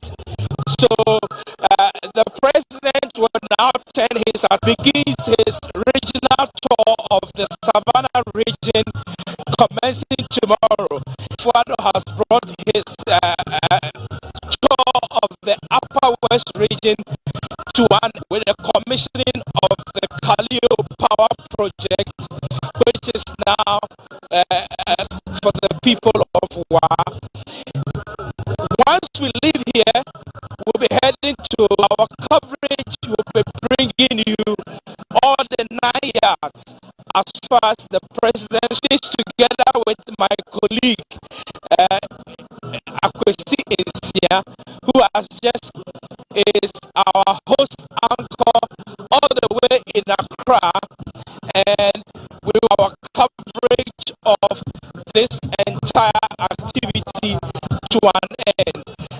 My see is so what is currently happening now is the President of the Republic are just going to inspect how the operational works of this plant on the light to indicate that yes, indeed, the power plant is fully activated. The Upper West region are going to benefit from this project, which the Ghana government, there's a second phase project, that government will soon 22.8 million euros. 22.8 million euros. So this is where we hand over to you as we also go to the control of how this whole thing is.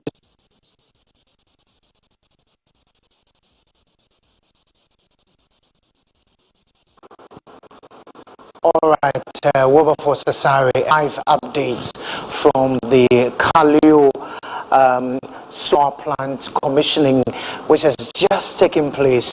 The commissioning was done by President Fado as part of his 2-day working tour of the Upper West region. Don't forget, the President began his tour yesterday and he's wrapping up today in the Upper West. Tomorrow, he will be in the Savannah region to begin a 2-day working tour of that region. And we've been bringing you live coverage of the activities that the President has been embarking on throughout his tour of the Upper West region. We will continue our coverage, our live coverage tomorrow, right here on this channel, where we bring you the updates as well as all the major activities in the Savannah region. This is a production by the Ministry of Information here in Accra.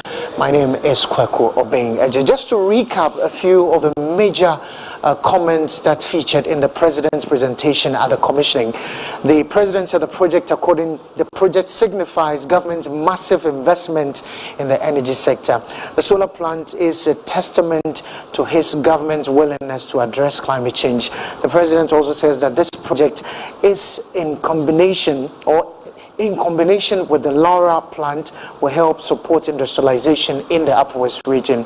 He also announced that plans are far advanced and funding secured for another 15 megawatts solar plant in the Upper West region. So these are some of the key points that featured in the President's address when he commissioned the Laura solar plant project in the Nadoli Kalio district in the Upper West region. As we did indicate, the President is getting ready to move to the Savannah region, where he will continue his tour, and we'll be bringing you live updates right here on this program, a production by the Ministry of Information and live on a number of TV stations and radio stations, as well as live on Facebook on the social media handle of the Ministry of Information.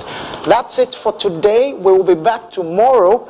My name is Kweku Obeng. From me and the production team and our crew who are out there with the President, thank you so much for joining us. Do join us again tomorrow. Goodbye from us in Accra.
Ladies and gentlemen,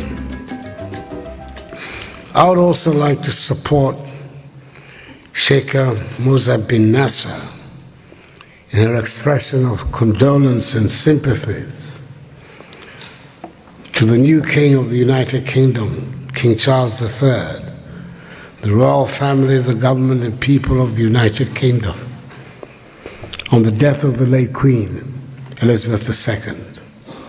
She was a dignified head of the Commonwealth of Nations, an organization of which Ghana is a proud member and will be sorely missed by all. I'm honored to join you to observe the third International Day to protect education from attack. I thank the Director General of UNESCO, Madame Audrey Azoulay, and Her Highness, Sheikha Musa bin Nasser, the founder and chairperson of Education for All, a great champion of education and a tireless SDG advocate, for their kind invitation. Indeed, through the efforts of Her Highness's Foundation, in collaboration with Plan Ghana, some 90,000 out-of-school children in some of the most deprived parts of Ghana have been successfully enrolled in school. The stellar work that Education for All is championing across the globe must continue to be an inspiration for all of us. Education should be a right which all of Africa's youth can exercise. Today's youth running barefoot to school could be a future leader of the arts, business, industry, or government. Education is the equalizer of opportunity, and it is the catalyst to the transformation of societies and nations.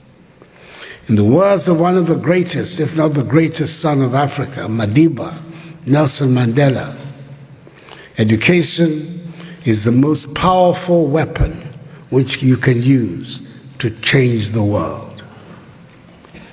As a matter of fact, realizing SDG 4,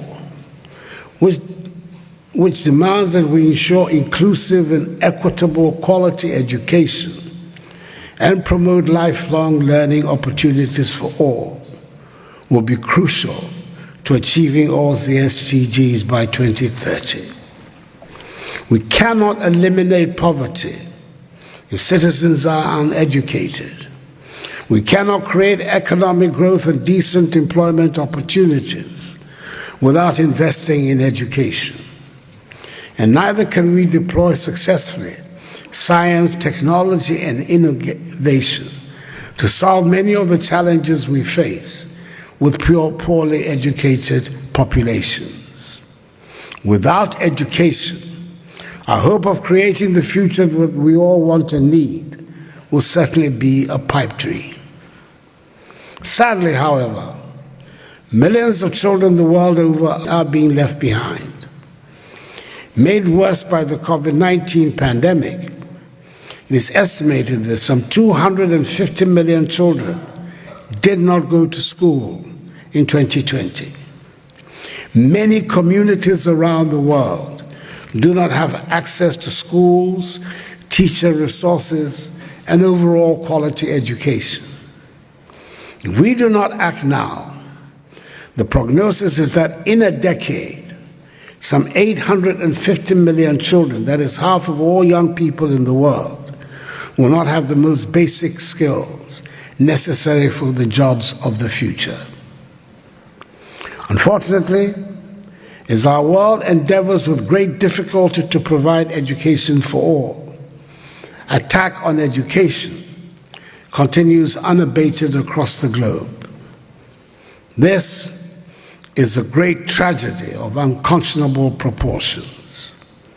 I've been saddened to read from the recent Education Under Attack report, which tells us that in the last 2 years alone, there were more than 5,000 reported attacks on educational facilities across the world. And together with incidents of military use of schools and universities, some 9,000 students and educators in some 85 countries were injured, killed, abducted, arrested, and detained. These inhumane actions are totally unacceptable. We must be unequivocally condemned. Together, we as leaders have the political will and influence to drive the change that we want and need.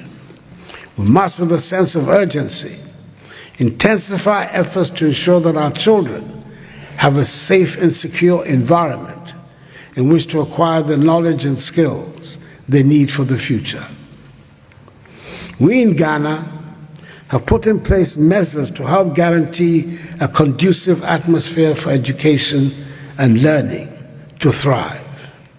The free senior high school policy, introduced by my government in 2017, is guaranteeing a minimum of senior high school education for some 1.7 million children, the highest such enrollment in our history.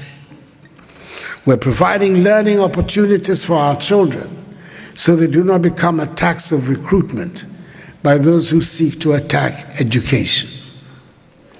As we squarely condemn unwarranted attacks on education, going forward, I propose 3 crucial courses of action as follows. Firstly, enhancing advocacy for action.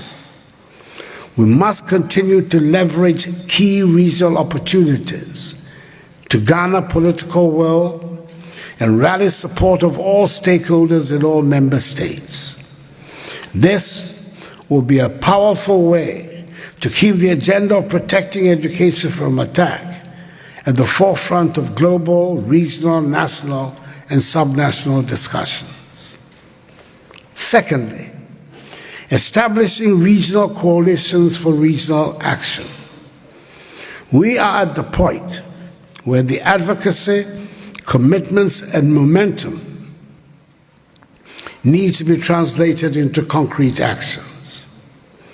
The most recent data on attacks in education confirms high levels of attacks in countries in West Africa. This is indeed a worrying trend that has to be addressed urgently. We must act now to defend the region in cases where there are systemic attacks on education. This, together with the coming into force of the historic United Nations Security Council Resolution 2601, passed unanimously by the Council, will give us a fighting chance. Thirdly, mobilizing financing. Parties must support diverse funding channels by humanitarian or action groups spearheading efforts to address attacks on education. We must also continue to make education a national priority by increasing the scope and quality of educational programs. In conclusion, Your Excellencies, ladies and gentlemen, I assure you that Ghana stands ready to support the call for global action to protect education from attack, leveraging the privileged role that we have as a member of the current composition of the Security Council of the United Nations. And to this effect, we call on all member states to abide by United Nations Security Council Resolution 2601 and to work towards developing concrete national action plans to guarantee safe schools and protect education from attack.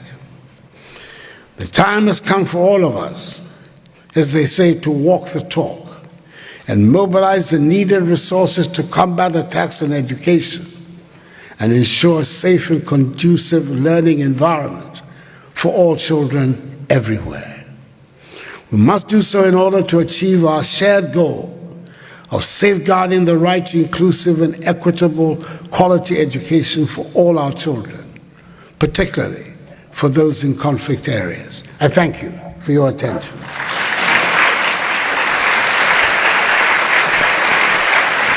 Mr. President Nana Akufo-Addo, Your Excellency, thank you for your words.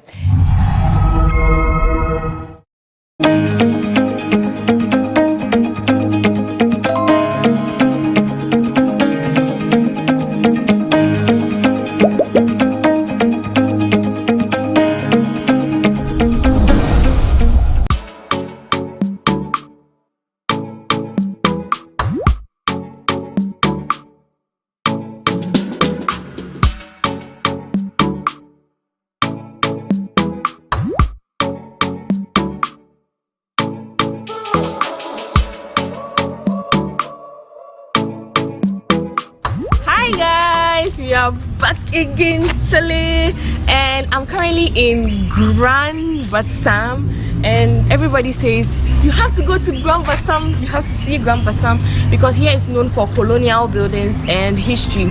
I'm super excited. I'm currently here at Mufi National du Costume, which is one of the places you must see here in Cote d'Ivoire, here in Grand Bassam. I'm super excited. Today is going to be like a tour. I have like 24 hours, no, less than 24 hours, because I already slept for 8 hours. So I have less than 6 hours to explore this town before leaving back to Abidjan. And of course, you are coming along. So let's see what's in here. I'm super excited. You guys are coming along. Let's go. Let's see what they have.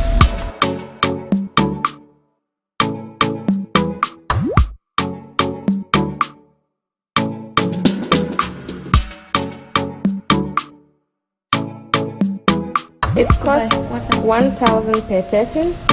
Thank you, madam.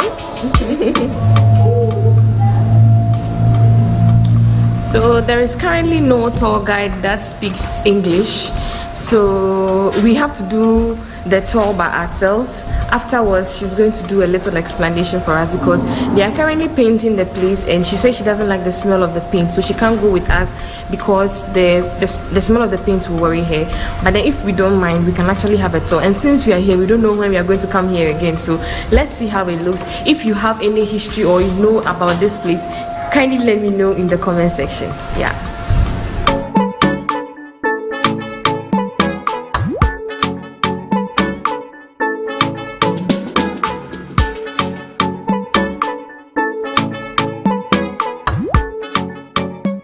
The Musée National du Costume was built as a palace in 1892 by the colonial rulers at the time.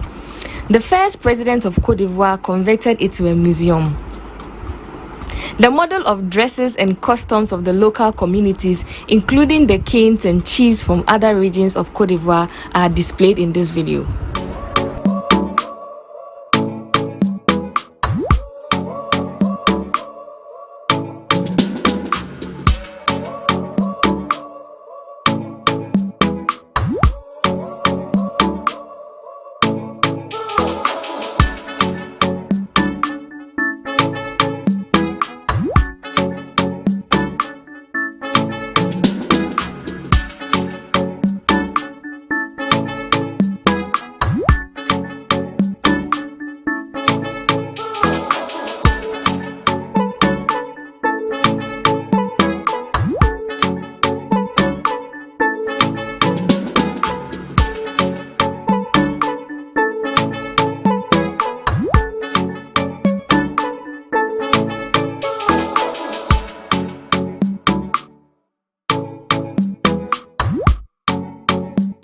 Let's see what they have upstairs.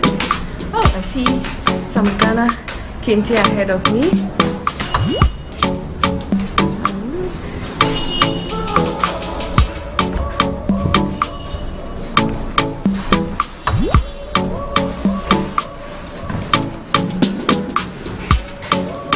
Oh, this is the Ghana kente.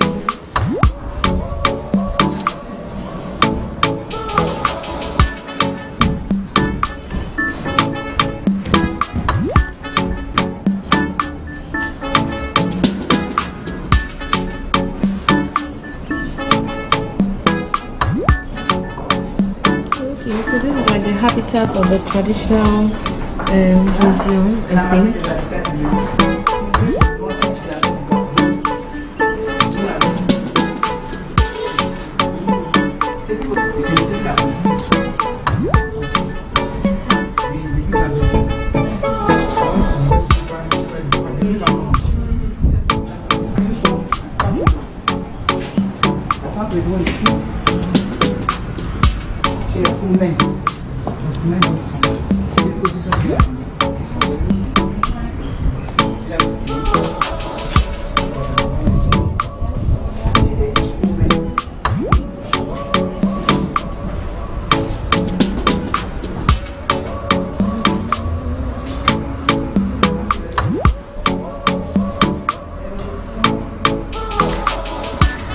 I don't know if this is how they used to dress, but this outfit is so pretty. Like, this is very nice. I don't know what it means, But then, yeah, if you guys know what it means, please let me know in the comment section. Is that how the ladies used to dress in the past? And this looks like a wedding outfit, which is so pretty. You can see some nice beadwork here. Oh, I'm sure we are not supposed to touch because there is no tour guide for us. Look at the outfits, like a wedding gown.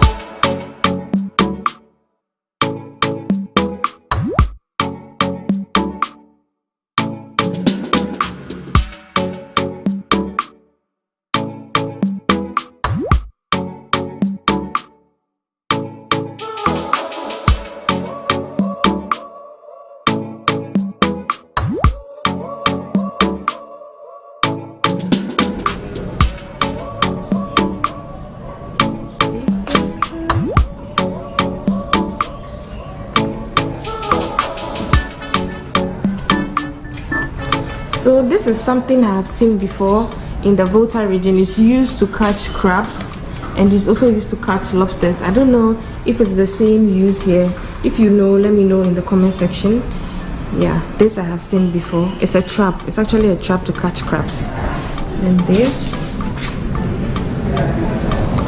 I like how they represented everything in how it was represented back in the 80s.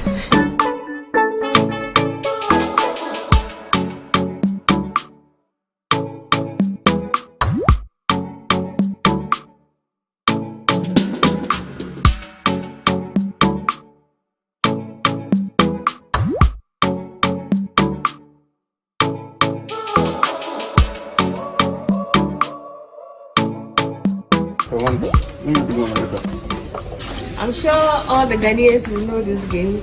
It's properly called Owari here. How do you call it in your country? How do you call it in here? Monsieur, this, how do you call it here? Sao. Sao. This one? Awale. Awale. Hey, we call it Owari. We call it Owari. In Ghana. Owari. Small. I see.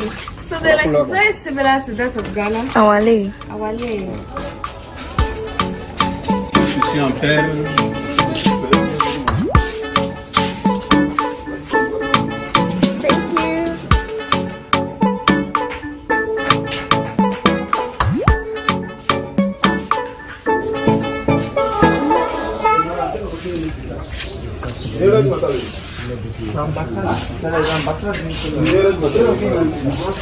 Oh, this is so beautiful. This facility. Something like this. Oh, the two of us. Yeah. So from the museum, we are going to Maison Ganame, which is also another historical site you must see when you are here at the Grand Bassam. So it's not too far. We picked a loading taxi. There were other people in the car. They just alighted. It's left with Millie and I. Then we get to the place. It's not too far. So yeah, let's see how it goes. I'm super excited. I get to explore Grand Bassam, like the popular Grand Bassam. When you come to Côte d'Ivoire, make it a point to visit this place too. Get to know their history. If you speak French, it's a plus. If you don't, you're just going to be like me.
here. It's quite an abandoned place, so I guess we have to do the tour ourselves. So this is how it looks like.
So it's quite an abandoned place, but then since it's one of the most historical places here, it's a must to see when you come.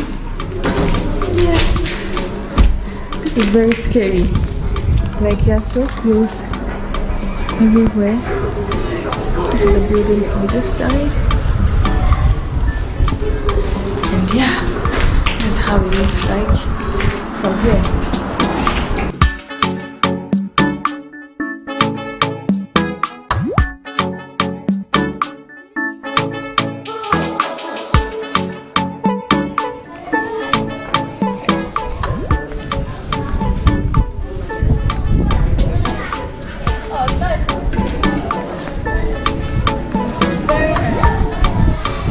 So this is how the whole building looks like, and it's very close to old buildings.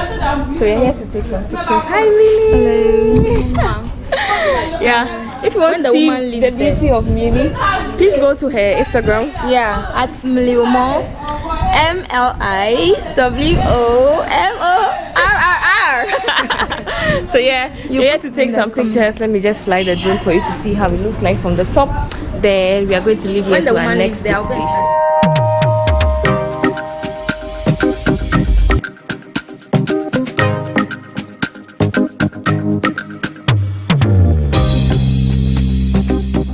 So this is exactly how it looks. We are going to, it's quite abandoned. You don't have to pay, you just have to just look at it and know the historical guys, do you guys know this tree?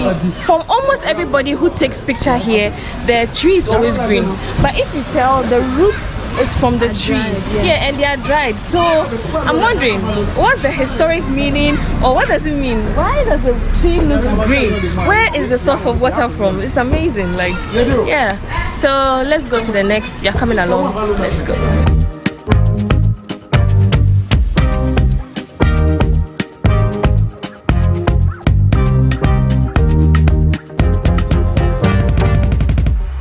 To Côte d'Ivoire, we've been enjoying orange, right? Millie especially, she loves it. I love it. And we got it in this shop very close to the Maison Ganame, enjoyment minister. So yeah, this is how it looks. When you come, you could try it. It's nice. It's similar to Fanta, but it has a different taste. It has more of the lemon flavor, which is nice. I just saw some men enjoying fufu here. Nice. They're enjoying some fufu. Looks like plantain. Two. So we are leaving here to have some lunch and call it a day. And you guys are coming along, so let's go. This is the taxi. It's a loading taxi, so there are people inside.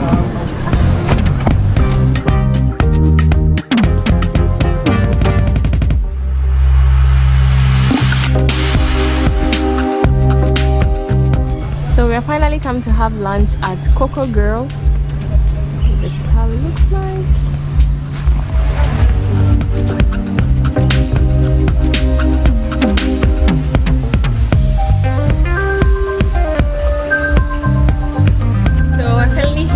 this beautiful restaurant recommended by Cici. Cici's on Instagram. And this place is nice. Cici Travels, okay. Yeah. This place is beautiful, yeah. We are super hungry, but here I learned they serve all kinds of dishes, so for any foreigner you feel at home here because they sell all kinds of dishes. Let's see what we get. Thank you. So this is their drink menu, and then this is their food menu. They have burgers.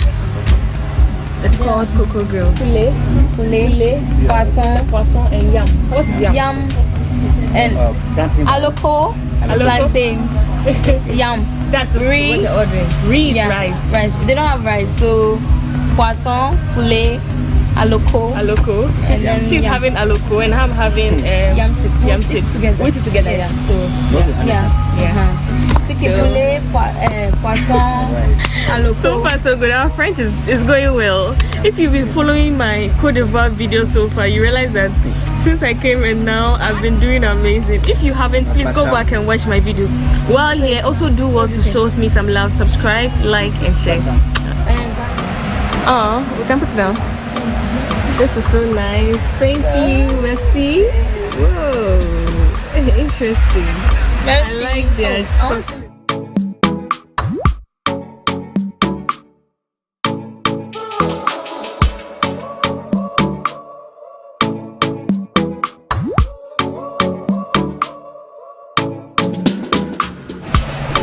The first food is here.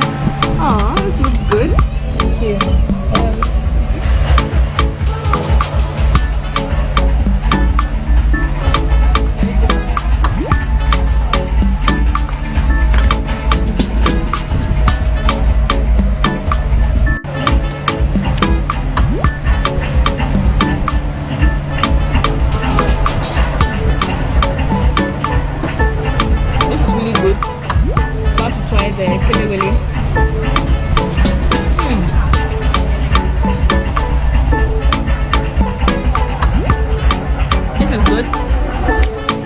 Try it.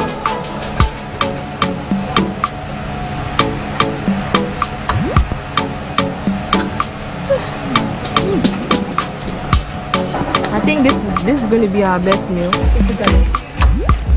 So this is how much we spent at the Cocoa Grill.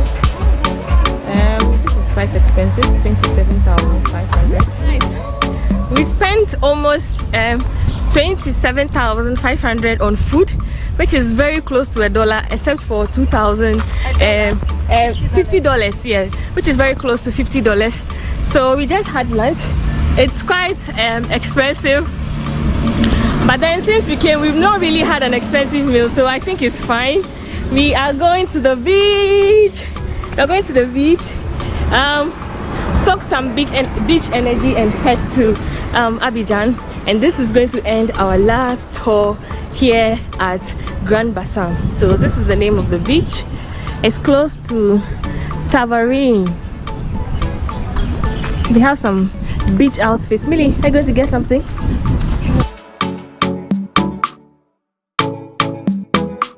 The beach is way ahead.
special effects wasn't really a plan for me.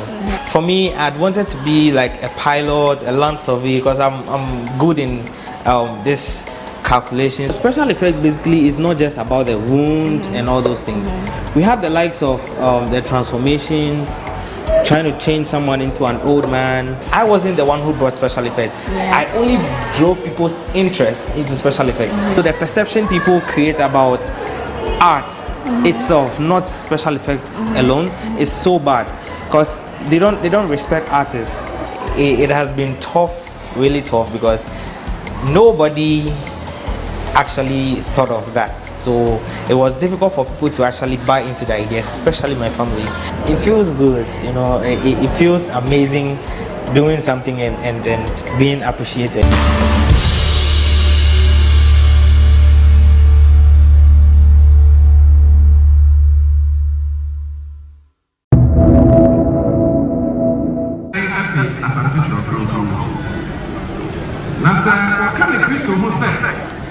When you are Afia, you show more. Afia, the Christian, so. As I wear any Christian, I am not here. I am quite. Now, would you do so? Now, whatever you say, you are going to come and say, come for. If you say, did the young people dance here say, when you are a Christian, say, I will for any young man. And I say, I will for any young man. And I wear any Christian, so. And I say, when any Christian, so. Na Jubilee e yokono na kwada so e wo mbone eno dia so na wa wade na Kristo mu nyina ayira na enkwaye mu nkwa ana mu Yesu Kristo mu de da so a ane na ye ni so afiye we ya ni Kristo Efia wo so ane wo wa wade da no dia pa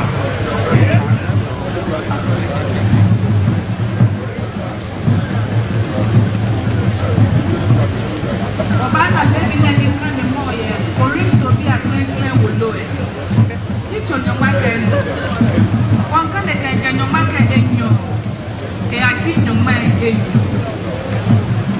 Shika asya ya Kristo he Ada atele shika jagoni atele Tete Igatele kumeko ake kwenye ashite kobele Shika kwenye ashite kobele Pela Cristo ate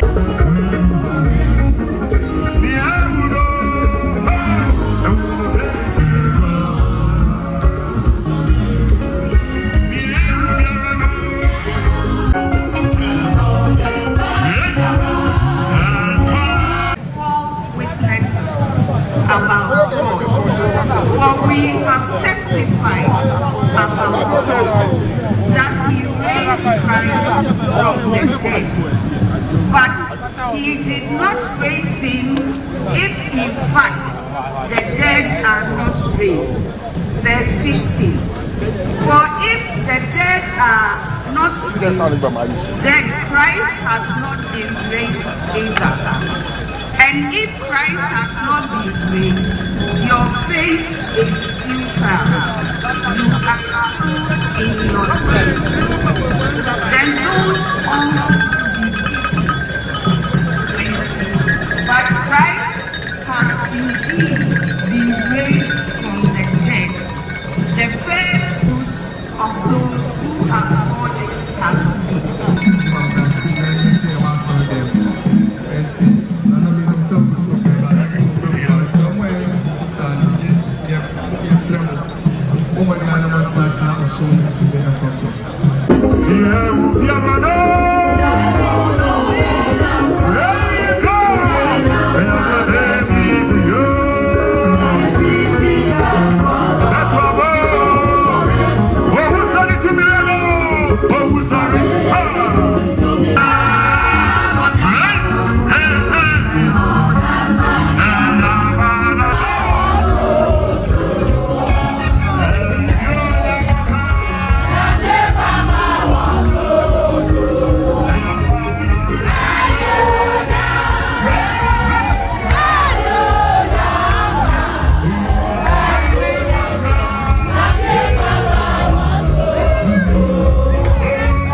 Say the closing prayer and give the benediction. After that, we'll have Yeah, it's yes, penny demand and you just send it to your bomb pie in the I'm running to my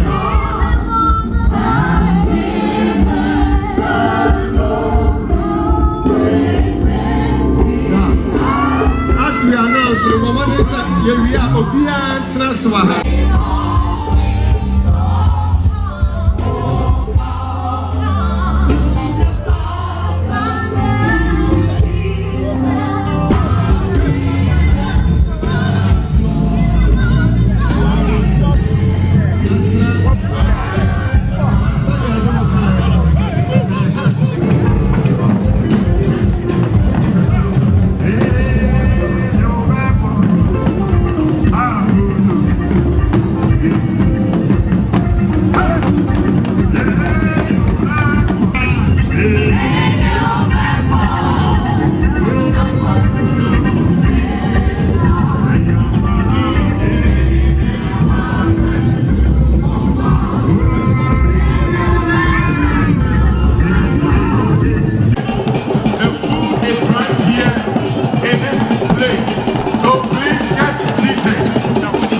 The pressure is getting worse.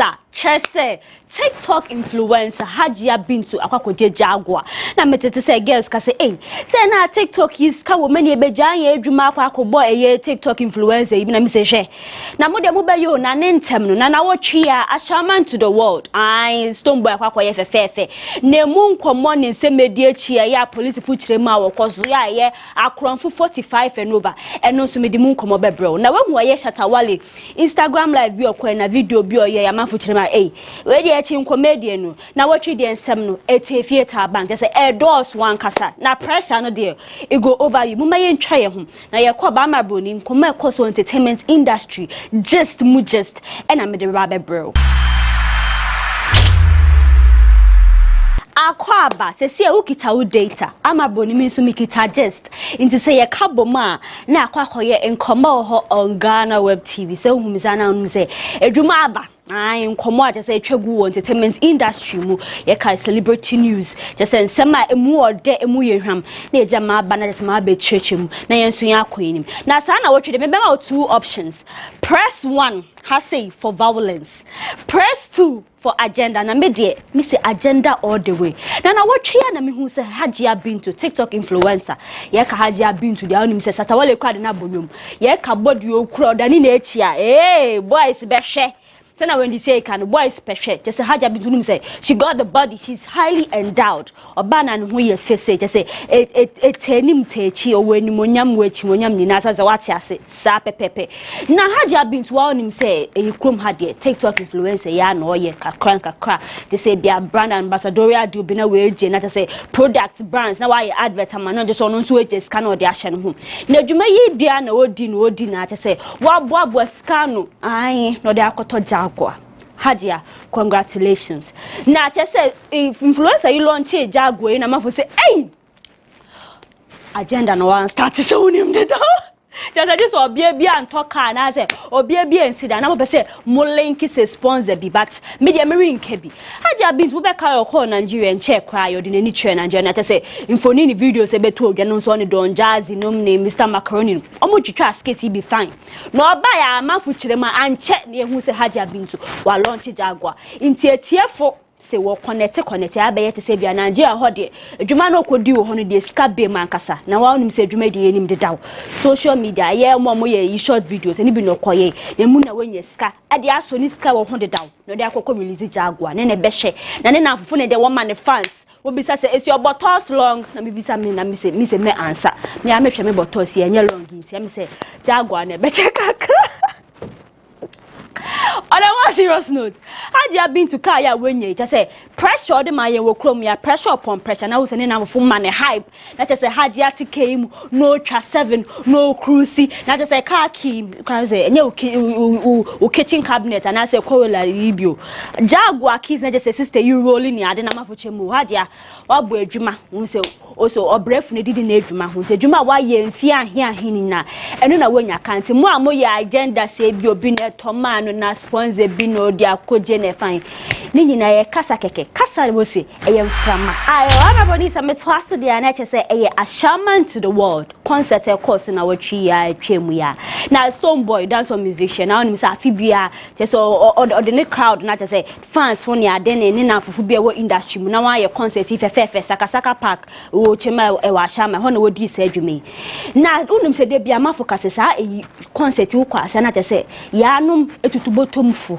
na wode wo hu agem na say wo phone na say bia wo kita phone na wo di video na say hwem wo age wig na wo show bia na say bia won fix wo ti so ene ehum na okwabra na etu wig duma wo di wo ma na ne pickpocket ni ade say one down ho so na say wo koye ho say bia wo de bia wa ba bog bi na wo be front wo phone bia na say sister egori be di na safi esanso course na police for Ghana police dan pare na boys chirema was a sound crafo baako 42 aye one na that work it at say knife ni de manyama na ma say what the jam kwafo ho nyama na wo say wan akere won na say nsem de bebre nearby but mama ye ngina body ne so kwa wonim say Stone Boy do body homodin ti say sure ni so ye free event ti say kwafo ba ti wonim say ade bia ye papa na ti say kwafo bia wo ye ho nipa body fu wo do ho agem nti mesrama ye beka akosi say bo mu say say casualties kakra be mu but mama ye mfa enu nti ye say bibia kwakoye basa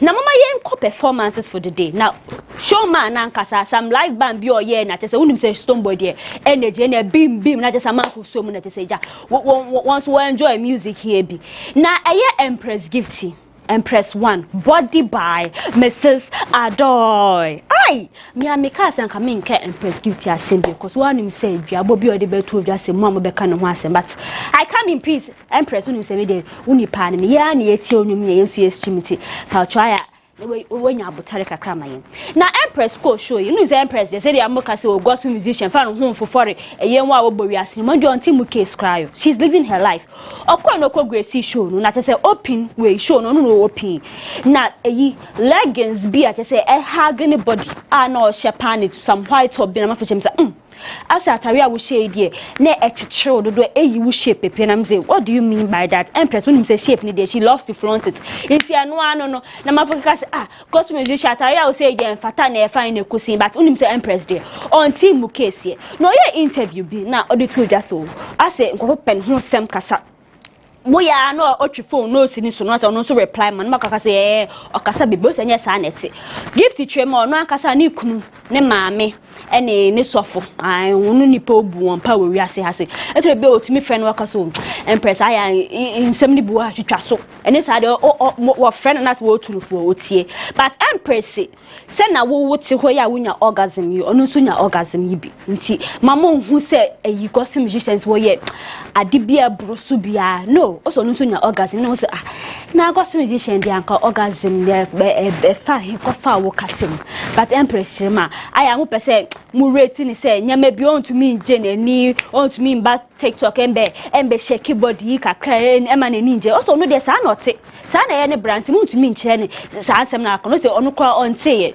what some can want some but on fine asem na eye empress gift ya na what you say kofo bebrebo na eche media as I stated and you say bia me motromojo but woman living in life one no so or no ankasa na she wants to do whatever she wants to woman in God the righteous judge na Councillor Luther I no so comment say empress no so somebody na say empress gift the mount ashaman to the world na evangelism no ye o chirema so no kampo anko benyampo anko betua empress kana say na sorry or the anybody aba be evangelism na say we lead praises kakana just atwakra na mo say hey oh ho Councillor no but man for chema empress no so akase onu akasa okwo ho so kwakoye evangelism also chema sa eyi sa programs na so say ase wi ase fu wo honom nti that is the right place but a Christopher mu dey say mu ye na atwe bia na mkeka santi mu na mu pese mu kase nje sa anko kwa shaman to but also ono de she says nothing wrong with it.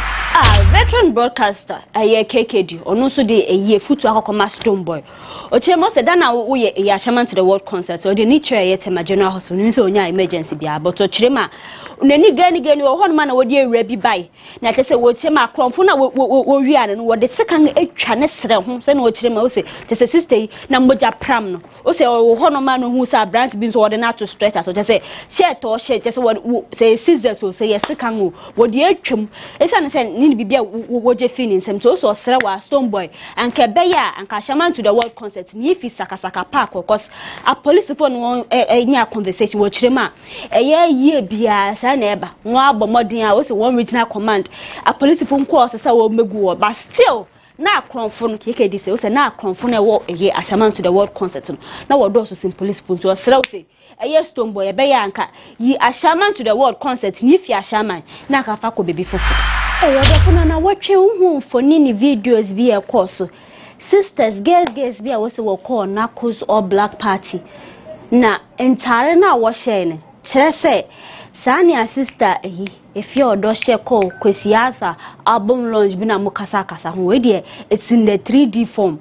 Na nipples ne guhoi, na just said twin on display, and I just say see through near me. Hey! Me kwa me hu videos me se femi am say na send the sisters mu chire bia ankasa na videos ibe gu abonten me say blogger GH kweku na posting other people na mafo chire ma wo se wani nje won ko say Ghana baby anya edu ye wo me say wo se obi a live in bra enye na this kind man kota atare so obi abone bra but we nku ade broso se mo baye bibi sample asa anka te sanka mo de beto out you get what I mean asa anka mo ye ni in secret hono ma but say that by told you say girls me to make a party ko yi won ho but mo ho se mo enjoy you had fun all right but Ghana fo se mo enu enje social media do ni ko kire eye video si blog si post comment na wo say the Ghana fo me bi mo kire bi dodo but mama mfani na ankosan ye bi mo hono ma ye bi ho ye ntesa ye sremara na video yi beto abonti eja Nsentwe me frɛ a lawyer Morris and Powder me didn't do economy so lawyer video ye kosuwa wodwe hu sɛ no so oh some de bia meka sa krofo yi sɛ what kyere won na what sanction won what prosecute won ko tum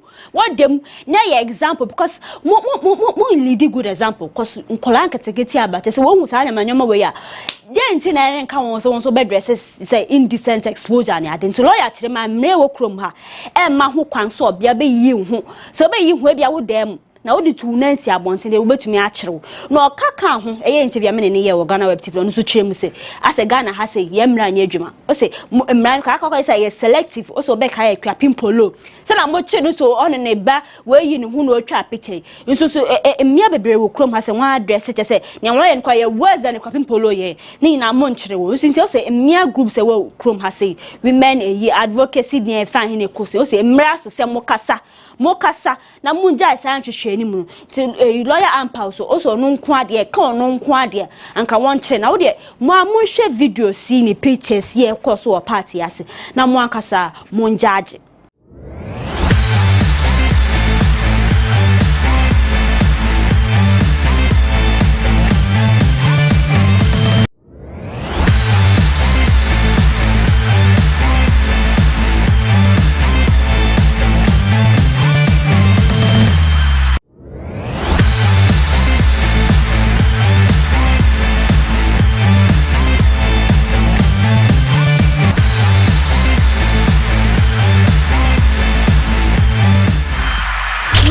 twaso dia congratulations kese bako pa enkoma na tornado odi tornado say na ya muboni din na what you did birthday na yesa hu so wa launch some Mercedes Benz bi na tornado dia betrem so o say a gifts from a year o say CEO of P Mobile Philip Broby and also no the chain na tornado ya chire mo say kan e $30,000 ebi wo man kasa na picture ye hu so de be to honoma wa customizing it tornado one o say they just say we register o de be to abontina yen sister one don violence tina ejewa onu betu just car no enye ne de paper scratch dem a okosrei begu ne nim asepoto ye asibolanga eye wa woni asibolanga dedaw eye Efia Schwarzenegger sena tornado friend no wo de minim se me me violence enye me na me friend asibolanga wa wo hwe tornado videos ayo de beto Facebook a na be hu mu terms nipa ba say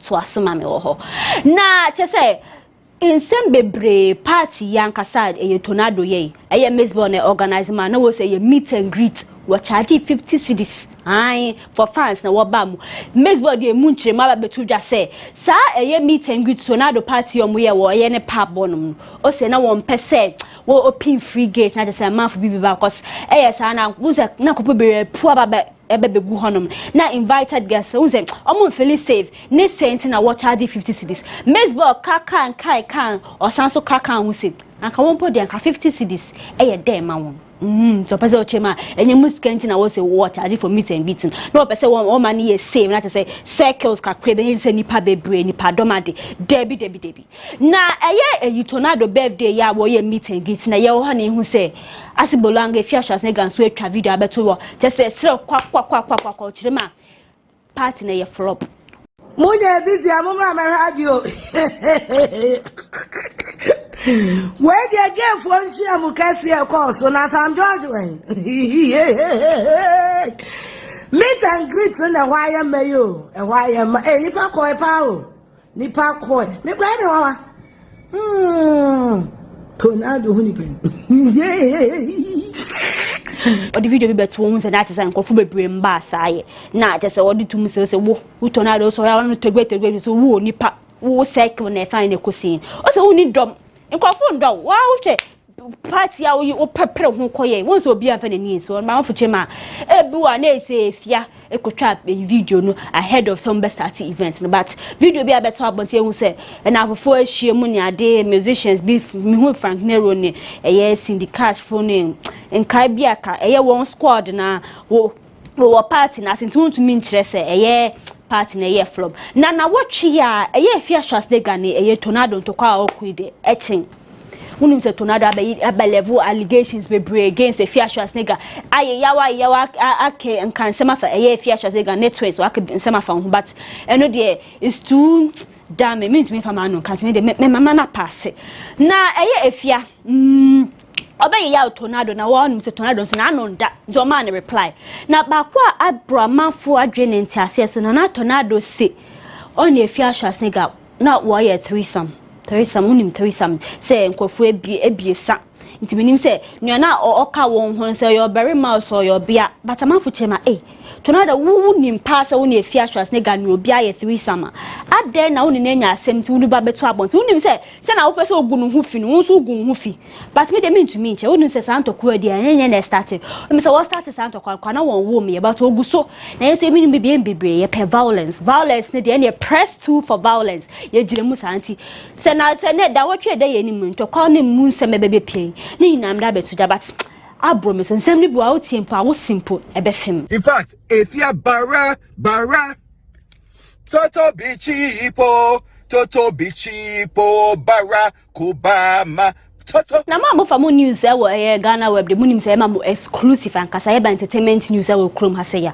obi are nto yen number 1 na me ne Sister Efia ye interview bi Queen Solomon aswording say the new one be about friend Makwe na just say obi nsem chan or car relationship also no de any relationship on fan betu dada say na ma for flaunt na just say me boy ni na mu case kakra na mo vacation Sister Efia so no de what's 7 years you buy industry what to say or the boy be a trader what's on your bida or kaka more sanso din tremu betu dwa say eye shatawale ni jeje video bia mu hu say na so o feel na no say enye no kware when feel na no say enye sa na ete o say industry wo we mu say Kevin boy ne boy shatawale o say ni nyina anye no kware o kaka hu say industry mo nje ndi say on you be betumi atwem penanti ni colleagues ni de omo ye out of it now we hear interview now sanso de ne type of man also no de very more ye presentable there's a dressing o dressing ye kama obetumi de we pie just say hey Sister Efia boy ni on penny as o dressing en kan 2x4 also on also say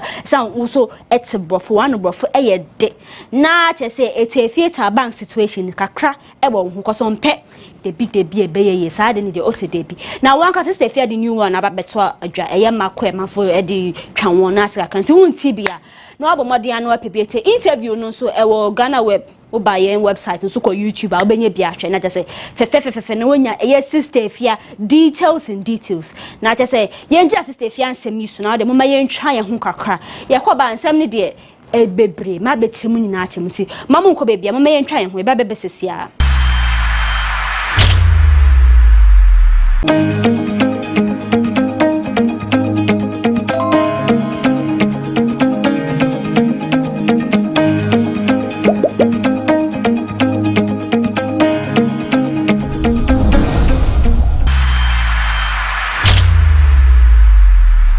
Boni sansoma wakwaba komo GhanaWeb TV na say when you go so awuhwe na Black Rasta Miami boss Ismail Akwe ne ye interview bi wo the Lowdown na mu nsema Black Rasta dey out to na say open keys violence so say Black Rasta dey or you outspoken nsem ne dey obeka to on fan chain polish no dey bi he doesn't cut corners obeka straight to the point na interview wo the Lowdown no talk about career na just say nsem bi ekoso industry man ni nje hu no so no the type of music koye utie un say abe wom also ni colleague bia obi ni Ghana ha senwum tuni o de ne ho betoto eye on Black Rasta they be also don hu ni seso krawo krom hada sana Black Rasta say na okay kan o kire mo so no the celebrities bo na say bia mu wo ske bi na mo front so me I guess money pass your father wow ni chata one don and ayo tasa akasa ansem so no de chata wale su bambi wo ho mpe obo chata wale din wo interview no say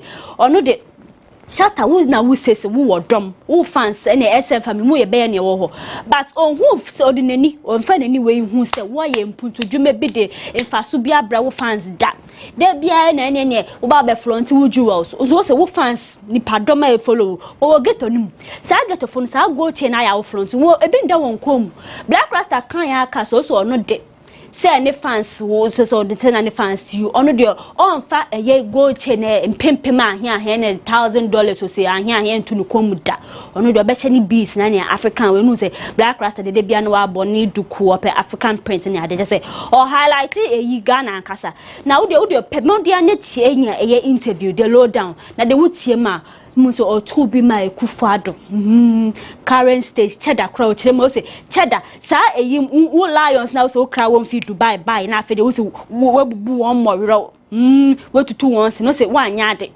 say more de say onu say untumi hwe onu nu say wo ye wilder anka kwa wild mu safari honum na kohwe mo say bia wote helicopter bi mu anka wo hwe say na lions wo wugu ho na wata mo abawufi na so wetutu won were wasan so wetutu won sidia o se wanya ade na interview no de je say e violence ankasa bomodia na pebitie na tie black rasta na no disem ayo na say to aso dia na wotwea na ye Afro Nation what day ye release we beto abonten ye artist list we say we friend face 1 na je say Ghana funyum tofo e ka ho nim say Afro Nation de we ye okrom ha say Ghana edition no na flyer ibeto abonten na che say wo hwema wo say headline artist Davido ni P Square na what dey Stone Boy very special guest na ina Shatawale ko hono say enyan say nambing Stone Boy wo person dey need to flyer so and so person dey need to say artists who are billing so be perform here na wo say very special guest e woni krom ha say event Ghana ha say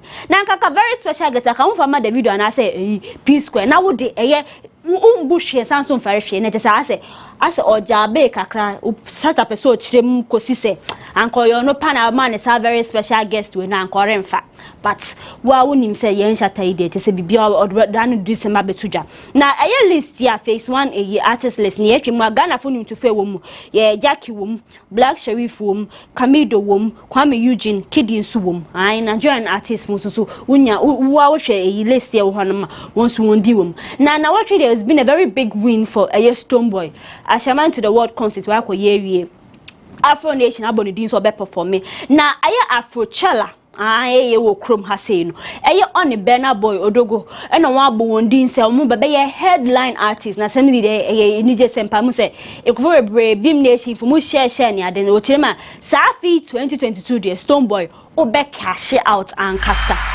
na say ye koyi ni ma say Chatawale je say ontumi get over Michi e wo ma na ta wakwa kana asem na o ye like na say Michi respond ni ade na Michi ode ni twa ya Ashaman to the world na since that program e be koso kwampo na Chatawale aka chenkofu so mumu ode na mko support Stone Boy na ni baby mama on the majesty no say Michi ni Chatamu wo ba boy fefefe na je say wo twimp na keku Chatawale on stage propose to Michi wo say Ghana men don't propose but Chatawale dey one done Mr. Chama so you're very romantic but me akasa on me nya adwe no de you bought for your pockets inside na Michi call you na picture bi betu dwa na tese Chatawale react to it no say Michi we de bomode na ye ntwa nom baako na we de meri nkase me de bibi ma we de asia no we de metua scan kasa sika pudo na meka egu nsem na foche ma na tese nyom na woni na etwetwa na tese wutua ni kind se na wo kan na tese wo say kind na se ne wudi bibi sia na fo scan ni enwen bia na yide na say yide but odi posi beto abonti na Michi se hwe Chatawale wasanso aka hu biem de bia wa no pan ene obema scan say otwa bill kakra mawa na fe de asa wagide no se na wo wa bedu so I'll pay you in cash no Michi se na wo su banti no se so nya ye so otwa bill ma ka se bia ma akọ garage ma akọ hu Benz binti chata ma miska na me nkoto so na wo se wo ska bebre e bia ma ehu dan bi ma miska na me nko haya na me nkoto na we gwan na so ba social media wa no papa Michi se Chatawale ye twa bill ma wa unchia se on me ba ya adwen se na wo twi de Chatawale one don okeka ne ho ankasa from a year nsem ya odi betutu dwa Afro Nation Ashaman to the world ye wo ha na ehu se wakọ odi post bi to Instagram chemo so obekọ live na wa kire yen se na ye facial na say Chatawale facial de anka fa ho ben ye wo ha na Chatawale atwe camera se so Instagram live na wo washroom na odi tawo wa boni mu na tese ne kokoso je se we ye to na odi tawo ye bia san so achichiri ja se wa ba abotiri na watch camera sine so and I say ehunze na egori say any jokes nyama no ye no na liquid soap bi esi ni chan as orange color o hwe kakra gu ni nsem na o chema o say mu say ne ho ye fa ni skin to so te sa ma bro ni dibi so be so o kire yen se ni ayo o ye ma ni skin ko so na te say hand soap bi hand washing e yi no we hwe gu ni nsem na just o de ne safa no o de starting ni nim o so chema say ni skin ko ka say ni skin ye fa as o bro ni kokko na say shatter na wo hwe comment section as enkofu bebre ba be sresel ni ade but ebinu wo hono ma won say we read meanings into things as ye be won say we dey ye tra say social media users but say wo hwe say wo kire ma mu na mu say mu kire ma Chatawale say wa phone bi asa ne ni asa bia na watwetwe bi mu kakra na me se watwetwe dey mu mono no o sa asa bia you know why high kakra o se wo jaaje from nani na but wa de wa wo hwe nani ya wo hwa na wa high na asa mu se kasa keke na mafuche mo se Shatawale uhia mu kakanka be asa na aka wa kolo kakana aka maintain sa but mafuche ma Shatawale akwa so ye comedian kosa asro sem na uhia na ye se nyom kwa no oye e ba asro sem a wo se nkode be ma Shatawale o se wo ye A1 so say my yama na broso na watwe ame nam TikTok na me hu video bi a watche ma ye sini twani politician o sanso ye farmer John Dumele watche ma wo se wewu Sebi wo se waka baby a onya accident no fame we am say na sembe ni egori ben wo se Ghana we play to match better bra moya mane bro so o wodi susu obi a wa woni mpefe so mu ye sa de kaden na me who say some blogs be so they carried it na Dumelo na kasa de na no disama beto ja so pamo chow wo no kasa we hu video ni news na kwa abontin se we so no onwu ye wonka we wan called or tweet text santo ka chim se onwuye jose se muti sa news na mo mfani na mo mfana sem mo mbontugu na wotia Ghana ni politician ono an dano for All People's Congress APC Hassan Ayariga odi 50 years na party chenche party kesi bi otoma no hode ene se woni ense okache na one ne yere Anita Ayariga ne just no wo ma wo ye fe pound oh gosh family na kasa won ho ye fe na won se ne yiri yankasa bedi dance na party yase despite the kopie ho yankasa IGP dan par mi hunu ho fe more party se etitru na de wani kopie party ase na party ne nya party ketwa na wa hu se vendors wo employ one service for party na se men's cooking it say top ones na wo ho bi na say enije ni ade na say ase uni sky you but yakopon boa na wenya 50 years and that femo ese wuje wani ese utumi to party ma say adofo be hia na say yeto yen say didi ni ade na say party asia no sanso launch some car be say Cadillac na say scanner oil spend say kana nye paketwa o kwa makofo ska mana moka say yen ho ache na David enkofo abobra nti say na moka say ahoche abakrom this is the time mo enjoy mo nti wa wo ye youth awo ho me de me hye nkran say adwumadi bi na be ya bomadi ana yo na watchi answer na message so no mama me fa Sister Deborah Sister Derbia do for friend the African man me don't say sister no ye fe na nkasa ni fa na wo sa wo fe gware na nkasa wo hu ni kala wo hu no physical say da wo nkasa obeti ase ne ho ye fa nkasa na David abetu just so no odi 38 years of course recently or two party say adofo ko hia ni ade ne boyfriend David na ono so party ase Sister Debbie so no de we ase obey say wan woda say wan ware da crampa still ni beje o say na eni je ncha ware m say na mia bi wo ho ma mani je sha ware mu na say bia mutumi ma mo ho pressure mo ma mo ho kwan na society bia na fufu bi na ebusa fo ma mo ho say da be na be ware e na ma bronu ware ye e na wa wo hwe mu ware ye ye na ware o wanyi o so no the sa pressure na de mutumi ma na sa pressure because ono aka say living life into also no de say wan ware mpo a erenya ne ya so so ka so say aware e ma $5 million ana Emma $5 million as they be a mom yet so but me ko boni degree obitumi ye PhD ade be twema no de aware nya ne eyi ultimate abeka say wan ware ana say wan obada ne ninja so no de she's living her life now what treat oh my gosh ama bronu sansam ne na Efia bank situation ni bi me de mu twemu nyina ama Shatawale ni Instagram live your koye ne saja bi oja bi stone boy ne nsem ode tu mechi anim so ombra na won twanu ma meeting so a kire ma wo say Shata wunchia no so wuskasem wuchia enkwa anim se na mranti biskasem kwa anim but minim say no kwara na watwire won se ne doso eye tornado Efia shas ne gan mesbo won bifia wo kwete se won agu won anim asepoto ni nyina me de brew Hajia Bintu oh my gosh Bintu akojene Jaguar emun nsem ne ade won se ma be cheche ma mu se sister ne de oye adwuma kasa oye adwuma nti she deserves eye ne Jaguar ya wonyi na watwe sende wonim se ne adwuma me afa me hu ma fa to me hu se me de ba be chire mu me nsem crampo me de mani di achi social media ho me gina ho eye GhanaWeb nso me wo honom nti se wo pe eye exclusive news bi videos interviews bia na bomode ana de wani a kire ho na je se ya supply woni na da sene amabroni me den komo atwegu entertainment industry just beef and nsem bia wonten ho ase din na ba besom me dem ase pa ase mo hwe makramo.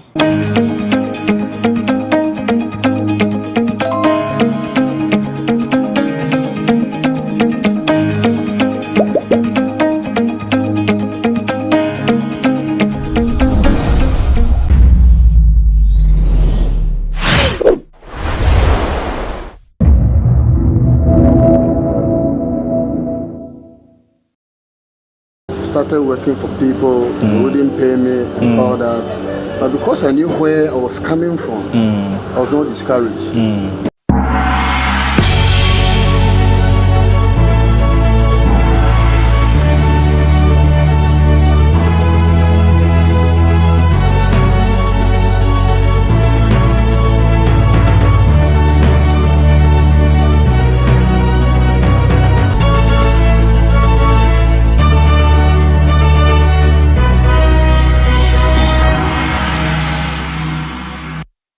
Good day and many thanks for joining us on today's edition of BizTech on GhanaWeb TV.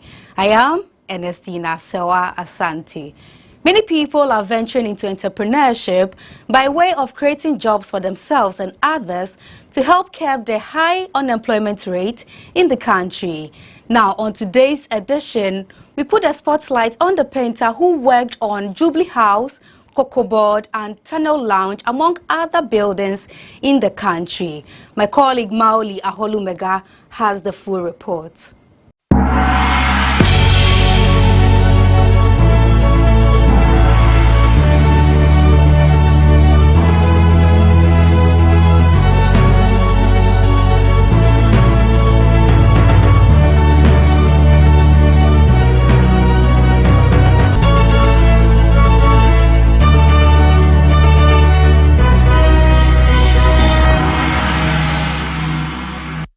Welcome to yet another exciting edition of BizTech on GhanaWeb TV. Today my guest is a young man who is into innovation and he's using artistic development and expression to do this. Before I introduce my guest, I'll take a quick break. We'll be right back. My name is Maoli Aholumega.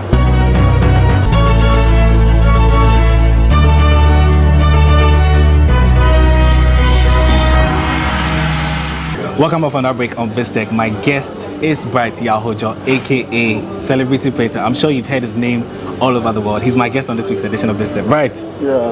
Like here, yeah. If for those who don't know what that means, it means how are you? I'm fine. Yeah. How are you doing? I'm doing fine, boss. Yes. Celebrity Painter. Yeah. What was the journey like for you to earn that name, Celebrity Painter? Okay. I would say I started my journey from the village. So later I came to the city. Okay. So when I came to the city, the hustling wasn't easy at all. To be frank with you, it wasn't easy.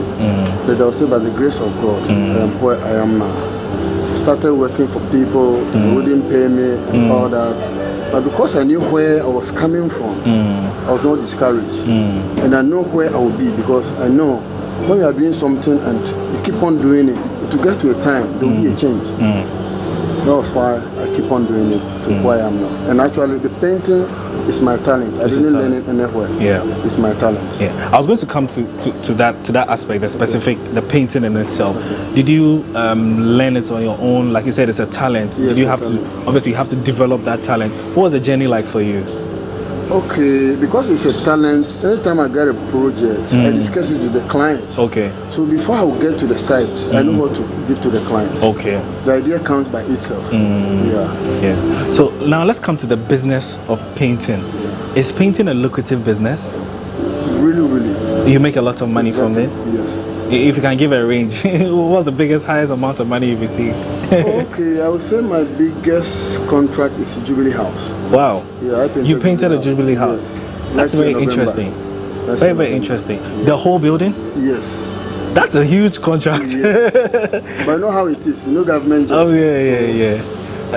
How was that experience like for you, being chosen to paint the seat of the presidency? I was too much excited. Too much excited. So how did you feel when you got the call? See, I screamed. I was driving when they called me. They called me around 9 p.m. Yeah. That I should come. They want to see me. So when I went there, they said, "Are you the celebrity painter?" I said, "Yes." So they've seen my works on the social media, and people recommended me, but they are not sure they can pay me. Wow. So, wow. If Jubilee House is saying they cannot pay me, so I asked them, if Jubilee House cannot pay me, how come individuals are paying me? Oh, they said it was just a joke for us to laugh about. So after that, they said, okay, they want to give me the contract. So they gave me some agreements. I need to provide my workers and their numbers and their contacts. You need to do background check, you know, to make sure that So I provided my workers' name, their picture, everything. They did the background work before I went to give them the estimate. And then you got the gave me the contract. So we'll come to some of those specific projects, but I want to come to, just from your point of view, what is the importance of painting to the artistic development for a community, for example? Yeah, what we should know is you can build a house. The house can be whatever nice, you call it nice. But if you don't have a good painter, your building or project can never be beautiful as the way you want it. So you need to, let's take it like, give the contract to somebody who know what he or she is doing. You have women who are doing painting, that's why I'm referring as he or she. You need to give the contract to the person who knows what you want. It's not always you should follow maybe cheap or something else, but somebody who know about quality, who know about color, blending and all that, and your choice of work that you want.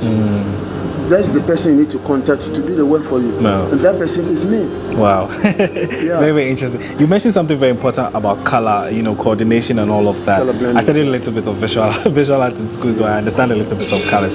But for you, how is it like when you, for instance, you get projects that you're supposed to work on, maybe a business project? Do they tell you the color they want, or you suggest to them that this is the kind of painting that you want? Yeah, okay, actually, I wouldn't say because I know the job. When you just give me a work or a contract, then I'll just going to use my mind. No, I need to talk to you. You need to speak to them. What do you want? When you tell me maybe you want color blue and color green together, I will tell you no, it doesn't match. It doesn't match, okay. I will tell you. So you offer some kind of advice as well. And I do mixing. I can mix any color in the world. Really? That's my advantage to other painters. Okay. So they can mix. I need to go to the company for them to mix. To mix for them, okay. I mix it myself. Does that come at an extra cost, or is part of the? No, it's part of my work. It's part of your work, okay. There's no extra cost. Okay, all right. So you've been doing this for how long now? For 17 years now. For 17 years. I'm sure you've encountered some challenges. What are some of those challenges, and what did you really learn from them? Some people, they look down upon you just because you are a painter. But you know, when you talk to them, you tell them even to visit your page before they will say like, wow, you're a big man. You do, you know, mind-blowing jobs. So sometimes somebody can look down upon you, but when you talk to the person and you tell the person this is who you are, the person will not take it for granted. Okay. Even though some people take it for granted. But when I tell them, look, I did this project, they'll know that no, the guy is not a small guy when it comes to painting. Yeah. I've been having a very nice conversation. I'll just take a quick break and then we'll be right back. All right. Thank you, Bright. I've been speaking with Bright Yahojo, aka Celebrity Painter. I'm sure you are familiar with his name.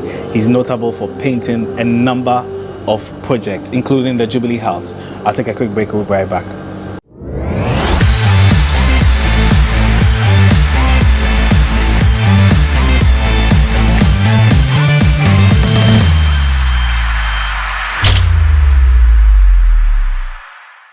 Welcome off on our break on BizTech. I've been speaking with Bright Yahojo, aka the Celebrity Painter, and we've been talking about the business of painting. Bright, I've been having a very interesting conversation with you, and it was very interesting to note that you painted the Jubilee House. That is an extremely huge project. Is that by the grace of God? Yes, God is really good. Yeah. So, can you share with us some of the other projects that you've worked on?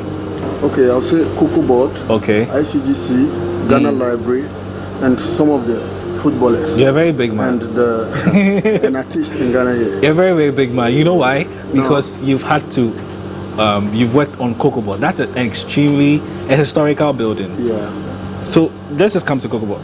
What went into the idea of painting Cocoa Board? Did you have to think, okay, because it's a cocoa industry, you had to go with a brownish cocoa color, or how was the experience like for you? Yeah, their color is green and yellow. Okay. Because when it's not ripe, it's green. When it's ripened, it's yellow. Okay. That was the combination I gave them because it's cool. Okay. Yeah. Okay.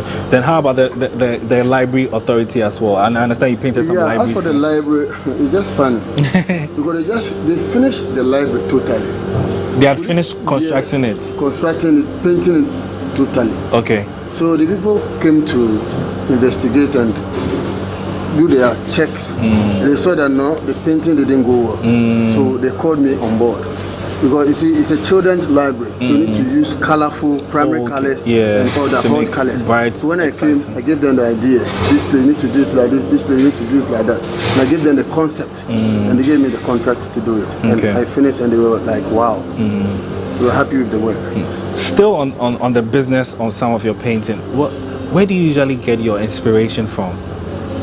Is it you just wake up and then you just climb the building and you begin to add all kinds of colors? Some of them have been going on the internet. Okay. Because, I cannot know it all. Yeah. I need to learn. So I'm always on the internet to see what the whites are doing. I mean, when I see somebody's work with my eye, that is it. You capture its image in your mind or video and I follow it. I can do the same thing for you. That should tell you the level of talent I have. Wow. My talent is serious. Very, very serious. Yes. Yeah, because I've seen some of your works and I think they're really amazing. Finally, we're wrapping up. You're an entrepreneur. You've been doing this for quite some time. Like you said, you came from the village to Accra and then you honed your talent to this point. What's your advice to the youth and for persons who want to venture into artistic expression and then using it in terms of making money as a business as well? Okay, actually, as part of my duties, I've been doing seminars for students, schools, how do you call it, constituencies. I organize seminar for them. I don't charge for it. I just take registration, 50 cedis for their certificates, and I teach them for 3 days without taking any money. Wow. I've given back to society. Thank you so much for doing that. That's part of my work. So I will advise the youth that whatever talent God has given them, that is what they should build on. Don't look at somebody's talent, because I would say, as somebody said, it's a calling. If you are not called to do that, you can do it, but you can't achieve what somebody will achieve if that person has been called. So anything that God has given you, God knows the reason why He has given you that particular talent. So just pray to Him for Him to give you the direction so that you can build on it. Because every talent is a good talent. It will depend how you do it for you to get benefit from it. Okay. Yeah. Right. Thank you so much. I've been having a very interesting conversation with you. I've been speaking with Bright Yahoja, aka the celebrity painter, and he's notable for painting a number of key projects such as the Jubilee House, the Tunnel Launch, the Ghana Cocoa Board, a number of libraries, and many more. He's been my guest on this week's edition of BizTech. Many thanks for watching. We'd like to say a big thank you to Tunnel Launch for allowing us to have their space to have this interview. My name is Mauli Aholimega. Many thanks for watching.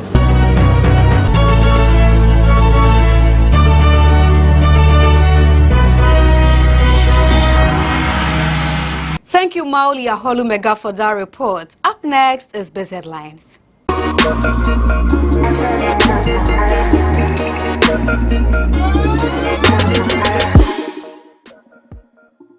The International Monetary Fund, IMF, has disclosed that the agreement between the fund and government of Ghana will be reached by the end of this year.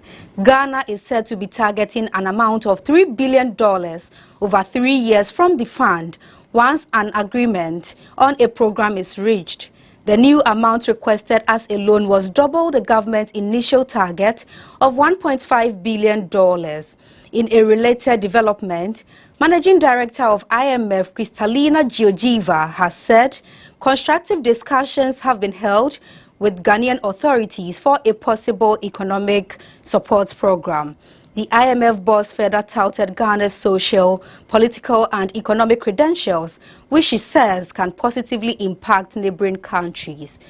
Touching further on whether or not Ghana can secure its revised target amount of $3 billion from an initial $1.5 billion, Kristalina said, "We have to go through the process or the discussions and then we will know. The monetary policy of the Bank of Ghana will on Tuesday, September 20th, begin a 3-day meeting to assess recent economic development in the country. A statement by the central bank indicated that the meeting will be climaxed by the communication of decisions reached on September 26th. The Monetary Policy Committee of the Bank of Ghana will hold its 108 regular meetings from 20th September 2022 to Friday, September 23rd, to review developments in the economy. The meeting will conclude with a press conference on Monday, September 26th, to announce the decisions of the committee. The Bank of Ghana recently held its emergency meeting on the challenges facing the country's economy on August 17th. The meeting culminated in the announcement of an increase in the monetary policy rate by 300 basis points to hit 22% from an earlier 19% rate. It followed months of skyrocketing inflation rate, depreciation of the cedi, fuel price hikes and downgrade of the country's economy by global rating agencies Standard & Poor's and Fitch. The cedi at the time was trading at 10 cedis to $1. However, it has shown signs of appreciation in recent times. Government of Ghana has selected Ashanti Airlines as a strategic investor to partner in the country's quest to re-establish a home-based career. According to an Aviation Ghana report, the decision has firmly been finalized, with Ashanti Airlines working to complete the final stages of its financial arrangement. The airline, which is owned by Ghanaian business moguls Osekwame Despite and his partner, Dr. Ernest Ofori Sapon, first acquired an air carrier license and is subsequently in the final stages of securing an airport operator certificate required to commence operations. The portal, however, added that Ashanti Airlines is currently on the market in search of potential employees ahead of its operations. The decision by the owners of Ashanti Airlines to operate in Ghana comes after they made presentations in January this year to the committee established by the Transport Minister, Kweku Ofori Esiama. The presentation was to vet all proposals from potential investors seeking to partner government in its bid to establish a home-based career. Following the collapse of Ghana Airways in 2004, Ghana has been without a national airline for international travel activities. Despite several attempts to re-establish a national career in the past, Finance Minister Ken Ofori-Atta during the 2022 budget hinted at plans to kickstart operations this year. Kumasi is set to become the first city in Ghana to have an electric light rail transportation as part of government's efforts to ease traffic congestion in the region. The tram system is one of the sophisticated means of transport mostly found in Europe. This type of transportation system operates on a rail that travels on tramway tracks on public urban streets. The tram technology expected to be deployed in Kumasi is currently being developed by Knight AS in collaboration with Ministry of Railway Development of Ghana. The Chief Executive Officer and Chairman of the Board of Directors at Knight AS, Dr. Carl Lai, at the company's 25th anniversary launch in Accra, said the system, when fully developed or fully deployed, will transform existing urban transport infrastructure in the Ashanti region. The tram system will operate 3 main lines aimed at decongesting the city of Kumasi and for easy flow of traffic. It will also significantly reduce travel time within the second largest city in the country. To make this project a success, Dr. Lai said there is a need for a massive transfer of know-how to indigents who will manage the tram system when built. Subscribers of mobile services who are yet to register their SIM cards have lamented the punitive measures to be rolled out by the NCA. The National Communications Authority stated among some sanctions to be meted out to persons who have not registered their SIM cards is the barring of all outgoing call and data services on a 2-day weekly rotational basis. The worried subscribers shared varied sentiment when they spoke to GhanaWeb's reporter on September 8th. However, the NCA, according to a report, stated that the sanctions are a way to tell how serious the authority is about the registration exercise. The Director of Consumer and Corporate Affairs at NCA, Kwame Jan, urged subscribers to learn from the current sanctions to register their SIM cards.